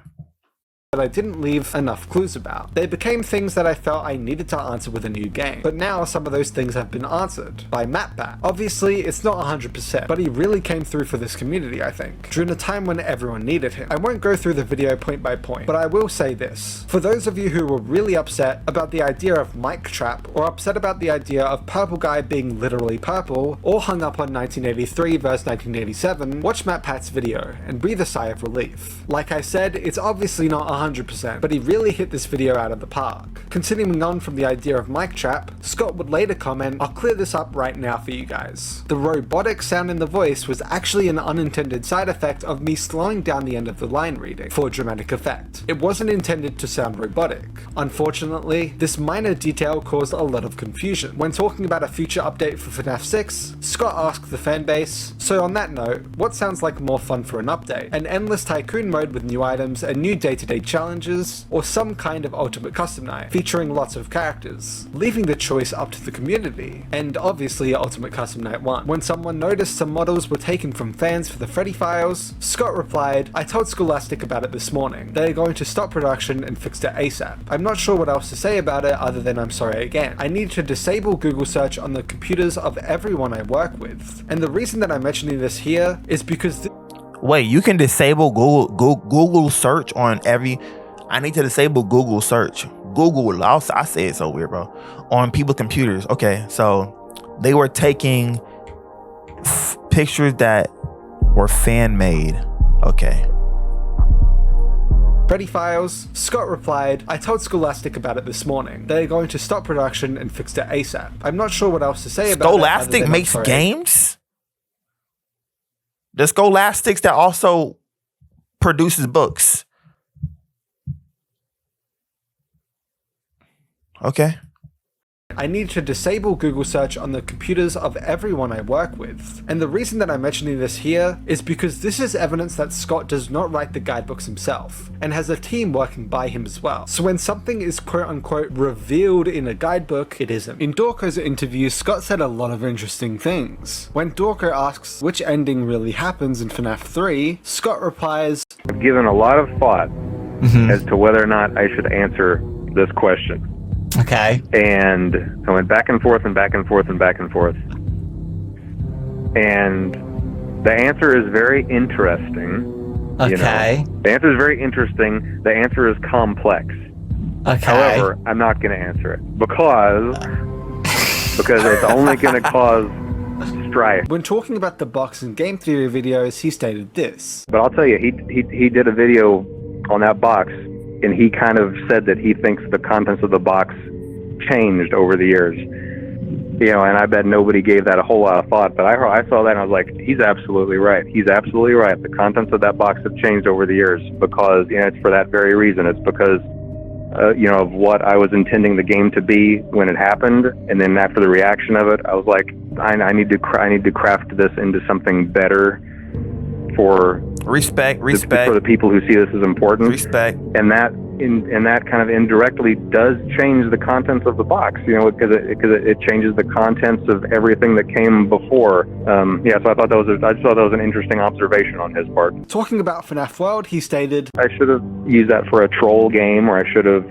you know, made something like, you know, Foxy Fighters. You know, I should have just done something that was obviously for fun and not tried to somehow tie it in to a canon game. Outside of the Dorko interview, when asked whether he was a part of the lore due to him appearing as a joke in Help Wanted, he replied with a large statement. Hey everyone, so I received an email from a Reddit member yesterday asking me to clarify something specific about the lore of Help Wanted. He was very polite and respectful with his question, which I appreciate, and I know it's something more than a few other users were confused about as well. So here I am to set the record straight, and probably create more confusion in the process. The question is this. Is Scott Cawthon now a part of FNAF lore? The short answer is no. My name is never actually mentioned in the game. The game says that an indie developer was tarnishing the brand of Fazbear Entertainment by making video games about them, forcing them to rebrand and try to reclaim their good name by making a VR game that made light of those crazy stories. Or was it all part of the plan? Yes, I used my own picture for this game developer because it's an obvious parallel, but that doesn't necessarily mean that it's actually me in universe. On the surface, this might seem like an odd choice for a storyline in general, but there was a very, very specific challenge when making Help Wanted. The challenge was this.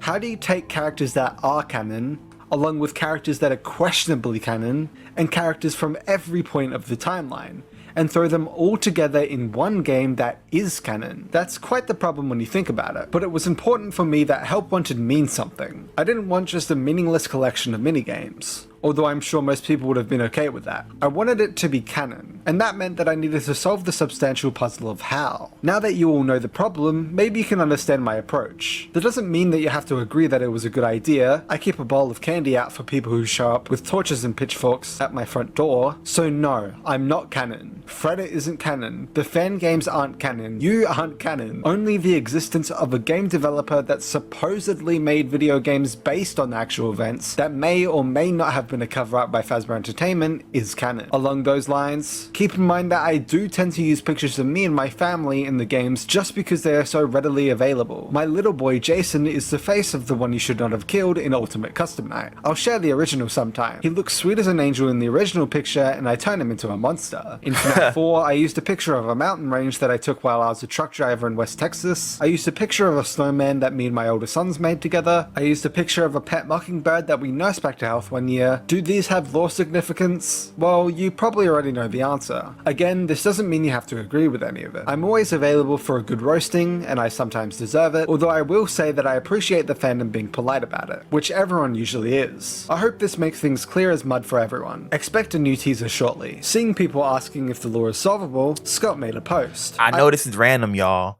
but just with him explaining how he has kids and a family, and how he also had a job where he was driving trucks one time, that kind of ties into a lot of people out here who feel like they're so far in life that they can't shoot for their dreams. Motivational time. Cue the music. It doesn't matter how far you are in life. It doesn't matter how old you are. It doesn't matter how young you are. But specifically, this is for the people who think they're too old to do something. It does not matter how old you are. So many things you love, I promise y'all. Half of the things you love right now, just think of 10 things you love to do and search up when it was made, search up who made it. A lot of people were in their late 20s, 30s, 40s, 50s, 60s. They had family, they did this and that and the third. But at the end of the day, and I always tell people, time doesn't stop. So you can choose, oh man, I feel too old, or I have a whole family, I can't do this. You can. You might have to moderate how you do certain things because you have to balance your responsibilities. But you can do so many fire things. For example, we love Harry Potter. Bro, J.K. Rowling, I'm trying to remember how old she was, but she obviously, like, let me look it up before I end up guessing the wrong age.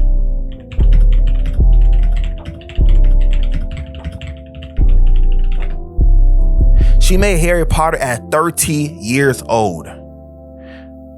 Could y'all imagine most people, especially in our generation with the internet, all this stuff you see, a lot of people think once you hit certain age, it's over. Dude, do you plan on, if you still plan on being alive in the next 5-10 years, then why not keep grinding for the next 5-10 years? You know what I'm saying? So seeing that, it made me feel better about when the grind is taking longer than what it seemed, because at the end of the day, if you truly love to do something, go hard, keep on going, and it's inevitable, bro. You just keep on going, bro. You know what I'm saying? It's never over. You're never too old. It's never too late. I enjoyed the memes roasting me about the plotline lately, but it does have a serious underlying concern for many in the community. And I hear you. The question is this: is the lore solvable? Since that's kind of like asking, is the story complete in an ongoing story, it's difficult to answer. So let me say this instead. Over the next few years, there are a lot of projects planned, and most are very story driven. Lots of the later stories will answer some of the biggest questions from the fan base over this past year, in my opinion. Very few people will likely ever feel completely satisfied, as there are just way too many headcanons out there and so many great ideas on where the story could go. But I think there are good things to be found for people who are looking. All I can do is say that some questions will be answered, even if it may not be the answer that you wanted. Be patient. Let me at least say this: future games will look forward and look to the novels to fill in some of the blanks to the past. Everyone in the community has been really great, and I'm working hard to bring you some great things in 2020 and beyond. In a mega post about potential FNAF movie screenplays, there was one that I feel practically confirms Cassidy is the right name from the logbook. Him sharing this: the Cassidy screenplay. Basic setup, diving deep. This screenplay packed in a lot of lore, following the story of Cassidy. Problems: spanning multiple time periods, following multiple characters, and featuring lore from multiple games. This was pretty saturated to a fault. It may have been satisfying to the most hardcore fans, but it would have left the majority of people confused and lost. Hey wait, maybe this was the most accurate screenplay. Verdict: ultimately more of a that makes sense because than a movie. This just wasn't satisfying, even to me. It makes more sense because at the end of the day, what people gotta understand, like I said, as a fan of the original FNAF, I was kind of sad that the movie looked the way it looked, but when you watch the movie, everything still made sense. Like if you didn't know about FNAF, watching a movie, everything makes sense. So I can understand where he's coming from, because if he just wanted to make a lore accurate movie, he wouldn't have to go to Blumhouse. He could have honestly got with another team and posted it on YouTube. But obviously when it comes to a big movie, you want to make funds. You want to actually make it a successful movie. So it's kind of like, think about One Piece and Avatar live action. Think about the Arlong saga. It was like 80 something episodes in the anime. They put it down into 8 episodes in the live action. They cut a lot of things that didn't happen, but they made certain things that didn't happen still progress the story the way it would have been in the manga. So that I see where he's coming from, because at the end of the day, bro, you got to find a way to still make people understand what's going on in the least amount of time. You put too much lore, people who don't know about FNAF gonna be like, dang, this ain't for me. Out. When someone faked an email from Scott, framing him as saying some of the Fazbear Fright stories and all of the tales from the Pizzaplex stories were in the game canon, he replied, "I'm not sure if the email itself was fake or if someone posing as me sent it, but anyone who knows me after all these years should know that this isn't how I would address such a serious topic. So let me take this opportunity to be as clear as possible. Concerning what people were saying about the canonicity of the books, yes, that is correct. I hope that clears things up. Everyone have a great weekend." When people grew concerned over how Doug was treated in the FNAF movie novelization, he posted this. "Hey everyone, some issues are much easier to address than others. As many of you know, Doug does something in the novelization that seems out of character from the Doug we all knew and loved from the movie. This specific item was deleted from the official transcript months before the book was printed, but maybe I accidentally submitted the wrong version to Scholastic. I'm not sure. Either way though, just to clear this up, movie Doug is canon, book Doug is not canon. This is something I will change in future prints, meaning that within the movie timeline, only the movie version of Doug is canon." Unbiased timeline. Making a FNAF timeline with only what we know for certain is a bit tricky, because at some point you need to add a little bias and make your own decision or two. But after trying as hard as possible, this is an unbiased FNAF timeline that majority of the community agreed with, verified through a bunch of polls on YouTube, Instagram, and even the platform that's always on fire, Twitter. Starting off, we know for certain that the story begins with William Afton and Henry Emily, at some point joining together and creating Fazbear Entertainment Incorporated. We know for certain that they made Fredbear's Family Diner anytime before 1983, and then the first ever Freddy Fazbear's Pizzeria opened in 1983. Then we know for certain that the flashback minigames of FNAF 4 take place in 1983. We see the crying child, who is deathly afraid of the animatronics for reasons unconfirmed, being bullied by his older brother Michael, and eventually the bullying goes too far to the point that Michael and his friends pick him up and throw him into Fredbear's mouth. Fredbear's mouth closes on him and he dies in the hospital. It was so crazy to me. When I see animatronics in real life, when they do functions, it's a machine, so you're not going to stop a machine. If a machine is meant to crush, you get inside of it, it's still going to crush even with you inside of it. I'm not putting my brother inside on animatronic, bro. Even if it wasn't possessed, I'm not. If I know the functions of the animatronic is to chomp down, I'm not putting my brother in that. The next day. Here is where you can decide whether he goes on to possess Golden Freddy or simply passes on. However, here is where the biggest timeline debate happens. There are actually two more deaths around this. Henry's daughter Charlie and William's daughter Elizabeth. Charlie is basically drive-by murdered by William after she was locked outside of Fredbear's or Freddy's, that's another debate on where it happens, which causes Charlie to possess the security puppet animatronic, which will be important later. Then Elizabeth is also murdered by Circus Baby, one of the many Funtime animatronics at a subsidiary of Fazbear Entertainment named Circus Baby's Pizza World, which cancels its planned grand opening after her. Wasn't the puppet, if I'm not mistaken, leading the Funtime, wasn't the puppet made to protect, originally a security robot specifically designed to protect children at Freddy's Fazbear Pizza after failing to protect its creator's daughter Charlotte Emily for being murdered? Okay, because when I did look at a video last time, it apparently Springtrap, I could have sworn it trapped the puppet outside. I'm guessing it trapped the puppet inside, whatever, but the puppet was supposed to protect Emily. Okay. Being put underground in William's bunker, which eventually turns into Circus Baby's Entertainment and Rentals. There are heavy debates on what the true death order is between the crying child, who we know for certain at least happens in the year 1983, Charlie, who, judging by the books in Help Wanted 2, we know for certain happens in 1983 too, and Elizabeth. Wait, which we know Charlie was 3 years old? Who, judging by the books in Emily was 3 years old? Ain't no freaking way my kid, how I forget the father's name already, bruh. If you know something crazy is happening with your co-owner, people going, ain't no way my kid going to the establishment. If I have to create something to protect my kid, then that means my kid shouldn't even be there, especially if my kid's 3 years old. 2, we know for certain happens in 1983 too. If I'm gonna just be real, say what y'all want to say. This is a case of child neglect. That was a case of child neglect, bruh.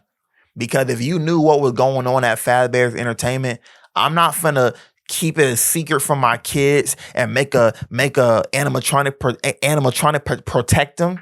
Oh, hey dad, can I go to Freddy Fazbear's Pizzeria? I want to have a birthday there. No, son. My co-owner, he doing evil stuff. For real, dad? Yeah. The end. Good ending. Which we know Circus Babies is connected to Fredbear's while it was open, so likely in 1983 too. With my own bias, I personally say Charlie dies first, mainly due to a wound first inflicted on me, then Elizabeth due to the latter location being already linked to Fredbear's, and the location she dies at containing a springlock suit, and then finally the crying child. However, I know Game Theory, for example, says it's crying child, Charlie, and then Elizabeth. Totally different opinion. So I'd advise actually checking out some other theories too, and or researching yourself to decide what seems like the strongest and most solid death order for you. Back to being unbiased, and we know for certain that Fredbear's shuts down sometime after, leading to Spring Bonnie and Fredbear to be thrown at the back of Freddy's. Judging by Into the Pit, Fredbear was put in the storage room. This comes into play on the 26th of June in the year 1985, when William uses the Spring Bonnie suit to lure and murder 5 children at Freddy's, causing the animatronics to get possessed by those children. This causes Freddy's to be closed down by the end of the year. We then have a jump to 1987 with FNAF 2, when a brand new Freddy Fazbear's Pizza opens up, containing the new when you think about it, this whole thing was because of child neglect. I'ma be real. A good parent, you ain't gonna let your kid get out of your sight when they're that young at a pizzeria place. I don't care about staff workers. Who do you think hurt people? Other people. If I'm at a place like, let's say Chuck E. Cheese, and if it's a million kids running around, guess what? I'ma still know where mine is. If I don't know where mine is, I'm getting up and I'm running around and I'm asking people where my kid is at. But the second I don't see my kid, I'm finding my kid. So I'm gonna be honest, this whole story would have been prevented if the parents just did not have child neglect. If it wasn't child neglect, then William would never found his kids. Cause guess what? If this was based on like real, if the parents were good parents, the minute William lured them, guess what? You gonna see 5 people step into the room looking at him like, what you doing with my kid? And it's gonna get active. He ain't beating 10 people, bruh.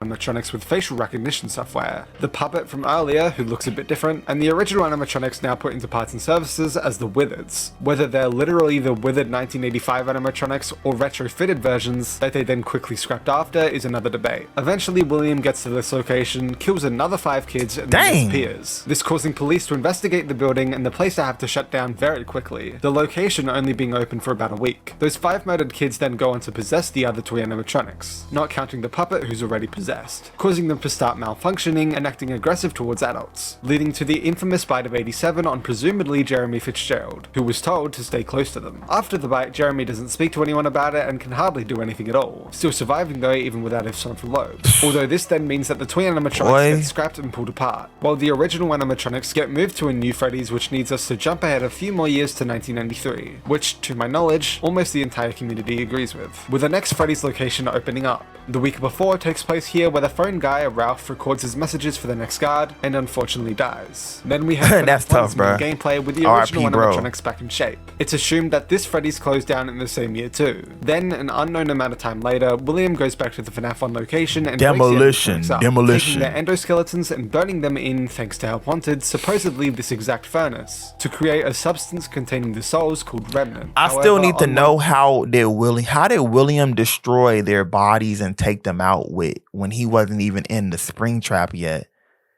How in the world did William, bruh? How strong is William? Nah, bro. Nah, that's crazy. I need to see that footage in like in the movie, bruh. Trips back to Freddy's, he gets cornered by the spirits and attempts to scare them away by putting on the old Spring Bonnie costume. This backfires, however, and the spring locks malfunction, causing the infamous spring locking incident. An unknown amount of time later, the Funtime animatronics, with Remnant now injected into them thanks to the scooper, begin tormenting Mike throughout the gameplay of FNAF Sister Location. This eventually ends with the Funtime scooping themselves and joining together to create the amalgamation Ennard, and then scoop Michael, putting their innards into him and using his body as a suit to walk out in public. Over time, the Sister Location custom night cutscenes happen, where Michael's body slowly rots more and more into it. Yo. I find it so funny, bro, because look at how their faces slowly disappear, bro. Look at these two in particular, bro. They looking like, hey, bro, the freak going on. What's happening to that guy over there? Over time, the Sister Location custom night cutscenes happen, where Michael's body they still waving. He looking at him like, hey, bro, you not looking too good, bro. You looking kind of green.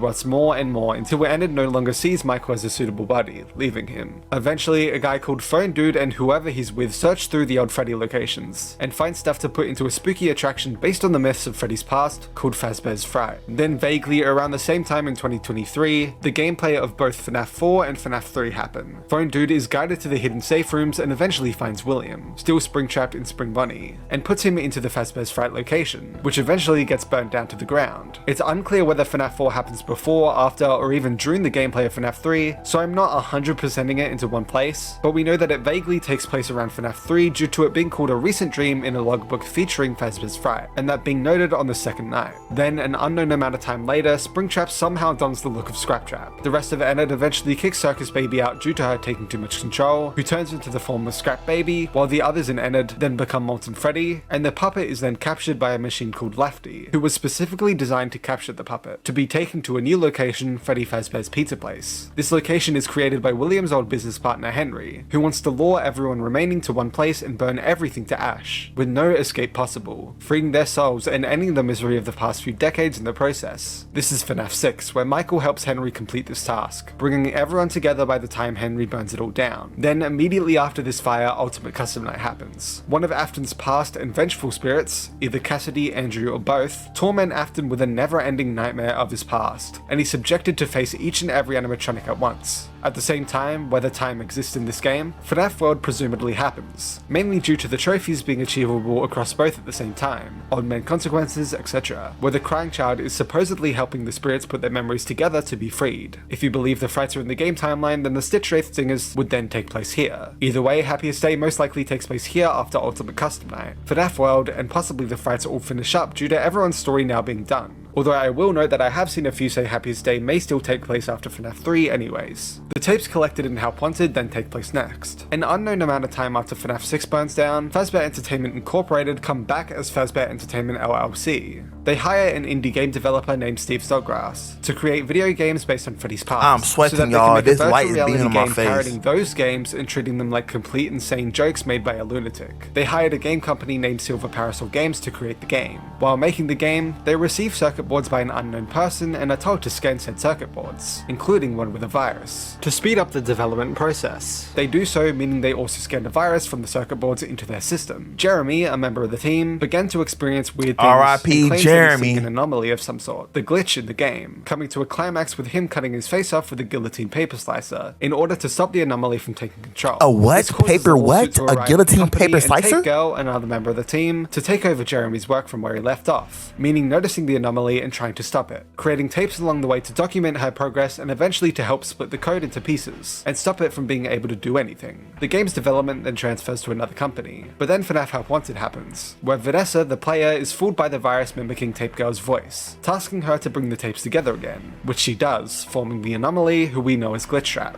who invades her mind and takes her over. Then, all around the same time frame, the Curse of Dreadbear DLC and Christmas update for Help Wanted, FNAF AR special delivery, and the therapy CDs from Security Breach all take place. Vanessa creates her that's a very eventful freaking timeline. Above the FNAF 6 pizza place by Christmas. Vanessa begins acting weird and off character to outsiders as her mind continues to be corrupted. This is talked about in therapy, but if the therapist gets too close to what's actually going on with her, a young boy named Gregory, who has somehow fallen to the virus too, helps kill them off and she gets transferred to another therapist. Eventually, Vanessa transfers jobs to the Pizzaplex as a Huh?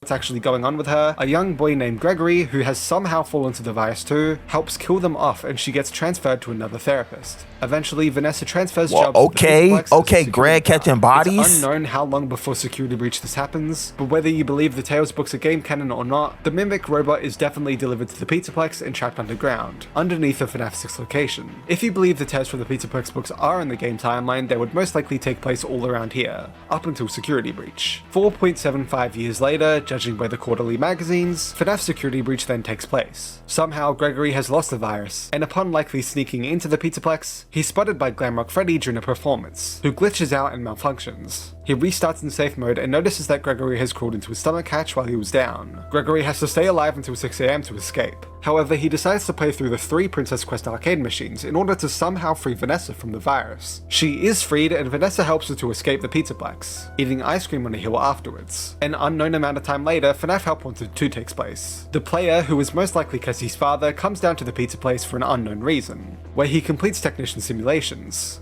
Eventually, one or both of the endings happen, but either way, Roxy gets her new mask, the virus infects the technician's Vanny mask, and the glitch trap focused virus dies for good, as well as Cassie's father. It's unknown whether this happens before or after Help Wanted 2, but before Ruin definitely. Gregory and Vanessa join together to either create or repurpose the Mexis machine to keep the Mimic trapped underneath the Pizzaplex, and ensure that it will never get out. When prompted by someone else messing with the security, the Mexis entity will then spawn to alert the animatronics to their exact location. So then, an unknown amount of time later after this, Security Breach's Ruin DLC takes place. Cassie enters the Pizzaplex to come help Gregory, who's apparently stuck underground. Cassie, I know I've been saying this for a long time, y'all, but Cassie, you're really tripping, bro.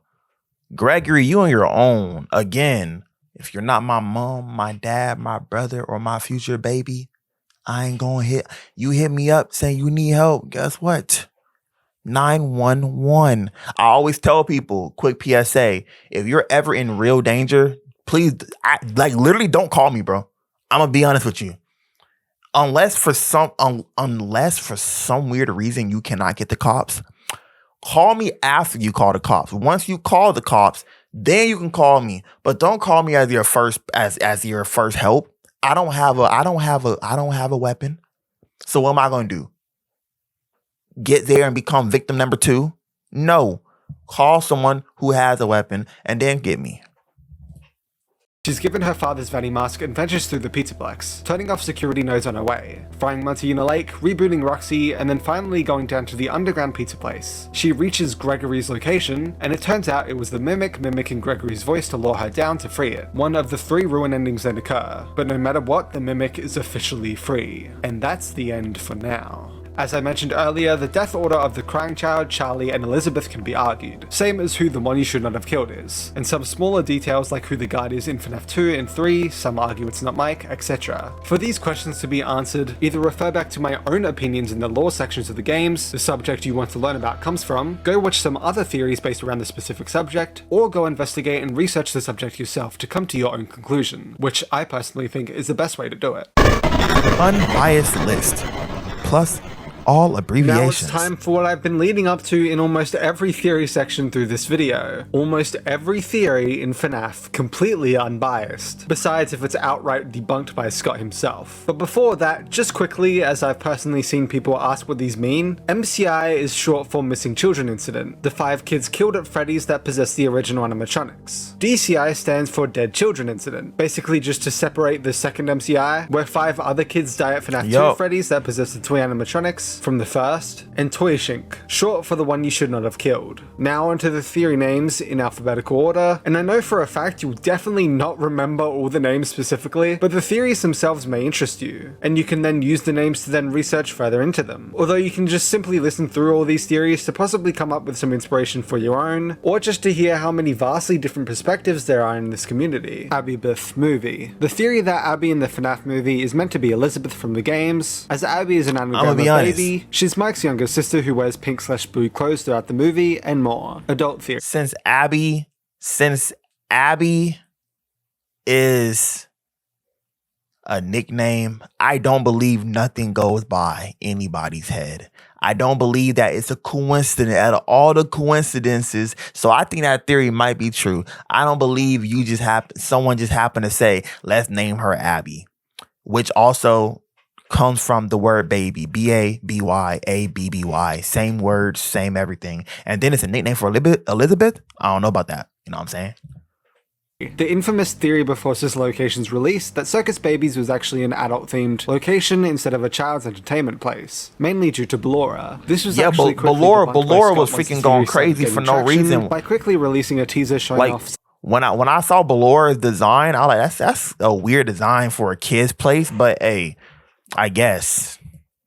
Child-looking animatronics. Afton divorce. A theory that William Afton and his wife divorced. She didn't die or anything of the sorts, and simply just divorced William. William gaining the custody of the 3 children. If Elizabeth dies before the crying child, it's theorized that she may have left after her death, similar to how Henry's wife leaves him after Charlie's death in the novels. Afton family story. The theory that Help Wanted 2's Candy Cadet story about the family missing an opportunity and all dying after not going through with it is actually about the Afton family. Some theorize it to be about how William had the perfect opportunity to have a successful business with Henry, but didn't take it, and this caused the entire family to end. William was tripping.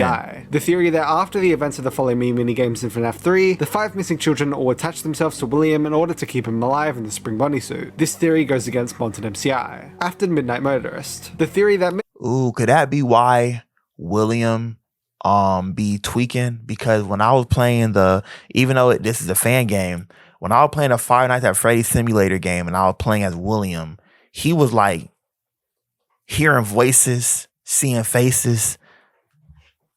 I guess they put that theory into the game.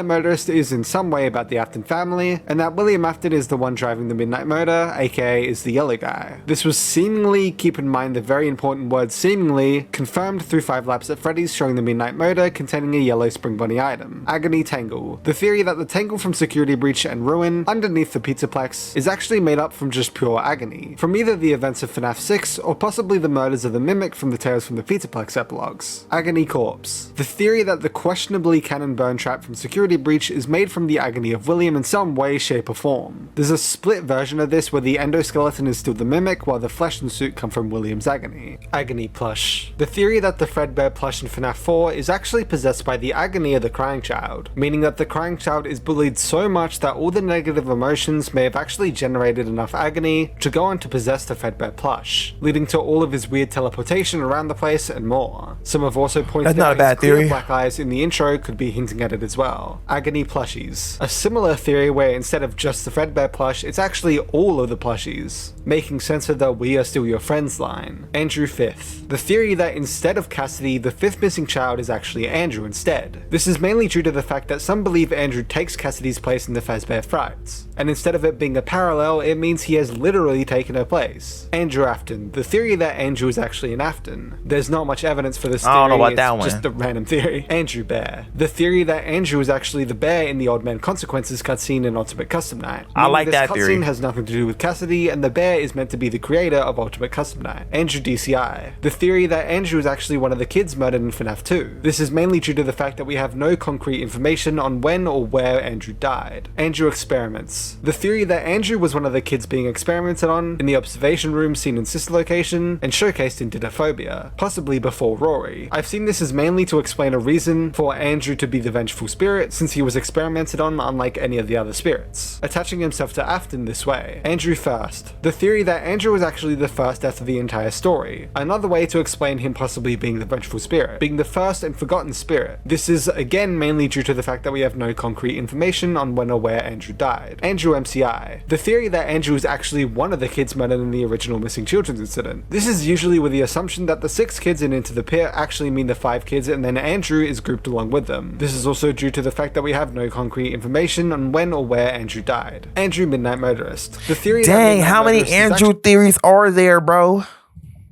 Based on Andrew's family. The mound possibly being Andrew's grave, or this simply showcasing Andrew's dad being abusive. From what I understand, this is another way to explain Andrew possibly being the vengeful spirit, coming from a terrible upbringing. Andrew Monty. I'm unsure, but it appears to be the theory that Andrew is, in some way, possessing Monty. I mean, I kind of thought that too, just because the alligator, but hey. Monty is meant to be a parallel character to Andrew, mainly due to the alligator mask connecting the two, but also due to the fact that Monty is known as the aggressive one throughout Security Breach, and so they share that in common. Andrew Pizza, what I'm 99% sure is just a joke theory, that the reason Andrew is seemingly forgotten and never reported on in the story is because, let me check the script, because Andrew was turned into a pizza by William Afton after he murdered him, hinted at with the Pizza Kit story. Yep, that's truly a theory someone suggested. Andrew plush. The theory that goes alongside Andrew first, that the Fredbear plush from the FNAF 4 minigames is actually possessed by Andrew. Andrew Receiver. The theory that goes alongside Andrew 5th, or a later theory, Golden Trio, or Do It But Andrew instead, where Andrew is actually the one to receive the final cake in the Happiest Day minigame and be set free. Andrew saw MCI. The theory that Andrew actually witnessed the MCI. I'm personally unsure what this entails for the story, but I think it's meant to be why William may have killed Andrew, not wanting anyone to get out knowing what happened. That's not a bad theory right there. Andrew Talbot. The theory that Andrew is the son of Dr. Talbot from the Fazbear Frights. I believe this is theorized to explain a possible reason that Dr. Talbot begins studying Remnant. Andrew Tuishink. The theory that Andrew is the one he shouldn't have killed, from Ultimate Custom Night. As I explained earlier, this can mean that it's just Andrew himself, or that he's sharing it with Cassidy in some way, but he's still the main vengeful spirit. Another Afton family. The theory that Glitchtrap is trying to mimic the Afton family, with Gregory being purposely picked for his similarities to the Crying Child, Vanessa for Elizabeth, and possibly Cassie's dad for Mike, which this is probably under the theory that Cassie's dad is the bunny bully, making him a fitting replacement for Mike, another bully. Another CC, the theory that instead it's just Gregory chosen to replace the Crying Child. Another David, the theory that Gregory was purposefully chosen to replace David. I don't know about David. Has a strong connection to in its tales from the Pizzaplex origin story. Another Murray family, similar to the other theories, the theory that instead of the Aftons they were picked to replace the Murrays, Gregory for David, Vanessa for Fiona, the mum, and Cassie's dad for Edwin. Auction theory, the theory that Mike buys the auction items after the FNAF 3 fire, these items being haunted and then causing him to experience the FNAF 4 nightmares. This is backed by the FNAF 4 trailers being about what you apparently brought home, some of the plushy toys being what turns into the nightmares, and more. Ballora Afton. The theory that Ballora is meant to be Miss Afton, whether it's by literally possessing Ballora or by William purposely basing it off of Miss. I can see that because Ballora kind of caught me off guard. Like Ballora looked like a straight ado. Everyone else was like a kid attraction, but Ballora is like, you look grown. Like it. I'm trying to make sense of it. Even though Freddy, Chica, and Bonnie are giant animatronics, they still look kid-like. But Ballora looks super grown. And I was like, Ballora struck me as like the motherly animatronic figure. So that would make sense. In Security Breach, there's a table representing each of the Aftons, and Miss Afton looks a lot like Ballora. BB Victim. The theory that the Crying Child possesses Balloon Boy, somehow, in some way. I'm personally unclear on how this works. Blob DCI. The theory that the Blob, aka the Tangle, is possessed by the DCI from FNAF 2. Blob Epilogue Victims. The theory that the Blob, aka the Tangle, is possessed by the murdered victims in the tears from the Pizzaplex epilogues, namely due to the fact that they're put in the same pile as the robot parts the Mimic was breaking apart, and they're explicitly mentioned to be tangled, the word coming up a lot. Blob MCI. The theory that the Blob, aka the Tangle, is possessed by the MCI. Blob Storyteller. The theory that the Storyteller, after being taken down from the Pizzaplex, was put underground and eventually became the Blob, namely due to the large amount of wires within it, and the fact that it's got a head that's seemingly in control. Blonde Andrew. Movie. The theory that the fifth kid from the MCI in the FNAF movie, aka the blonde kid, is meant to be and or will be named Andrew. Blonde Brooks. Movie. The theory that the fifth kid from the MCI in the FNAF movie, aka the blonde kid, is meant to be and or will be named Michael Brooks, the fifth MCI from the novel trilogy. Blonde Cassidy. Movie. The theory that the fifth missing child in the FNAF movie, aka the blonde kid, is meant to be and or will be named Cassidy. Box Bite Victim Body. The theory that the FNAF 4 box contains the body of the Crying Child. Box Freddy Fazbear's Pizzeria Simulator. The theory that the FNAF 4 box is meant to contain, whether metaphorically or literally, FNAF 6, namely due to the layout of the underground vents in the big finale looking somewhat similar to the box, with the pieces being put together possibly representing all the animatronics being lured back together. Box Happiest Day. The theory that the FNAF 4 box is meant to contain, whether metaphorically or literally, Happiest Day, namely due to the fact that the box is the pieces put together, and in FNAF World's clock ending, it's told us that now the pieces are in place for you, and in the source code of Update 2's teaser, it's noted how he put the pieces back together. Could y'all imagine if when the box is finally open, it just says thank you for playing? That'd be funny, bruh. Through the clock ending, we specifically play through the minigames that are representations of what's needed to achieve the happiest day ending in FNAF 3, making the pieces the FNAF 3 minigames, and so if the box is the FNAF 3 minigames put together, that means that inside the box is happiest day. Box lore. The theory that the FNAF 4 box is meant to metaphorically be about the lore itself and how it will never be unlocked. Considering FNAF 4 being the final game at the time, it's possibly meant that it's best for us to keep the lore unsolved for good. Brooks the one you shouldn't have killed. The theory that Michael Brooks, the Golden Freddy spirit in the novel trilogy, look at the hair. The one you shouldn't have killed in Ultimate Custom Night. Most likely meaning that Cassidy doesn't exist under this theory. Burn Afton. The theory that William Afton has returned as Burntrap, mainly from the theory that Glitchtrap is William too, and the fact that it looks like the next incarnation of Scraptrap, which happens to be underneath the FNAF 6 location, and more. Burn Mimic. The theory that the Mimic is actually Burntrap, mainly from the theory that Glitchtrap is the Mimic too. The fact that in the Tales from the Pizzaplex epilogues the Mimic happens to look burnt and be wearing bunny ears, to the point that it gets confused with the guitarist Bonnie, and more. Bullies MCI. The theory that the FNAF 4 bullies end up becoming the missing children, due to them wearing the mask of the characters. The crying child then being Golden I don't know about that one. Although this was basically debunked by the fact that the Foxy bully is Mike, who is confirmed to have lived past the MCI, the Bonnie bully most likely being Cassie's dad, and the Freddy bully being theorized to be Oswald's dad, all of which are alive post-MCI. Bully Cassie dad. The theory that Cassie's dad is the Bonnie bully, hinted at through the Bonnie mask being lost luggage and familiar to him, the constant Bonnie imagery, and more. Bite victim 5th. The theory that the 5th kid in the MCI is actually the crying child, and he's the one who goes on to possess Golden Freddy. Some theorize this was because William would then seem less likely to be guilty if his son was also missing. Bite victim Dreamer. The theory that the crying child is the one having the FNAF 4 nightmares. Now, while someone actually told me that recently, so that's why I was like, could be, they said he was in a coma having these nightmares. Was a big theory when the game first released, and he may still influence the nightmares in some form. It's practically confirmed thanks to the survival logbook and the phone call throughout the game that Mike is actually the one having the FNAF 4 nightmares. Again, he may still influence them in some form, but it seems to be constantly confirmed to us that Michael is indeed the player instead. Bite victim Emily. The theory that the crying child was actually in the Emily family with Henry and Charlie. Nah, cause there's no way, because if Michael's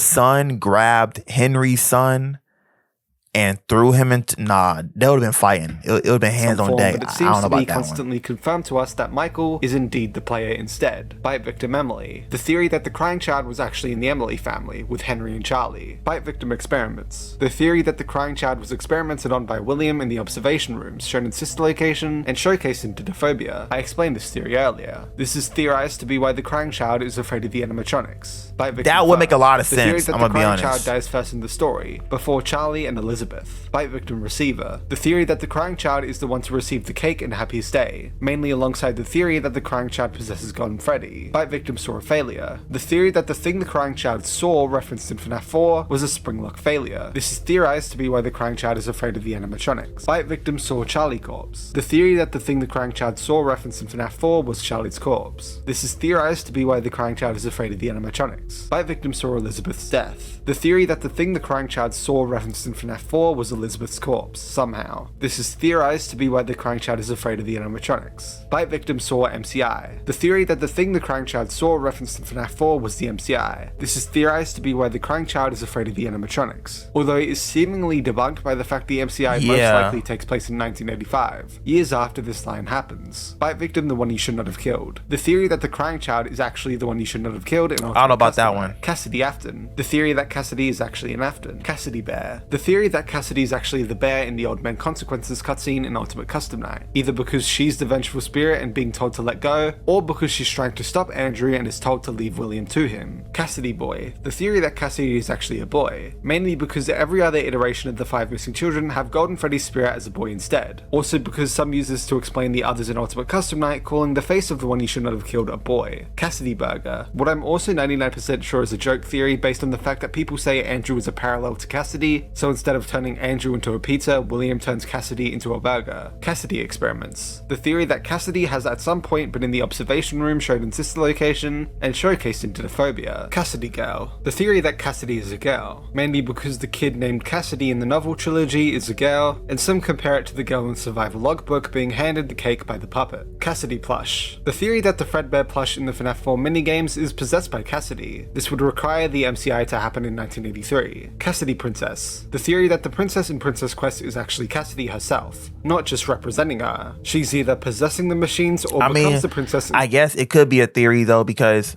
Cassidy is like golden and yellowish, right? So like it would kind of make sense. Other way, Cassidy receiver. The theory that Cassidy is the one who receives the cake in Happiest Day and wears the Golden Freddy mask, mainly due to the fact that this would make sense as, along with the other 5 kids, they'd be the 6 that have been grouped together in the last couple games, and this was the only possible theory at the time of release. Cassidy speaker. The theory that the final speaker through the Fredbear plush in the final FNAF 4 minigame is Cassidy. I will put you back together. Again, this would require the MCI to happen in 1983. Cassidy, the one he shouldn't have killed. The theory that Cassidy is the one he shouldn't have killed in Ultimate Custom Night. As I explained earlier, this can mean that it's just Cassidy herself, or that she's sharing it with Andrew in some way, but she's still the main vengeful spirit. Cassidy victim. The theory that goes alongside Bite Victim 5th, but instead of Cassidy just being completely erased, the name is instead the crying child's name. Cassidy watched. From what I can tell, it appears to be the theory that Cassidy saw the other 5 die before she was killed, possibly going alongside Cassidy, the one he shouldn't have killed, and this making her vengeful. Cassie Dadbot. The theory that Cassie's dad is the mask point in Ruin. This is mainly a theory and not a fact, due to some saying that it could just be showing us the future of the Vanny mask, and more so telling the audience when the game takes place. Yeah, I don't know about that one. Being yeah, literally what Cassie's dad becomes. Yeah. Cassie Dad conspiracist. The theory that Cassie's dad is the arcade conspiracist we learn about in the many security breach duffel bag messages, who appears to be playing through all the arcade machines, possibly explaining how he's able to play the 4th Princess Quest despite. Didn't the dad spend time in No, I'm thinking of the other dad. Well, I'm quite sure they all spent time in arcades, so that would make sense. Not playing 1 to 3 yet. Cassie Dad Witch Story. The theory that Candy Cadet's Help Wanted 2 story about the witch is about Cassie's dad. The scar possibly coming from being a technician at Sister Location, as we hear a previous technician made a hiding spot that we used to escape the Biddy Babs. And in the end of Help Wanted 2, we visit the Sister Location elevator out of nowhere, as if it has some greater importance to Cassie's dad. Cassie Princess. The theory that the princess in Princess Quest is actually Cassie. Cassie Witch Story. The theory that Candy Cadet's Help Wanted 2 story about the witch is about Cassie. Charlie 46. The theory that Patient 46 from the Security Breach Therapy CDs is actually Charlie. This was debunked by GGY and even Freddy in Space 3, including Gregory fighting off with the therapy discs. Charlie Bots Games. The theory that Charlie was actually recreated as a robot sometime after her death, similar to how she was in the novel trilogy. Charlie First. The theory that Charlie is the first to die in the story, before the Crying Child and Elizabeth. Charlie Plush. The theory that the Fredbear plush in the FNAF 4 minigames is possessed by Charlie. Charlie post MCI. The theory that somehow Charlie actually dies after the MCI. This is assumedly, I only say assumedly because I have seen some still believe this, been debunked by Help Wanted 2 making you type 1983 in order to get the Charlie memory. The fact that Charlie dies in 1982, later changed to 1983 in the novel trilogy, and the fact that she's already around to guide the MCI spirits. Charlie pre-MCI. The theory that Charlie does die before the MCI. If she's around to guide these spirits, then yeah, she died before, but it makes me wonder. So if she's around to guide the spirits, it might make her contestant to be the first one. Charlie Speaker. The theory that the final speaker through the Fredbear plush in the final FNAF 4 minigame is Charlie, stating that she'll help put him back together like she does with the other spirits through the story. Copycat Mediocres. The theory that the mediocre melodies were created as purposeful copycats of the Freddy characters. Some say this is confirmed due to the character encyclopedia, but as I mentioned earlier, it's questionable whether we can take any information from the guidebooks as fact, and it's safer to just use them as general guidebooks. Cupcake Dog. The theory that Chica's cupcake is actually possessed by Susie's dog, answering how William knows it's missing and where it is, and the fact that Into the Pit seemingly R.I.P. the dog, bro. With the cupcake growling and biting people. Dave Afton. The name of the crying child is Dave, obtained through the logbook as proven earlier in this video. Dead God Theory. The theory that the staff bots and the Glamrock animatronics think of the storyteller as their god once infected, and once it's taken down, dead, they end up serving Nightmare Young, who here represents the dead. Dreadbear Cassidy. The theory that Dreadbear is meant to represent Cassidy. Dreadbear Victim. The theory that Dreadbear is meant to represent the crying child. Dream Theory. The theory that everything in FNAF 1 to 3 was a dream from the crying child due to some things he'd seen or heard beforehand. That could make sense why the child was crying, because if I had dreamed about FNAF 1, 2, and 3, and my father owns that piece of Plex, I'm not going there, bro. I'm scared. This has since been debunked numerous times and even joked about by Scott himself. Yeah. Drowned Cassidy. The theory that the girl at the end of Drowning is actually Cassidy. Drowned Charlie. The theory that the girl at the end of Drowning is actually Charlie. Drowned Mimic. The theory that the girl at the end of Drowning is just the Mimic. Drowned Peggy, the theory that the girl at the end of Drowning is actually Peggy. Drowned Vanessa, the theory that the girl at the end of Drowning is actually Vanessa. Dual Princess, the theory that the princess in Christmas Press is a mix of people. From what I understand, presumably it means it's both actually Cassidy as well as the real player of the arcade games. Dwayne Dude, the theory that Dwayne, from what we found, is the name of the phone dude due to their similar personalities. Edwin Corpse, the theory that the corpse in Burn Trap is actually Edwin's from Tales from the Pizzaplex. Edwin Mediocres, the theory that Edwin made the mediocre melodies. Eleanor Beth. From what I understand, it's the theory that Eleanor from the Fazbear Fright is possessed by Elizabeth herself, explaining the similarities to Baby. Eleanor Charliebot, the theory that Eleanor from the Fazbear Fright isn't actually an agony bean, or just not at first, and is instead— When I saw this, I said that looked like Circus Baby for a second. Recreation of Elizabeth. Similar to how Henry made Robot Charlie in the novel trilogy. Eleanor MCI Agony, the theory that Eleanor from the Fazbear Frights was created with the agony of the MCI. Elizabeth Room, the theory that the empty room in the FNAF 4 minigames is actually Elizabeth's. This is usually paired with any theory where she dies before the crying child. Elizabeth First, the theory that Elizabeth dies first in the story, before Charlie and the crying child. Elizabeth Plush, the theory that the Fredbear plush in the FNAF 4 minigames is actually possessed by Elizabeth. Elizabeth post MCI, the theory that Elizabeth dies after the MCI and Freddy's closure. Elizabeth pre-MCI, the theory that Elizabeth dies before the MCI. Emily Midnight Motorist, the theory that Midnight Motorist is about the Henry Emily family, possibly still after the night of Charlie's death, who may be in the mound, and that the runaway kid is Sammy, Charlie's brother in the novel trilogy, while watching TV is the mum. Experiment Midnight Motorist, the theory that Midnight Motorist is about a victim who was put into the observation rooms shown in sister location and showcased in Didophobia. Fazbear Entertainment 70s, the theory that Fazbear Entertainment has been around since the 70s. Fazbear Entertainment 80s. I mean, I did tell y'all, I did say the 70s before, cause give me one second, I'm reading this. Okay. I did say the 70s before. No, I said the 60s, but I would say the 70s because if Emily was born in 1980, right? I'm gonna look it up real quick to see if this is a thing. So did Henry have a daughter when making Fazbear Entertainment? Because if not, Henry Emily was the father of Charlotte Emery and the co-owner of Fazbear Inc. Henry had helped creating the company with his best friend. Oh, okay, never mind, y'all. So I think, okay, so so does that mean FNAF Entertainment was made like around 1982?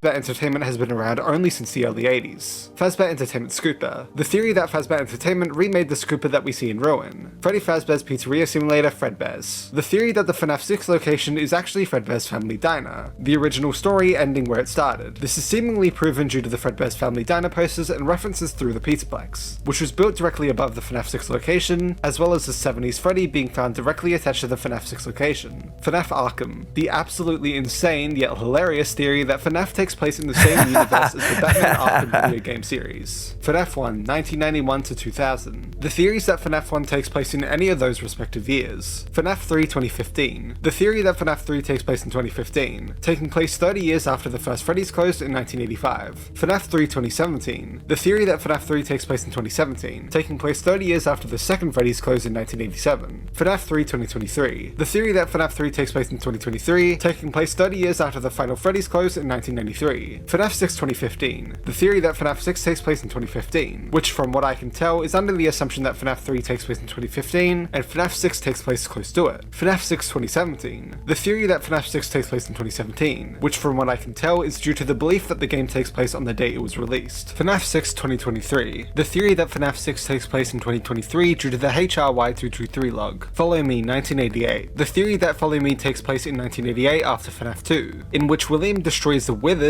and that's the reason they get rebuilt into the originals. Follow Me 1993 Plus, the theory that Follow Me takes place any year after 1993, where FNAF 1 most likely takes place. Follow Victim, the theory that the Crying Child spirit attaches itself to Mike and is the reason Mike's nightmares get Crying Child imagery, and he also appears in his logbook. Foxy Good Guy, the joke theory back in FNAF 1 days, where people believe that Foxy was actually a good guy due to him never coming towards you and killing you, stopping once he comes through the door. Freddy Bite of 87. I don't know, because Foxy jumped in my face many a time. Victim. The theory that the crying child possessed nothing after his death, but helped the MCI become freed through Happiest Day. Fright Guard Duo. The theory that both Mike and Hudson are the FNAF 3 guard, one taking over the other either before the gameplay or possibly even during the gameplay. Fright's Fiction. I can see that the one. The theory that the entirety of the Fazbear Fright series, books written by Fazbear Entertainment. Fright's Games. The theory that the entirety of Fazbear Frights all take place in the game timeline, although this is kind of debunked by Scott stating that only some are connected to the games. Fright's Parallels. The theory that the entirety of the Fazbear Fright series don't take place in the game timeline, and are just simply parallels of the events in the games, only giving us hints or rules to the game story. Freddy's Singing Show 70s. The theory that Fredbear's singing show from Security Breach takes place in the 70s. Freddy's Singing Show pre-70s. It would make sense for this to be pre-70s. I was going to correct that because this looks like something you'd see in Mickey, like Steamboat Willie, Yogi Bear, the Jetsons. Yeah, this seemed old.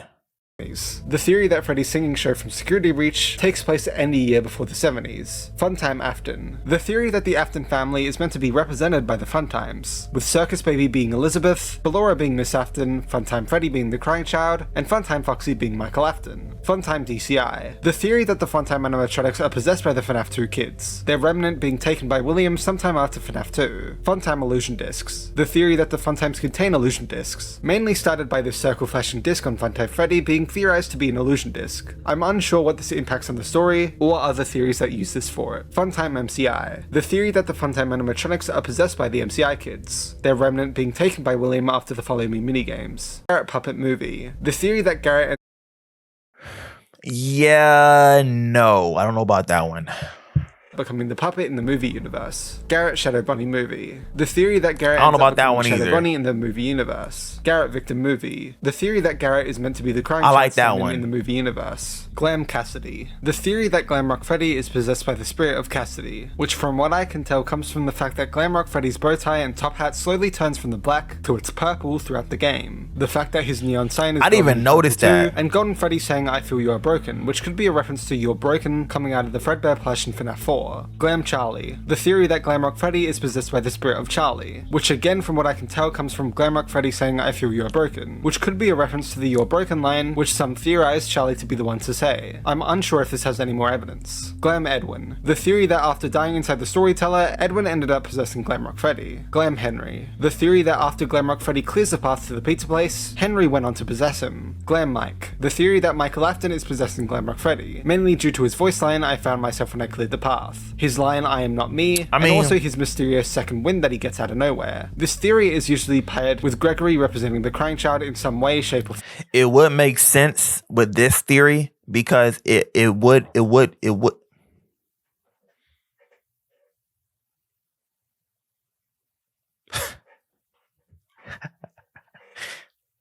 because it would show why Glamrock Freddy had a strong desire to make sure that the boy was safe. That would make a lot of sense. Maybe because he wants to pay for what he did to his brother, he wants to make sure that he gets out safe. So then it's Michael taking care of his brother in a new way. Glam Prototype. The theory that the Glamrock Freddy with the prototype on his foot that we see in Ruin is actually a different Glamrock Freddy to the one in Security Breach. Glamrock Agony. The theory that the Glamrock animatronics is possessed not by a soul or spirit, but by the agony from either FNAF 6 entirely, since they're directly above it, or from the various murders/disappearances that occur throughout the pizza. I don't know about that which one, out to of be the honest. two options, it's more likely to be the latter. Glamrock AI. The theory that the Glamrock animatronics are not possessed at all and are simply just AI. Glamrock Remnant. The theory that the Glamrock animatronics are possessed by Remnant. It's unclear whose Remnant exactly, but just that the Glamrocks are possessed. Glamrock Souls. The theory that the Glamrock animatronics are possessed by souls. It's unclear who exactly, but just that the Glamrocks are possessed. Glam Therapist. The theory that Glamrock Freddy is possessed by the therapist that we hear about in the retro CDs, as one of them mentions how one of Gregory's victims was pretty messed up and that the body looked like it was mangled by machinery, which could mean that the therapist went on to possess the machine they were killed by, Glamrock Freddy. Glam Tony. The theory that Slamrock Freddy is possessed by Gregory's friend Tony from GGY, who was invited to the Pizzaplex and presumably killed, possibly going on to possess the animatronic that may have killed him. Glitch Afton. The theory that Glitch Trap is actually William Afton, who was scanned over. That's a pretty good theory, I can't lie. Glitch Both. The theory that Glitch Trap is a combination of both William Afton and the Mimic. Whether it's the Mimic circuit boards that are infected with the agony of William, or both Scrap Trap circuit boards. I feel like most of like the William and Glitch theories, it's even if they're not correct, they have a lot of evidence on why they're strong. With a mimic and mixing with each other or something else. This theory usually goes hand in hand with the theory that the mimic is the endoskeleton on a burn trap, while William Afton's agony created the suit and flesh around it. Glitch Mimic. The theory that Glitch Trap is actually the mimic, whether it's the code itself or a branch / subroutine of it focused on mimicking Afton, scanned in from the various mimic circuit boards that we know exist thanks to tales from the Pizzaplex. Golden Andrew. The theory that Andrew possesses Golden Freddy. This is mainly due to how in the Fazbear Fright story The New Kid, we learn that there's a kid with curly black hair in Golden Freddy, which matches Andrew's description. Some also say that if Golden Freddy is the one in control of Ultimate Custom Night, and if Andrew is shown to be the one in charge in the Fazbear Frights, then it's possible that they're just one and the same instead of it being two separate people. Golden Duo. The theory that two kids possess Golden Freddy, the main candidates being Cassidy and the Crying Child. This mainly comes from the fact that the survival logbook has the two communicating with each other and seemingly paralleling Andrew and Jake possessing the Stitch Wraith. Some say this explains the "it's me" being a direct message from the Crying Child to Mike from within Golden Freddy. Also recently some new evidence arrived due to the phone guy hearing a recording of the Bite of 83 before dying in the exact same way, the crying from the recording also continuing even after it stopped. Golden Phone. The theory that after being killed by Golden Freddy, the phone guy goes on to possess him. This got a tiny little piece of evidence recently with a week before. Wait, what? Showing that once being stuffed inside of an animatronic, he smells bad and then says, "It's me." Golden Squad. What appears to be a joke theory that everyone ever associated. Oh snap, hold up.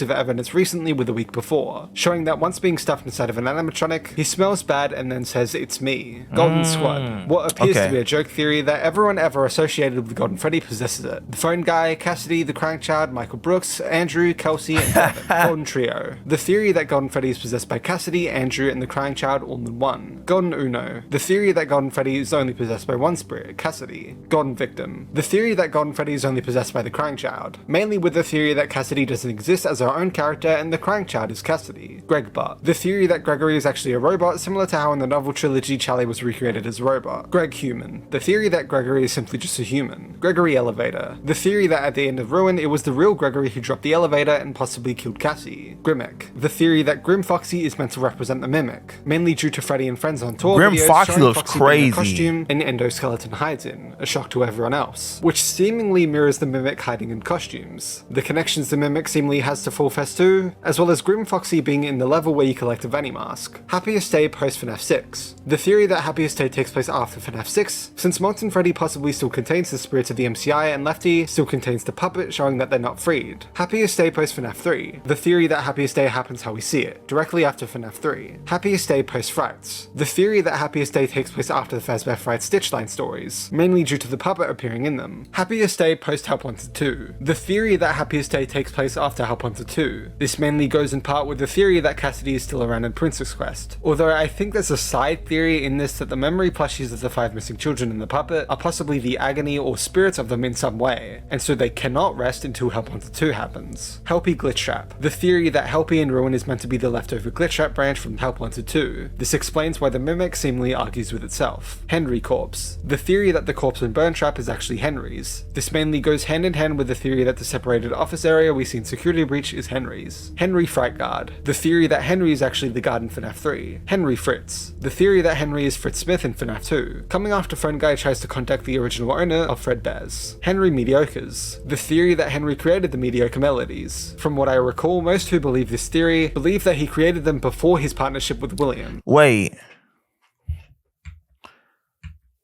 So they think Henry... original owner of Fredbear's.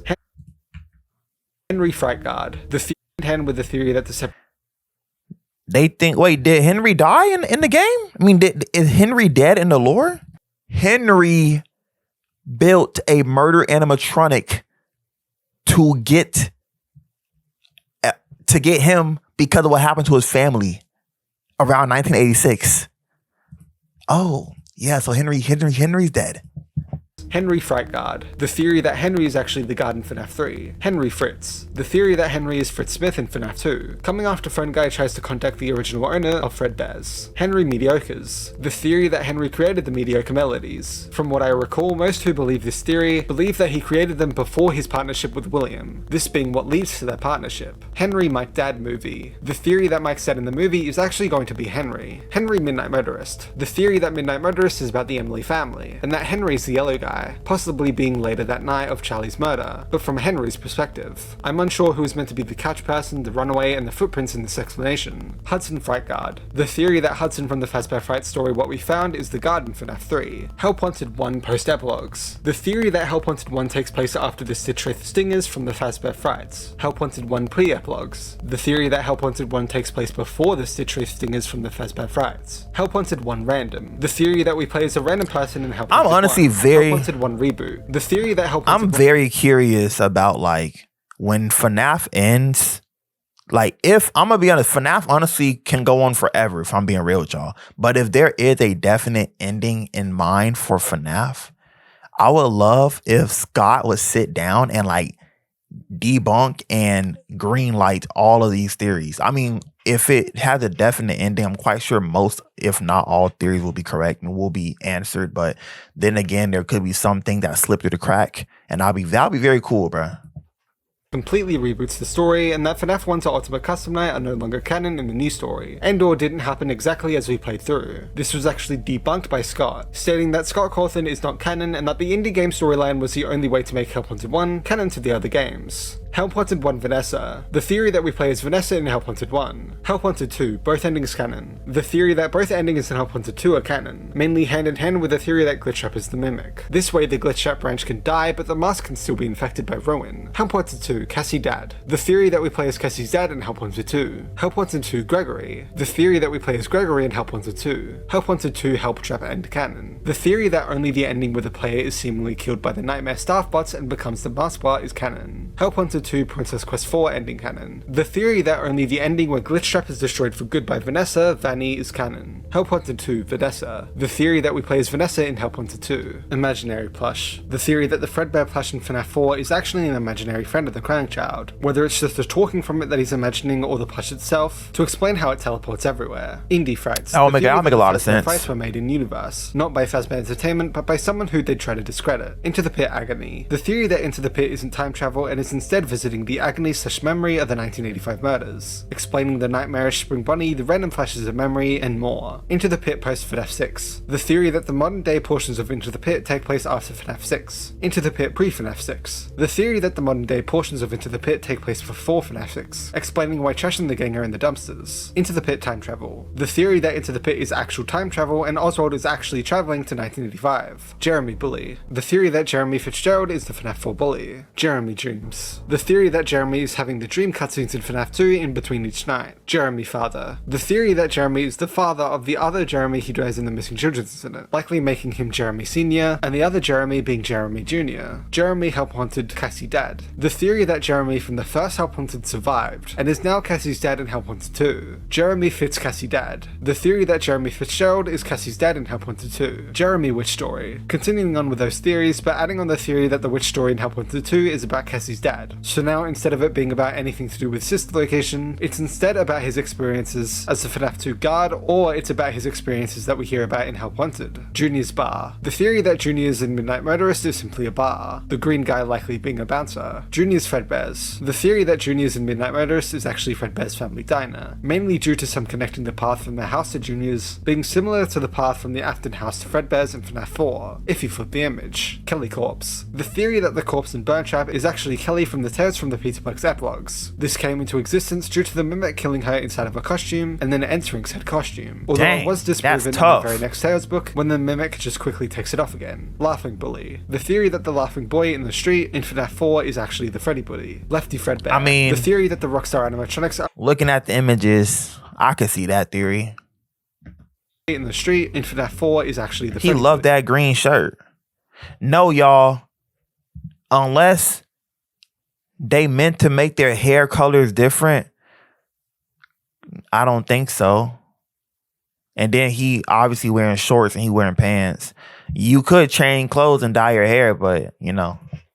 Lefty Fredbear. The theory that the Rockstar animatronics are repurposed from the originals, meaning Golden Freddy / Fredbear would be reused for Lefty. Lefty MCI. The theory that the MCI are actually attached to Lefty / the puppet, mainly making use of Lefty's fuse function that we read about in the blueprints. This basically makes Charlie being grouped with the MCI more literal, as they're all fused into one. Logbook 23. The theory that the Survivor logbook was written for Fazbear's Fright, and that Mike writes in it during FNAF 3. Logbook 93. The theory that the Survivor logbook was written for Freddy Fazbear's Pizza, and that Mike writes in it during FNAF 1. Logbook Between. The theory that the Survivor logbook was written for Freddy Fazbear's Pizza, but that Mike writes in it after FNAF 1 and before FNAF 3. Logbook Duo. The theory that Cassidy and Dave, the crying child, actually haunt the Survivor logbook and or Mike himself. Logbook Meta. The theory that the Survivor logbook isn't an in-universe book and is instead just meta for the audience, purely just for leaving clues and hints towards the game's story. Logbook Plex. The theory that the Survivor logbook actually takes place within the times of Freddy Fazbear's Mega Pizzaplex, and that it was made for the location, explaining why it features things from all over the franchise. Logbook Uno. Basically Logbook Duo, but instead only Cassidy haunts the Survivor logbook. Luca Corpse. The theory that Luca from the Tales from the Pizzaplex story Pressure, who dies inside of a Springlock Springtrap cosplay, is actually the corpse worn by Burntrap in Security Breach. Boy, Manglebite of 87. I'm not cosplaying in no Springlock suit.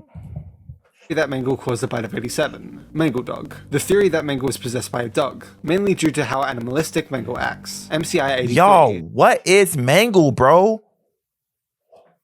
Who would have wanted to even play with Mangle? The theory that the missing children's incident takes place in 1983, and that the 1985 dates in the novel trilogy, Into the Pit, etc. are meaningless. MCI 85. The theory that the missing children's incident takes place in 1985, due to the date coming from the novel trilogy, Into the Pit, both the book and the game, etc. MCI 87. The theory that the DCI isn't actually a thing, and that instead it's the missing children's incident that we see in FNAF 2, them going on to possess the Wizards instead of possessing the originals before them. MCI Family Story. The theory that Help Wanted 2's family story is about the 5 missing children. MCI Midnight Motorist. The theory that Midnight Motorist is actually about the parents of one of the missing children. Mediocre Day. The theory that the other masks in Happiest Day are meant to represent the mediocre melodies. Mike Adopted. The theory that Mike is actually adopted, mainly due to The Immortal and the Restless all being about how the baby isn't actually Vlad's, and that the movie universe is revealing that Mike isn't actually a biological Afton. Mike Accomplice. The theory that Mike is actually an accomplice to William through the story, mainly due to him saying in Sister Location that William instructed him to go down. Mike Afton Movie. The theory that Mike is actually an Afton in the movie universe too, a plot twist possibly incoming in the future movies. Michael, the theory that we play as Mike in FNAF 1, 2, 3, 4, Sister Location, and FNAF 6. Mike all except Jeremy. The theory that we play as Mike in those games, but instead of Jeremy Fitzgerald, it's Fred Smith, which is way more likely. Mike Bot. The theory that Mike is actually a robot, some specifically believing that he's the crying child put back together and recreated as Mike. I don't know about Mike that one. CEO. The theory that Mike is the CEO of Fazbear Entertainment in the new story. Mike Corpse. The theory that Mike is actually the corpse on Burntrap. Mike Dreamer. The theory that Mike is the one who experiences the FNAF 4 nightmares. This seems mostly confirmed though. Mike Dreams. The theory that Mike is the one who gets the dreams in FNAF. I was also thinking Mike could be adopted, but I was like, I don't know about that. In between each night. Mike Emily. Similar to Mike Adopted, but instead Mike is actually an Emily and Henry's son. Mike Experiments. The theory that Mike was experimented on by William in the FNAF 4 experimental house / observations that we see in Sister Location in some way, shape or form. Mike Fourth. The theory that Mike isn't the crying child nor the older brother in FNAF 4, and is instead a fourth child of William. Mike Fright Guard. The theory that Mike is the guard during FNAF 3 at Fazbear's Fright. Mike Fritz. The theory that Mike is the guard during FNAF 2's custom night as Fritz Smith. Mike Hero. The theory that Mike is meant to be the hero of the story, redeeming himself after killing his brother back in 1983, and stopping his father's evil. Mike Human. If there's a theory about him being a robot, there has to be one about him being a human. Mike Jeff. What appears to be the theory that Mike is possibly under an alias as Jeff from Into the Pit. Mike Jeremy. I don't know about that one. The theory that Mike is Jeff the guard in FNAF 2's main night is Jeremy Fitzgerald. Mike Not. The theory that Mike isn't the guard in FNAF 2 or FNAF 3. Mike Not in 2. The theory that Mike is just not the guard in FNAF 2. Mike Not in 3. The theory that Mike is just not the guard in FNAF 3. Mike set up Happiest Day. The theory that Mike helps set up the spirit's happiest day in some way, shape or form, like we do in FNAF 3. That would kind of make sense. The theory that Mike lived past FNAF 6. Mike Trap. The theory that Mike is actually the purple guy who ends up becoming Springtrap. This theory was officially debunked by Scott himself. Yeah, that wouldn't make any sense. The theory that Mike is the crying child, and instead of being a robot, he just simply survives the bite of 83. Mimic 70s. The theory that the Mimic story in the Tales from the Pizzaplex series takes place in the 1970s. Mimic 80s. I mean, the theory it that the Mimic looked story like in the it was in the 70s, to be takes honest with y'all. 1980s. Mimic Baby. The theory that the Mimic is Circus Baby in some way, shape, or form. Mimic Elevator. The theory that the Mimic was the one who dropped the elevator with Cassie inside of it at the end of Ruin. Mimic Enid. The theory that Enid is the Mimic in some way, shape, or form. Mimic saw DCI. The theory that the Mimic saw the DCI and that's what caused him to begin mimicking Afton, and have an obsession with the game of hide and seek. Mimic saw Follow Me. The theory that the Mimic saw the Follow Me minigames and that's what caused him to begin mimicking Afton. Mimic saw MCI. The theory that the Mimic saw the MCI and that's what caused him to begin mimicking Afton, and have an obsession with the game of hide and seek. Mimic Wraith. The theory that appears to be that the Stitch Wraith is somehow the Mimic in some way, shape, or form. Molten Both. The theory that Molten Freddy contains the remnants/souls of both the MCI and the DCI. Molten DCI. The theory that Molten Freddy contains the remnants/souls of the DCI. Molten MCI. The theory that Molten Freddy Molten Freddy is the most screwed animatronic ever, bro. Like, in my misery, you can't even walk, bro. You can't even move around. You can't even escape if you wanted to.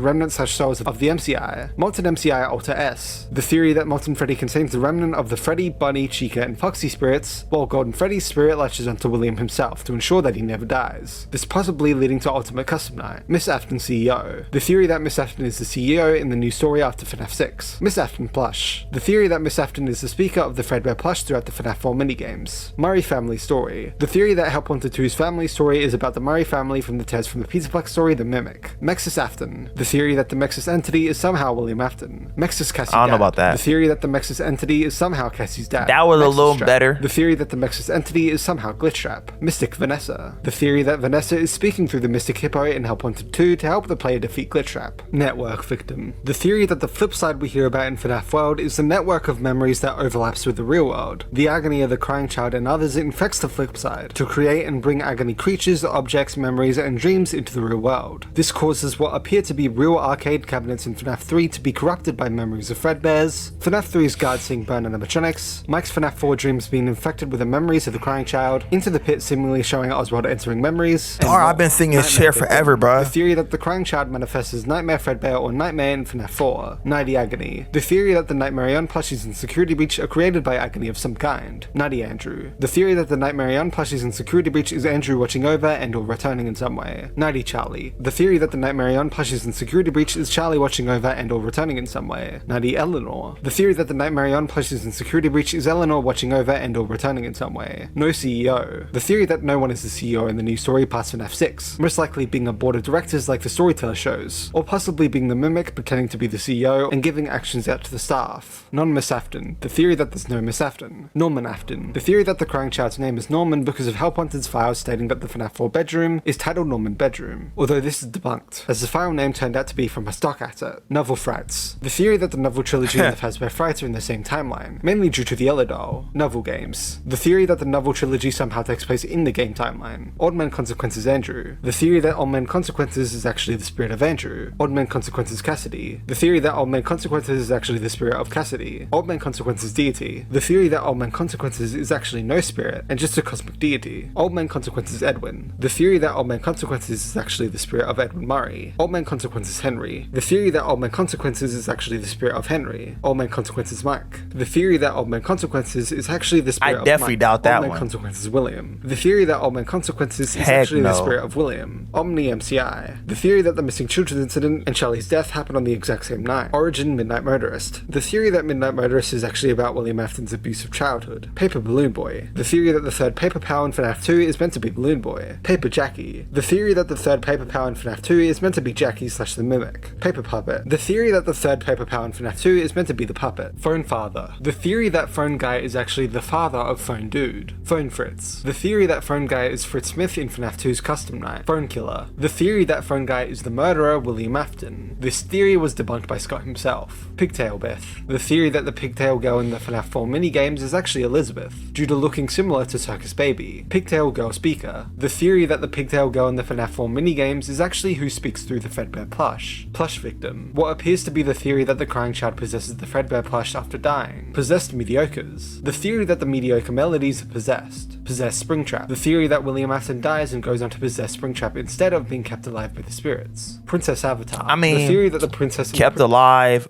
dead, and possessing it, either way he's controlling it. You know what I'm saying? Quest is just a simple avatar for the player. So in Princess Quest 1 to 3, it's just Gregory. In Princess Quest 4, it's the Help 1 to 2 player, etc. Princess Victim. The theory that the princess in Princess Quest is actually the crying child. Puppet Charlie. The theory that the puppet is possessed by just Charlie. Puppet Duo. The theory that the puppet is possessed by Charlie and the crying child. Puppet Stuffed. The theory that the puppet was the one to not only guide their spirits to the suits, but actually the one to stuff the children's bodies themselves into their suits. That's crazy. Puppet Toy Shink. The theory that the vengeful spirit in Ultimate Custom Night is actually Charlie. Puppet Victim. The theory that the puppet is possessed by just the crying child. Purple Crank. The theory that the item the purple guy is holding in the FNAF 2 minigames is a crank for the animatronics. Purple Phone. The theory that the item that the purple guy is holding in the FNAF 2 minigames is a phone, likely in reference to the theory that the purple guy is the phone guy. Random Corpse. The theory that the corpse in Burn Trap is just random and has no specific identity. I don't know about Random that Fright one. Guard. The theory that the Fazbear Frights Guard Nothing's in FNAF 3 random. is simply just a random person. Nothing's Not random Mike, in this not game, Henry, bro. And not Hudson. Rockstar MCI. The theory that the Rockstar animatronics are actually the ones in FNAF 6 who contain the spirits of the missing children, due to them possibly being made from the parts of the original animatronics. Rory Afton. The theory that Rory from the Tales from the Pizzaplex story Didophobia is actually an Afton. Rory Midnight Motorist. The theory that Midnight Motorist is about the family of Rory from the Tales from the Pizzaplex story Didophobia. Rory Toy Shink. The theory that Rory from the Tales from the Pizzaplex story Didophobia is the vengeful spirit in Ultimate Custom Night. Rory Victim. The theory that Rory from the Tales from the Pizzaplex story Didophobia is the crying child. Ruin Brazil and Canon. The theory that Ruin's Brazil ending is the canon ending of the game, where Cassie Brazil ending. Oh, they got okay, I see. Like, you know how anime or like certain video games like Fortnite, you know that skull from what's her name? Bat Bling, Mystique's Bat Bling, I think in China. Or I forgot, I think it was in China. It's like it's a spear. It's a golden spear instead of a skull. So so they just did different versions for different places. So people think this is the real ending. Instead of him and Freddy, it's him and that thing. And Vanessa. Seemingly driven to insanity. Ruin Elevator and Canon. The theory that Ruin's Elevator driven to insanity? Cassie is seemingly driven to insanity. The theory that Ruin's Brazil ending is the canon ending of the game, where Cassie is seemingly driven to insanity. Ruin Elevator and Canon. The theory that Ruin's Elevator ending is the canon ending of the game, where Cassie is dropped in the elevator. Ruin Scooper ending canon. The theory that Ruin Scooper ending is the canon ending of the game, where the Mimic is seemingly removed from its suit and Cassie's fate is unknown. Sammy CEO. The theory that Charlie's brother and Henry's son from the novel trilogy is in the games, and is the current CEO of Fazbear Entertainment in the new story past FNAF 6. Sammy Toy Shink. What I assume to be the joke theory that Charlie's brother and Henry's son from the novel trilogy is in the games and is the vengeful spirit in Ultimate Custom Night. Security Breach 2020s. The theory that Security Breach takes place sometime in the 2020s. 100%. Security Breach 2029. The theory that Security Breach takes place in 2029 calculated through various Tales from the Pizzaplex stories. Security Breach 2030. The theory that Security Breach I don't know takes about place that sometime in one. the That's a little 2030s. too far off. Security Breach 2035. The theory that Security Breach takes place in 2035, assuming that the Fazbear Masquerade image indeed says 2035. Security Breach, both endings canon. The theory that both the Burn Trap ending and Princess Quest ending are the canon endings of Security Breach. Security Breach, Burn Trap ending canon. The theory that the Burn Trap ending is the canon ending of Security Breach. Security Breach, Princess Quest ending canon. The theory that the Princess Quest ending is the canon ending of Security Breach. Scrap Trap new suit. The theory that the Scrap Trap suit in FNAF 6 is a new suit that William used to replace the broken and fire damaged Springtrap suit. Special Delivery 2020s. The theory that FNAF AR takes place sometime in the 2020s. Special Delivery 2030s. The theory that FNAF AR takes place sometime in the 2030s. Special Delivery Edwin. The theory that the player of FNAF AR is Edwin Murray from the Tales from the Pizzaplex stories. Special Delivery Mike. The theory that the player of FNAF AR is Mike. Special Delivery Random. The theory that the player of FNAF AR is a random person. Special Delivery Vanessa. The theory that the player of FNAF AR is Vanessa. Shadow Bonnie Agony. The theory that Shadow Bonnie is made up of an agony from an event, likely the DCI. Shadow Bonnie Andrew. The theory that Shadow Bonnie is Andrew. Shadow Freddy Agony. The theory that Shadow Freddy is made up of agony from an event, likely the MCI. Shadow Freddy Andrew. The theory that Shadow Freddy is Andrew. Shadow Freddy Cassidy. The theory that Shadow Freddy is Cassidy. Shadow Freddy Max movie. The theory that Max will become Shadow Freddy in the movie universe. Yo, I forgot about Max, bro. She got torn up. Goodness gracious, they all got torn up. victim. The theory that Shadow Freddy is the crying child. Shadow Mimic. The theory that the Mimic is actually possessed in some way by the Shadow animatronics. Shadow's Eleanor. The theory that both Shadows are created by Eleanor. Shadow's Failures. The theory that the Shadow animatronics come from Springlock failures that we hear about in FNAF 3. That kind of makes sense, the theory I'm that gonna the be Shadow honest. animatronics are actually real physical animatronics, either I don't know made to about look that exactly how they do now, or simply decayed over time. Shadows Separate. The theory that the two Shadows come from separate places. Shadowbeth. The theory that Elizabeth's soul and memories were split across the Funtime animatronics. Likely once she split from Enid, part of her spirit remained. Shadow Victim. From what I understand, the theory goes that the crying child's soul and memories were split across the 5 missing children. This explains why there's so many similarities and connections between the crying child and the FNAF 3 minigames, which end with a party freeing the MCI, and how despite dying after him, Cassidy somehow knows about his past, such as the Fredbear plush and his party as shown in the logbook, aka she knows his memories. To make it a lot simpler, think Golden Duo, but instead of just Cassidy/Golden Freddy, he's split up between the other 4 as well. Sister Location post FNAF 1. The theory that Sister Location takes place after FNAF 1. That kind of makes a lot of sense, right? Would Sister Location not take place after FNAF 1? If baby is... Post FNAF 3. The theory that Sister Location takes place after FNAF 3. Sister Location pre FNAF 1. The theory I don't know about Sister that one, Location bro. takes place before. Because I don't know about that theory. Because now knowing what I know, right? With Mike, his sister, her being a circus baby. Nah, because if you're Mike, I don't think that'll make any sense, because in FNAF 1, you were caught off guard with the animatronic doing all this stuff. At least from what I remember. So why would you be surprised and why would you have to learn the ropes if you're Mike and you also went to Sister Location? I don't know about that.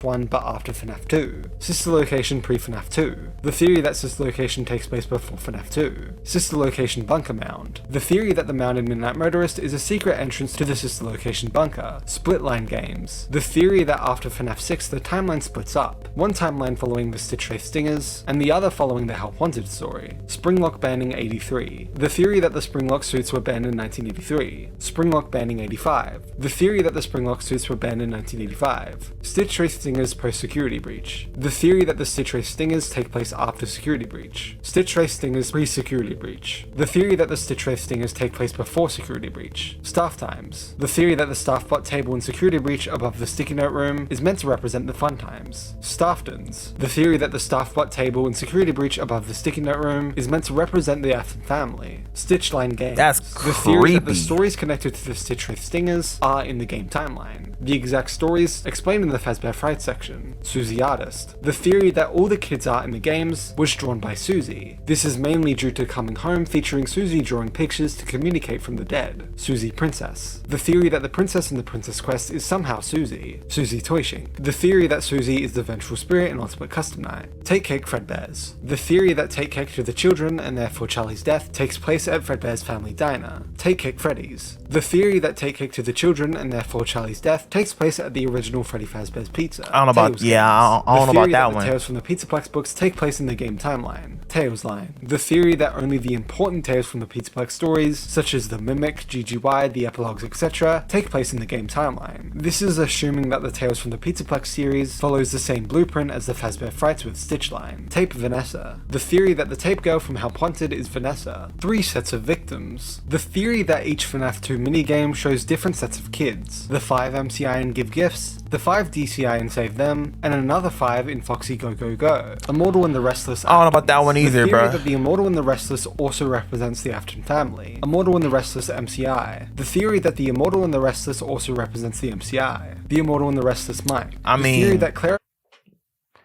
The Immortal and the Restless can represent anything at this point, because everyone dying and coming back.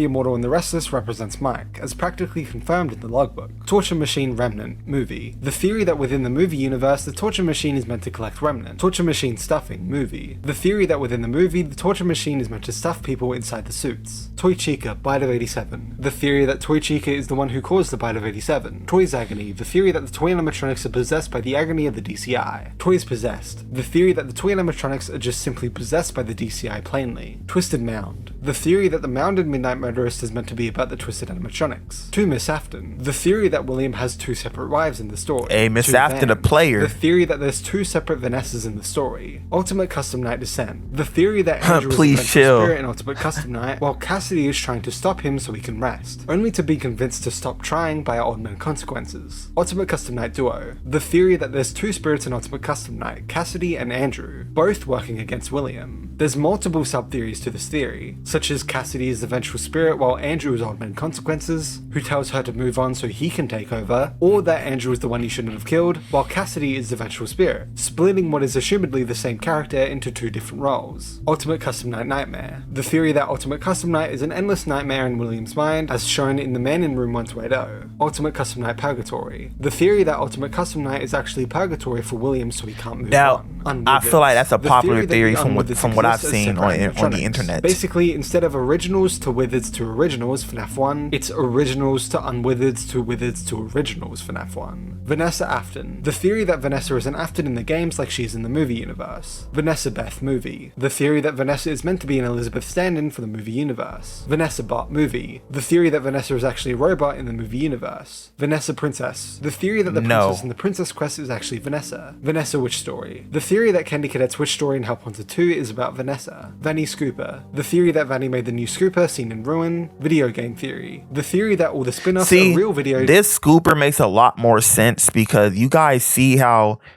it actually injects you. The Scooper and sister location didn't make any sense because the name the Scooper already contradicts anything being injected in you. I don't say I'm gonna scoop this ice cream and I inject it. No, I scoop it.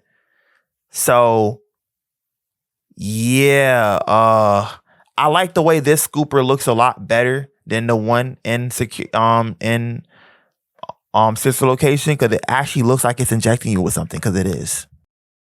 That Vanny made the new Scooper seen in Ruin. Video game theory. The theory that all the spin-offs are real video games in universe. Virus Cassidy. The theory that Cassidy, either herself or what's just purely representing Cassidy, is some form of antivirus against Glitchtrap, mainly going hand in hand with Cassidy being the princess in the Princess Quest. Withered Foxy Bite of 87. The theory that Withered Foxy caused the Bite of 87. Will Care. The theory that William cares about his children in any way, shape, or form. This is seemingly I feel like he does, Mike to believe his brother, but not stopping Elizabeth from being captured by Baby. Here's the thing. I feel like he does, but he doesn't. I feel like he's so overcome with his work that he doesn't pay attention to them enough. I still feel like he cares about them if they get hurt, obviously. But there's really I haven't met a single good parent in FNAF, bro. Cause they letting their kids disappear and stuff when their kids should have been in their eyesight. Like, bruh.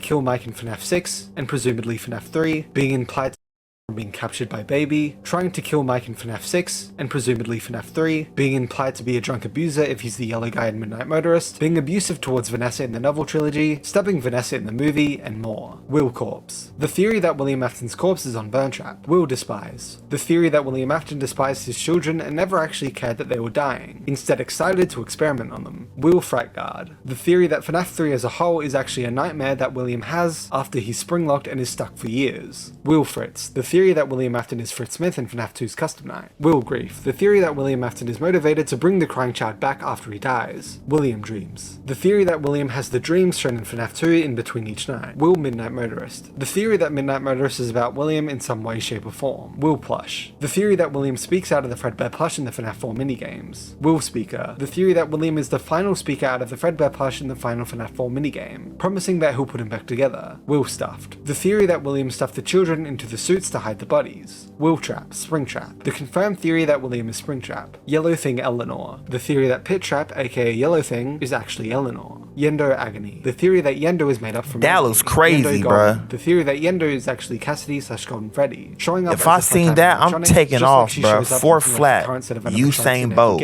And boom, that's a guide to almost all of the lore from FNAF. I hope you all enjoyed the video, and if you did, consider checking out the full guide to everything in FNAF. More than just the theories. FNAF the Supreme Guide. That's all from me this year. Next year will start being completely new and huge content, and this year was basically just my relaxing year while working on the big Supreme Guide, but next year is where things truly... I thought I heard people outside. That's the soundtrack. Kick into gear. Once that first video of the year drops, I will not be taking my foot off the gas. There's a lot coming, get ready. I hope you all have a fantastic Christmas, a lovely New Year's, and I'll see you all very soon. Have a great day, night, whatever time it is. Bye. Oh my gosh.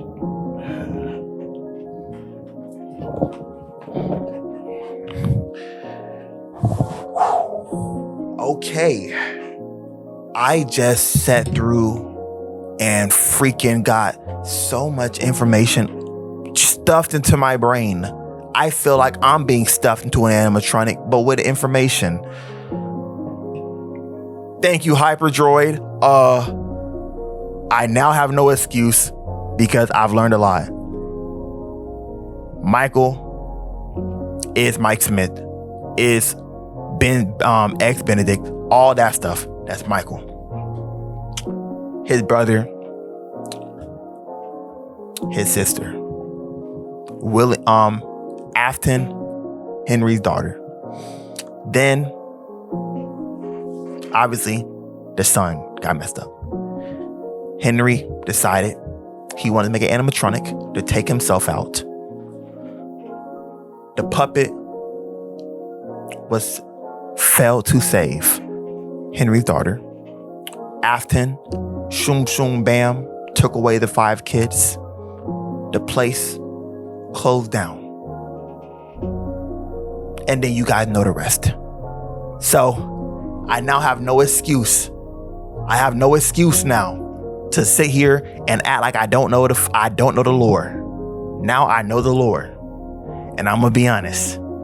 I'm thinking, let me know, do y'all want to see me play the FNAF games 1 all the way through? Because I am on night 4 on FNAF 1. I'm thinking, should I do a whole victory tour and play every canon FNAF game? If y'all want me to do that, I'm gonna do a crazy like goal. 50 likes, 25 comments, and I'll go through all the FNAF games from 1 all the way through. But thank you guys for watching today's video. It was a freaking lengthy video. Whoa, this editing gonna go crazy, bro. I'm about to be on my computer for hours, just gosh. But thank you so much, Hyperdroid. Thank you so much for allowing me to react to this.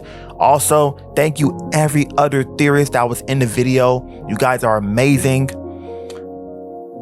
In my description and on the screen right here, you guys take a screenshot, do what y'all gotta do, go crazy, go stupid, and I will see you guys in the next upload.